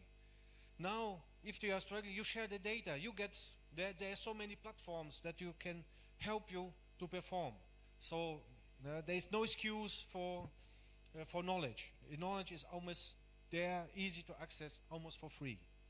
So, and having data makes you much more powerful. My advice, two ways. One, we need simple, first step, simple equipment.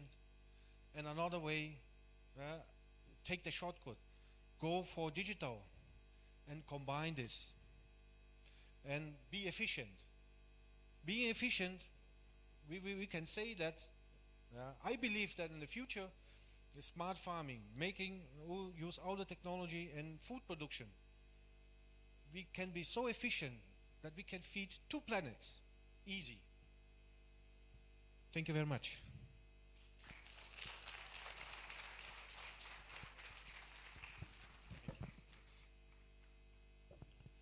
Please, one more time, let's give him a round of applause. That was a good presentation from Marcio Smith. Thank you for that. Very quickly, our time is fast spent. I don't want to bore us with too much talk, so we can move into the Q&A. Let's have the Danbred video quickly. After that, I'd like to invite Professor.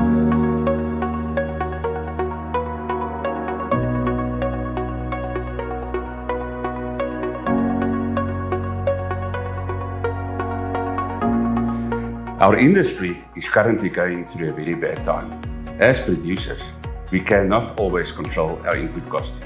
Things we do have control over are our efficiencies and our on-farm productivity. Danbred is unique in many ways. We want to take a few moments to explain to you how our company, our products, and our solutions can help you navigate through these challenging times.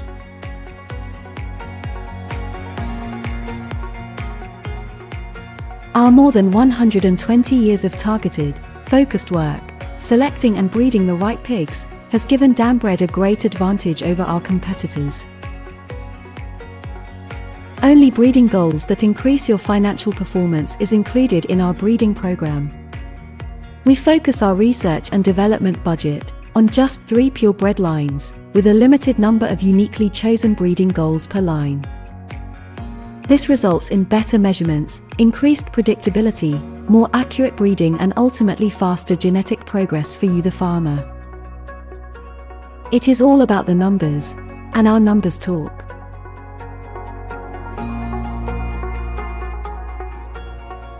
Our annual genetic progress of our breeding traits often equates to more than €2 per slaughter pig per year. This makes the Danbred breeding engine extremely profitable. We believe that learning, upskilling, and adapting to new ways of farming is the foundation for a well-established and long-standing organization.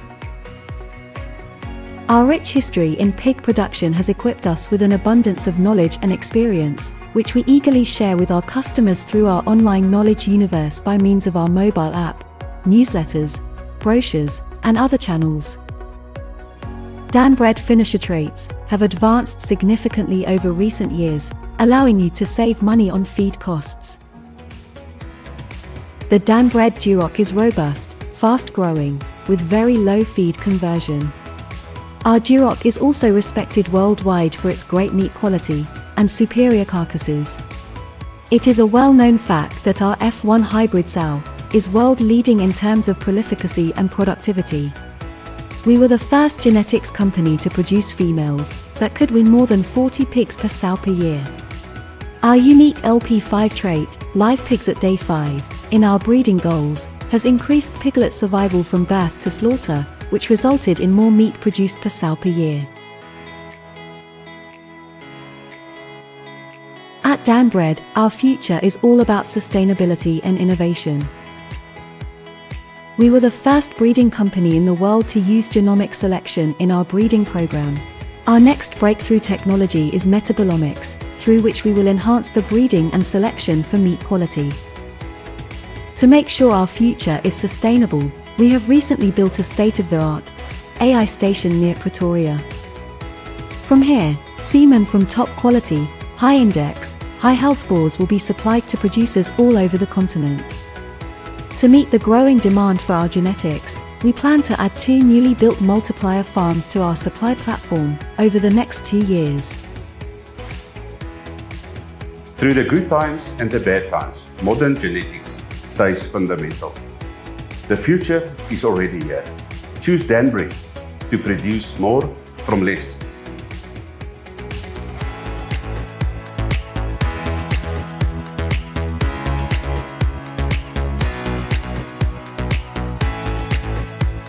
Danbred, your business, our DNA.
bit really lucky to have all of this at our disposal. It's very, very fortunate for us.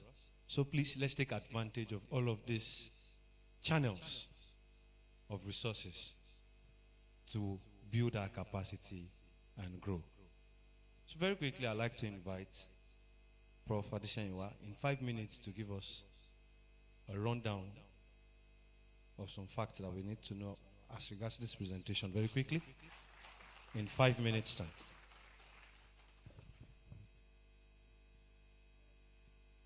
Thank you very much. I keep saying students are taught for, I think, 3 months makes an average of a semester. If I'm right, for those who are lecturers here. And then after the 3 months, they take exams. Except in those days, when I say those days, good enough we are in Legon. When we were in school, you do almighty exam. You'll be taught in the beginning, and then maybe 6 months or 9 months later, that's when you take the exams. But he says he's a moderator. Do you agree with him? Okay. But I tell my students and I tell my children, I say, a professor or a lecturer takes exams every day. Because whatever you say, you need to be mindful of it. You can, any other person can say anything, but you say something, you are held accountable. You say the university done, said, did. So you have put me on the spot. After 4 presentations, he said I should give a recap of all they said. So you are all here to judge whether it was fair on me.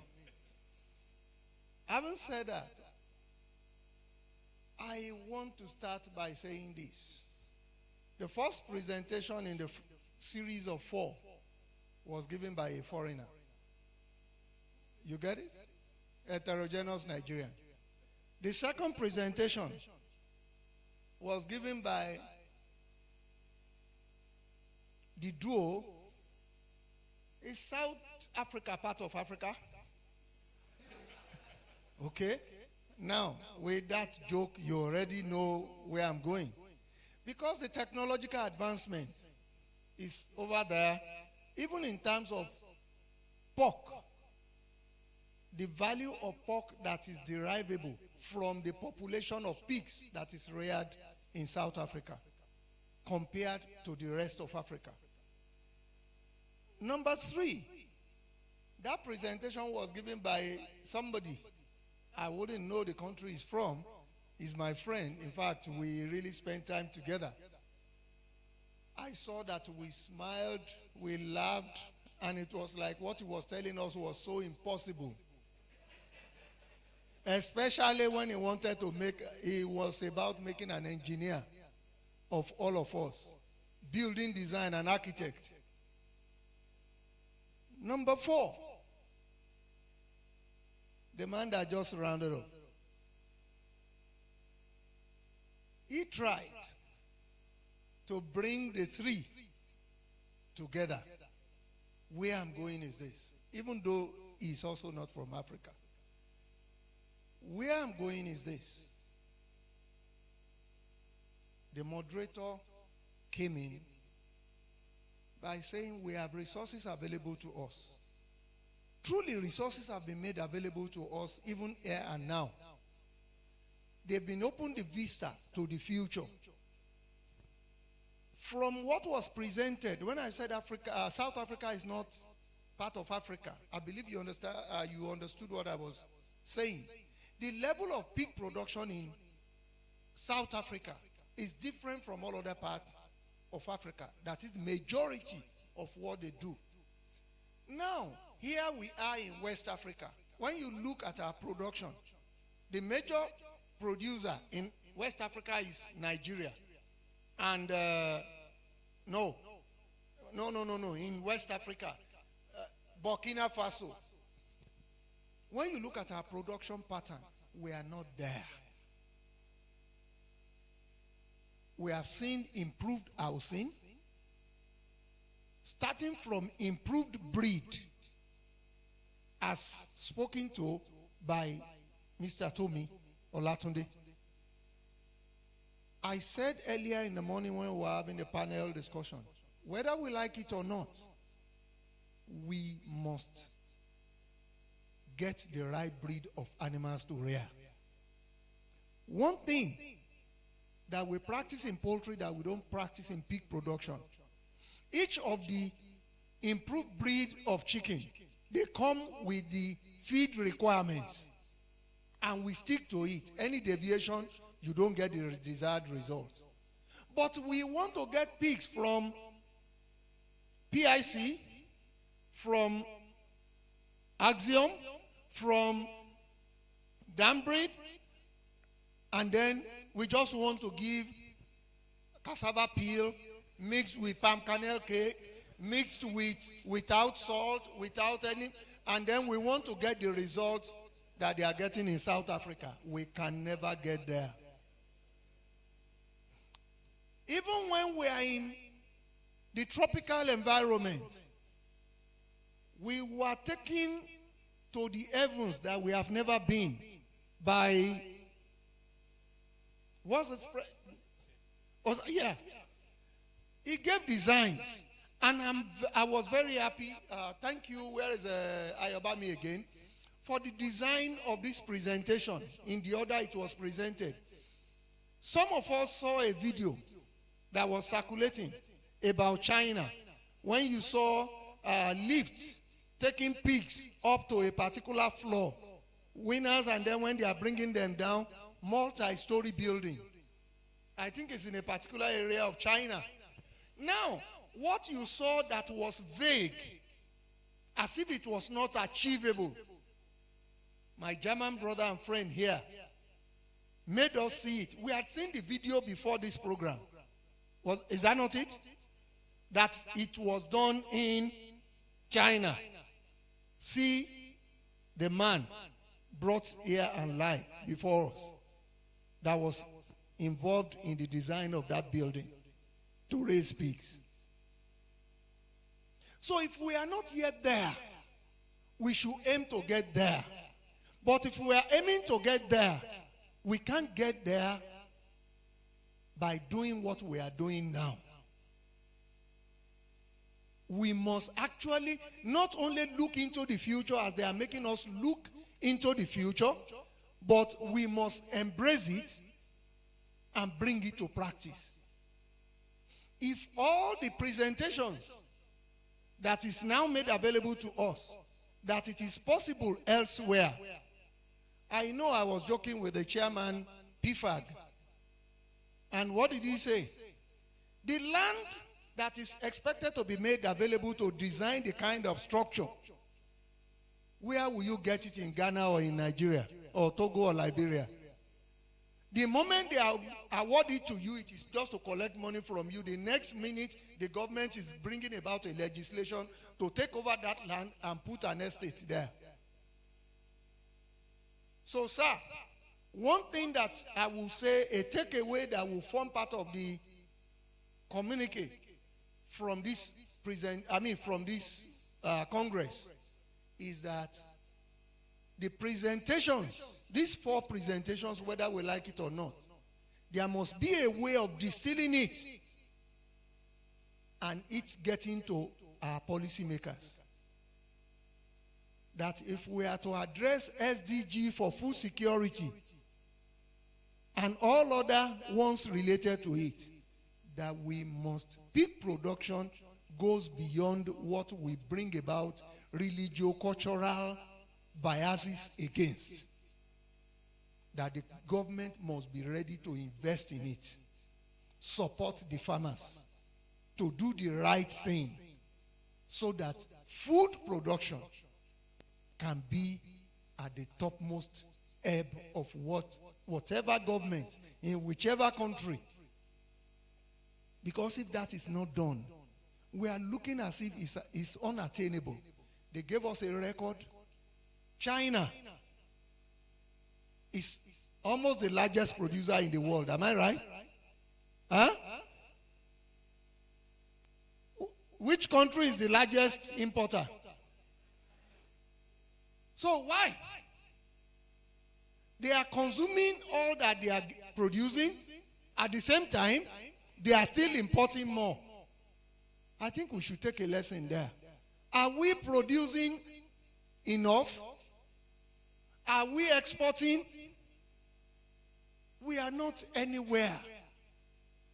So one thing that we should take away from the summary of today's presentation is that whoever is in the policy sector here, we must take this to the doorstep of the policy makers, and we too must change the narrative by changing our what's the name of my friend? Xavier gave us this quote in the morning. There must be a paradigm shift. That is a change. If we don't change from our feeding, this, you saw the breeds that you captured.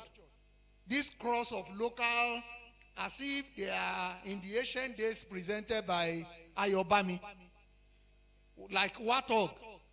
That is the kind of pigs that we rear. And we want it to be like the one reared in South Africa. With what feed? Cassava peels, palm kernel cake. And then, what again? All the waste, just the garment of. And do you know that is not laughable enough? Do you know we have farmers? It's even in Nigeria and it's here in Ghana. A farmer will just acquire this land, fence it round, throw pigs there, and will come back in 6 months. He says he puts the pigs there to eat the vegetation, and then he wants to take them to market after a while. Yes, it's happening. I've gone to a place in Ghana here. I've been to places like that in Nigeria. So we must change our ways. I believe it's a bedrock for tomorrow. I know we have a lot of questions to ask, but even with the questions, let's open our minds so that when the questions are responded to, we should assimilate it and be ready to use it. ASF vaccine has been tested in Vietnam.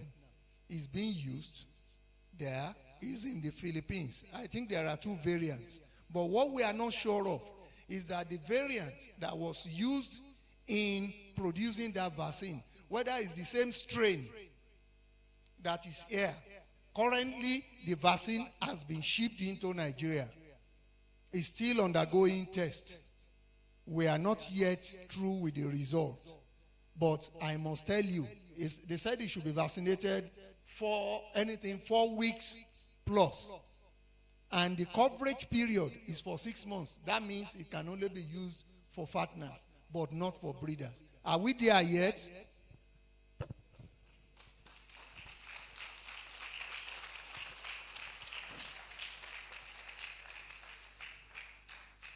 Thank you very much, Prof.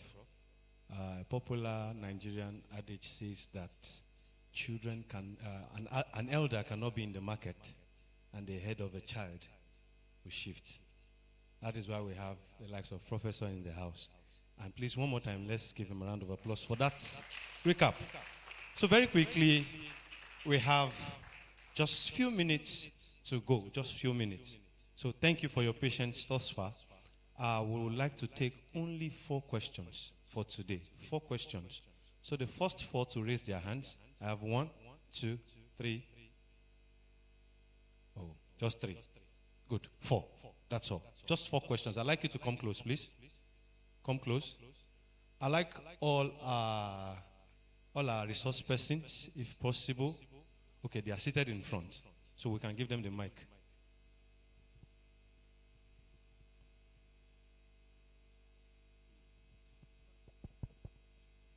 All right. One of the speakers, if I can remember, something Matthew, yeah. So he brought some nice design, but that is just the icing on the cake. We produce 50 and below pigs in Africa. So can you do a design for that? Make it a manual. We don't want the complex. Now let me go to the main thing. Yeah, my main question or recommendation is this. I have attended so many conferences, but this is one of the best in terms of resource persons. Is well equipped in terms of resources person. And pig farmers, are we going to allow them to sell these and just go back empty-handed? No. We want to make sure that by the time you go back, we are partnering in so many ways. So the pigs industry is weight on 3 legs: the feed, the breed, and the marketing. Now, these all highly level resources people have the capacity to help us to do. Somebody said the industry has so many opportunities. One of the opportunities we can make is these 3 pillars. That's the feeding, marketing, and then the breed. Can we, but before the end of this program, form a committee for these 3 groupings so that they will share their ideas, and at the end of the day, they come out with a communique, and then we can then form grouping and see how they can partner in a win-win situation. Ghana, and for that matter Africa, we need your products here. So let's form the communique at the end of the program. If it means getting a 3rd day, then we will come out with what we need to do. You can include some of us who are not at the advanced stage. Then we can come out with what we can do so that it becomes a working document. It may mean flying to other places to understand how it is done. Then they come back to Ghana here and start, and for that matter, all the African countries. Then from there, you have already admitted that Africa has a big market. Can we make good use of it? Thank you. I think that was a recommendation by him, not particularly a question. All right, the second person. Thank you for the opportunity once again. My name is Richard Benakon. Yeah, my name is Richard Benakon from Sierra Company Limited. So we do in specifically pumpkin cake, which you mentioned. Yes. So per research, is one of the basic and very good protein for the pigs. So I just wanted to throw my question to Mr. Mario. Yeah, Matthew. So I really enjoyed his presentation, but he actually talked about how the feed is being given to the animals in the way. So I just wanted to throw a bit of light to pumpkin cake so that we here, I mean, our company is one of the largest suppliers of and distributors of the pumpkin cake. And not to forget how Professor also mentioned it in a funny way. So I wanted him to clarify that it's a good protein source for pigs and it really helps them. Thank you. All right. And we have, no, it's for Marcio. I think the pigs are actually, they eat everything. So, but to grow efficiently, they need to have a complete nutrition. So they need energy. So I think I don't know the amount of protein in the pumpkin. Yeah. So yeah. So yeah. Yeah.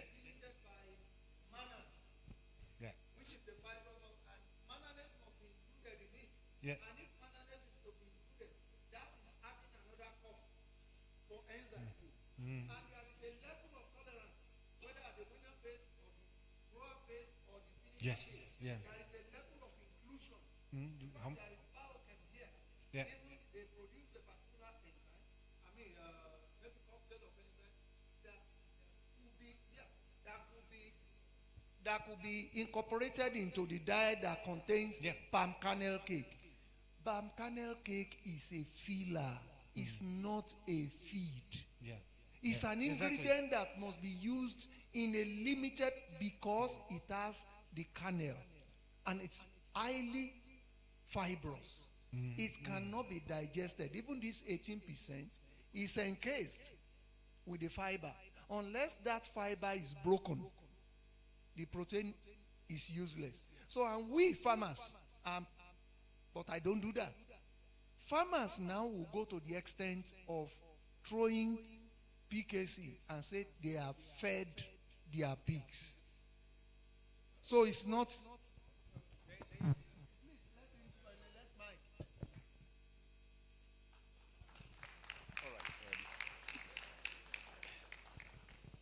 Okay, I'm Michael Nyako.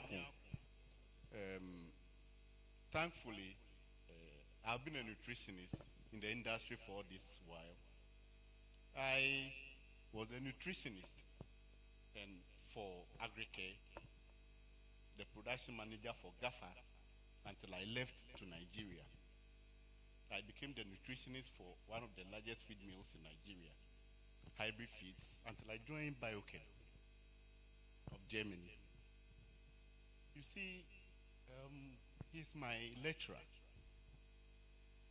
but I want to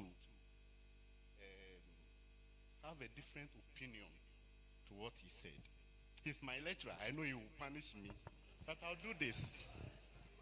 You see, in nutrition, my life for the past 23 years has been nutrition and nothing more.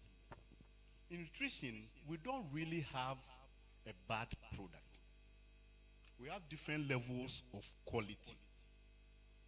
And that is why today we are pushing the use of alternative feed additives, feed ingredients.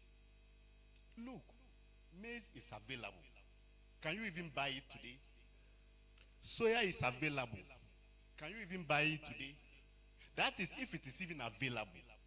There are so many times, there was a point in time, in Ghana here, it was even difficult getting meat. The use of alternative feed ingredients therefore becomes very key. The most important thing is, if you are chanced to now get a groundnut cake and not soya, what differentiates between groundnut and soya? So with soya, maybe you say that when it comes to lysine, soya has a better amino acid profile. So soya gives you maybe 3% lysine. Groundnut may give you maybe half. So when you are formulating, and there was no soya in Ghana, but only groundnut you had, then you know that, okay, this is the deficiency when I'm using groundnut. So that is what I should do. There is no wheat offer.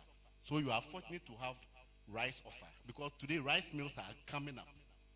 So what is the deficiency when it comes to rice offer and not wheat offer? You know the issue of oxidation rancidity, and therefore, no, I'm going there, sir. No, I'm going there. Okay, I agree. Okay. So the point I'm making is that, yes, it's true. PKC is a product with a certain level of nutritional values. It has its anti-nutritive elements. So when you are to use PKC in your feed, you have to know the highest level at which you should include it. That is why. That goes with every other ingredient. You can't say that maize is good, so you are going to use maize 100%. You can't say that fish meal is good, so I'm going to use fish meal 100%. Every product has its level at which it should be included. So it has some fibrous products, mannan and so on and so forth. So when you are producing with that product, this is the kind of enzyme I should use, and therefore you derive the benefit from it. Please, I'll use this opportunity to also encourage all our colleagues here who are nutritionists and can assist the industry. This is the time we are needed the most, and I want everybody to come on board and help the industry. Thank you very much.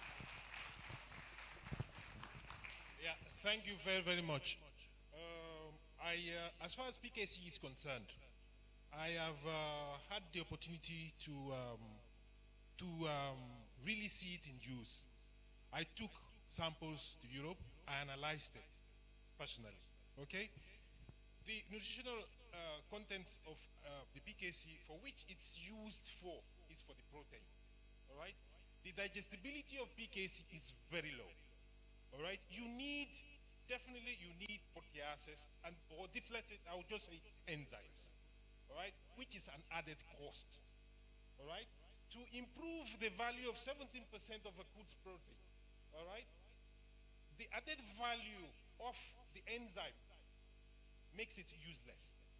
Why? I would rather buy at any price sunflower meal, groundnut cake with its deficiency in amino acids. All right, and of course, soya. Okay? So it's economics. Simple economics. It's a filler. Yeah, that's what it is. So let's stop pushing what is not pushable. Let's look for other sources. Capra cake. Let's look at the capra cake. There are other things. Thank you.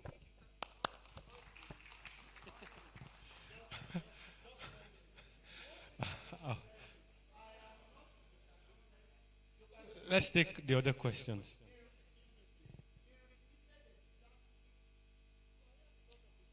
Yes, sir.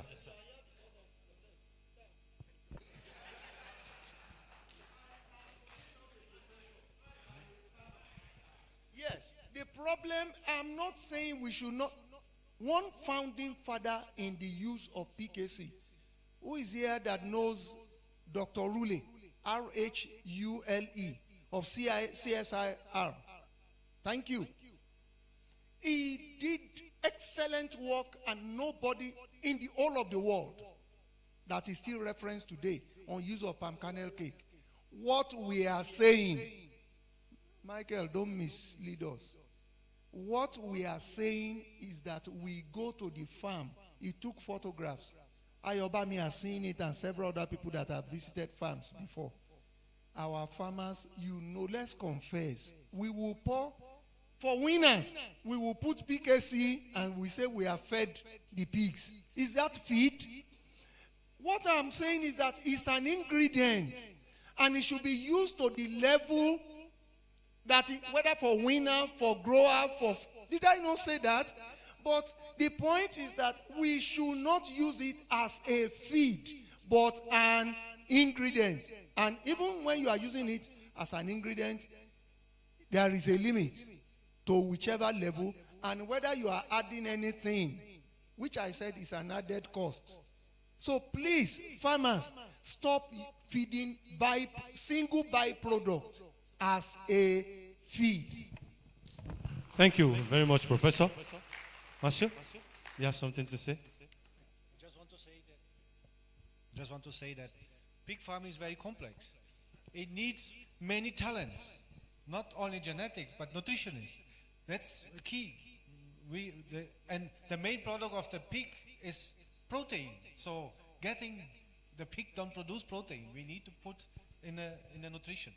So many talents are working together. Thank you. You want to say something about that? Hold on, I'm coming, please. Please, good afternoon. I'm Frida from Nunu Farms. And as regards the conversation, I want to share my experience when it comes to feeding.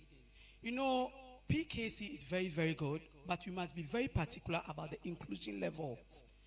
We must be very particular about the inclusion levels because the feed must be balanced. We are breeding, or we are raising exotic animals, and we want to use ingredients that will not help the animals to grow. Before, I used to talk and complain about the cost of quality feed for my animals. So it took me longer time for me to raise an animal at 80 kilos. You go to certain farms and an animal that is 9 months old will be weighing 45 kg. If we are talking about commercial farming, then we must look at the pragmatic means to get the weight at a particular time. So looking at South Africa, for instance, they have a secret as to their premixes and the things they add to their feed that allows their animals to grow. Within 5 months, 6 months, they hit about 100 kilos and they get the money. Value for money. In as much as we are looking for cheap feed, let's not forget that the longer we spend on the farm, the more expensive it becomes. So we must also invest in getting quality feed for the animals so that we get the profit for that. Thank you. That's wonderful. Thank you very much. Please, my name is Michael Aze, and I'm from Ecolovex. We've noticed that the same ingredients that are used in the formulation of feeds, particularly for our livestock, maize, soya bean, then the others are also staples that are supplying our indigenous households locally. And so we are looking at using alternative ingredients like one of the lecturers mentioned.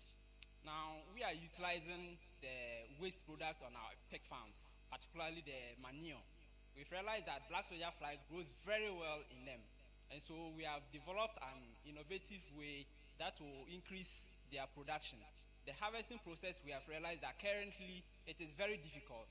And so our technology is going to enhance the easy harvesting of this black soldier fly larva, which will be produced from PIC manure. Hence, farmers will be able to integrate this one in place of soya bean, which is very expensive and also a staple. So that is the innovation we are bringing. All right. I was expecting him to ask a question, but he just gave us a short speech. I think we'll... Good afternoon. My name is Edward Odoyi, a farmer. And I have less than 200 pigs. But then when the resource man was showing the video, people were laughing, others are sad. And those of us who have passion, we are very sad. And I want to use this opportunity to beg our leaders so that the government, you will see the government to stop selling the agric lands. We formerly have a place, Nungwa Farms, which have been sold. The Bensu place have been sold. And we want to improve agriculture. If these things are happening, how can we build a facility like the one that was just shown to us? So I want to beg you people, see the government. I know there is a representative here, so that they work on this for us. Then next year or next 2 years, when you people come, we can boast and say we've started something. Thank you.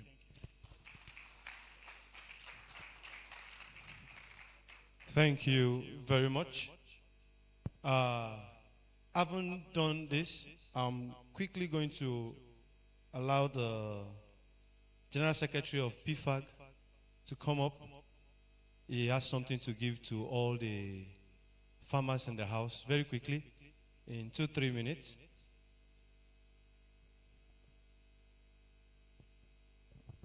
Thank you very much. And let me just pick it directly from the last question, the last person that asked the question. Let me appreciate my president is here, Mr. Kwame Appiah Dankwa, and the executive of the Pig Farmers Association. The comment the gentleman passed is a very important comment. Pig Farmers Association have been marginalized because we don't have numbers. Poultry Farmers Association have numbers and they have strength that sometimes they give ultimatum to the Minister of Agri if they are taking decisions that is contrary to their industry. So our problem is that we don't have numbers. Mr. Smith mentioned data is strength, data is power. So the association is building data. Please, if you are not a registered member, can we please display the number? The IT team, can you display the number? That's my number. You send a WhatsApp to me, I'll send you the link for the registration. Please register. Either you're a potential farmer, you're an existing farmer, please register. We need to get our numbers building up. We get our numbers building up, then we can make a point when the need arises. We can have a say. We went for a meeting, my president is here, with the Minister of Agri when he was brought into office. And the Poultry Farmers Association took over the meeting. We were marginalized because we had no number. We had no voice. A lot of us are aware there is currently a grant that has come for poultry farmers. When you ask about pig farmers, we are not on the radar yet. But you know that from your farm, the pigs that you have, compared to poultry, the contribution to protein for the nation, we are making impact. If the support they give to poultry, if they give it to us, and we're able to increase the number of our farms, we'll make an impact. We'll make an impact. Free education that is running, feeding for those schools, assuming pig farmers are supported, you know the impact we'll make. Please, let's register. Send to your friends who are farmers. Please put your farm name and your number. Send, we'll give you the registration form. You register, you become a member. We pay in just a token of 140 to be a member for the whole year. Mr. Ayubami is aware, when this conference was being organized, getting data was a big issue. We gave number, but we could have been much, much better if we had bigger data. Thank you very much. So, farmers in Ghana, please take advantage of this opportunity. And I know Dr. Azori too is listening to this. He will take it back home to Tanzania. And my friend from Liberia, please take this back home to Liberia. And before you know it, when we form a formidable force in our countries and we come together as Africa, we do great things. Am I right? Thank you for your patience. Thank you for relaxing and enjoying every bit of this event. Tomorrow promises to be a bigger and a better time compared to today. So I'd like us to come tomorrow with our minds open and ready to receive the last dose of this event. And you know, we are saving the great for the last. So please, for wider coverage, behind your program, your pamphlet, behind your program schedule, there's a QR code. We'd like you to scan that QR code and follow every other instructions given to you. Scan the QR code behind your program schedule and follow every other. You have a platform for big platforms to get information and every other thing you need as a farmer. Thank you very much. On behalf of Agrobreeders Nigeria, in collaboration with 333 Pig Academy and Benin Incorporated Groups, Pig Farmers Association of Nigeria, ably supported by our good sponsors, PIC from South Africa. Please let's jam our hands together for them. Axom from Spain. Then we have Temu Farms, yes, from Germany. Yes, then we have Axom from France. Then also our silver sponsors, Danbred and Abnu. We want to sincerely say thank you for waiting till this time and following this event thus far. If I may ask, have I been a wonderful moderator? Please clap for me. Thank you very much. Without further ado, I would like to officially close the event for day one and say, have a wonderful night rest. See you tomorrow, 8:45 a.m. The event kicks off 8:45 a.m. So try as much as possible to be here as early as possible so we can leave on time. Once again, thank you. And have a wonderful, safe trip back home.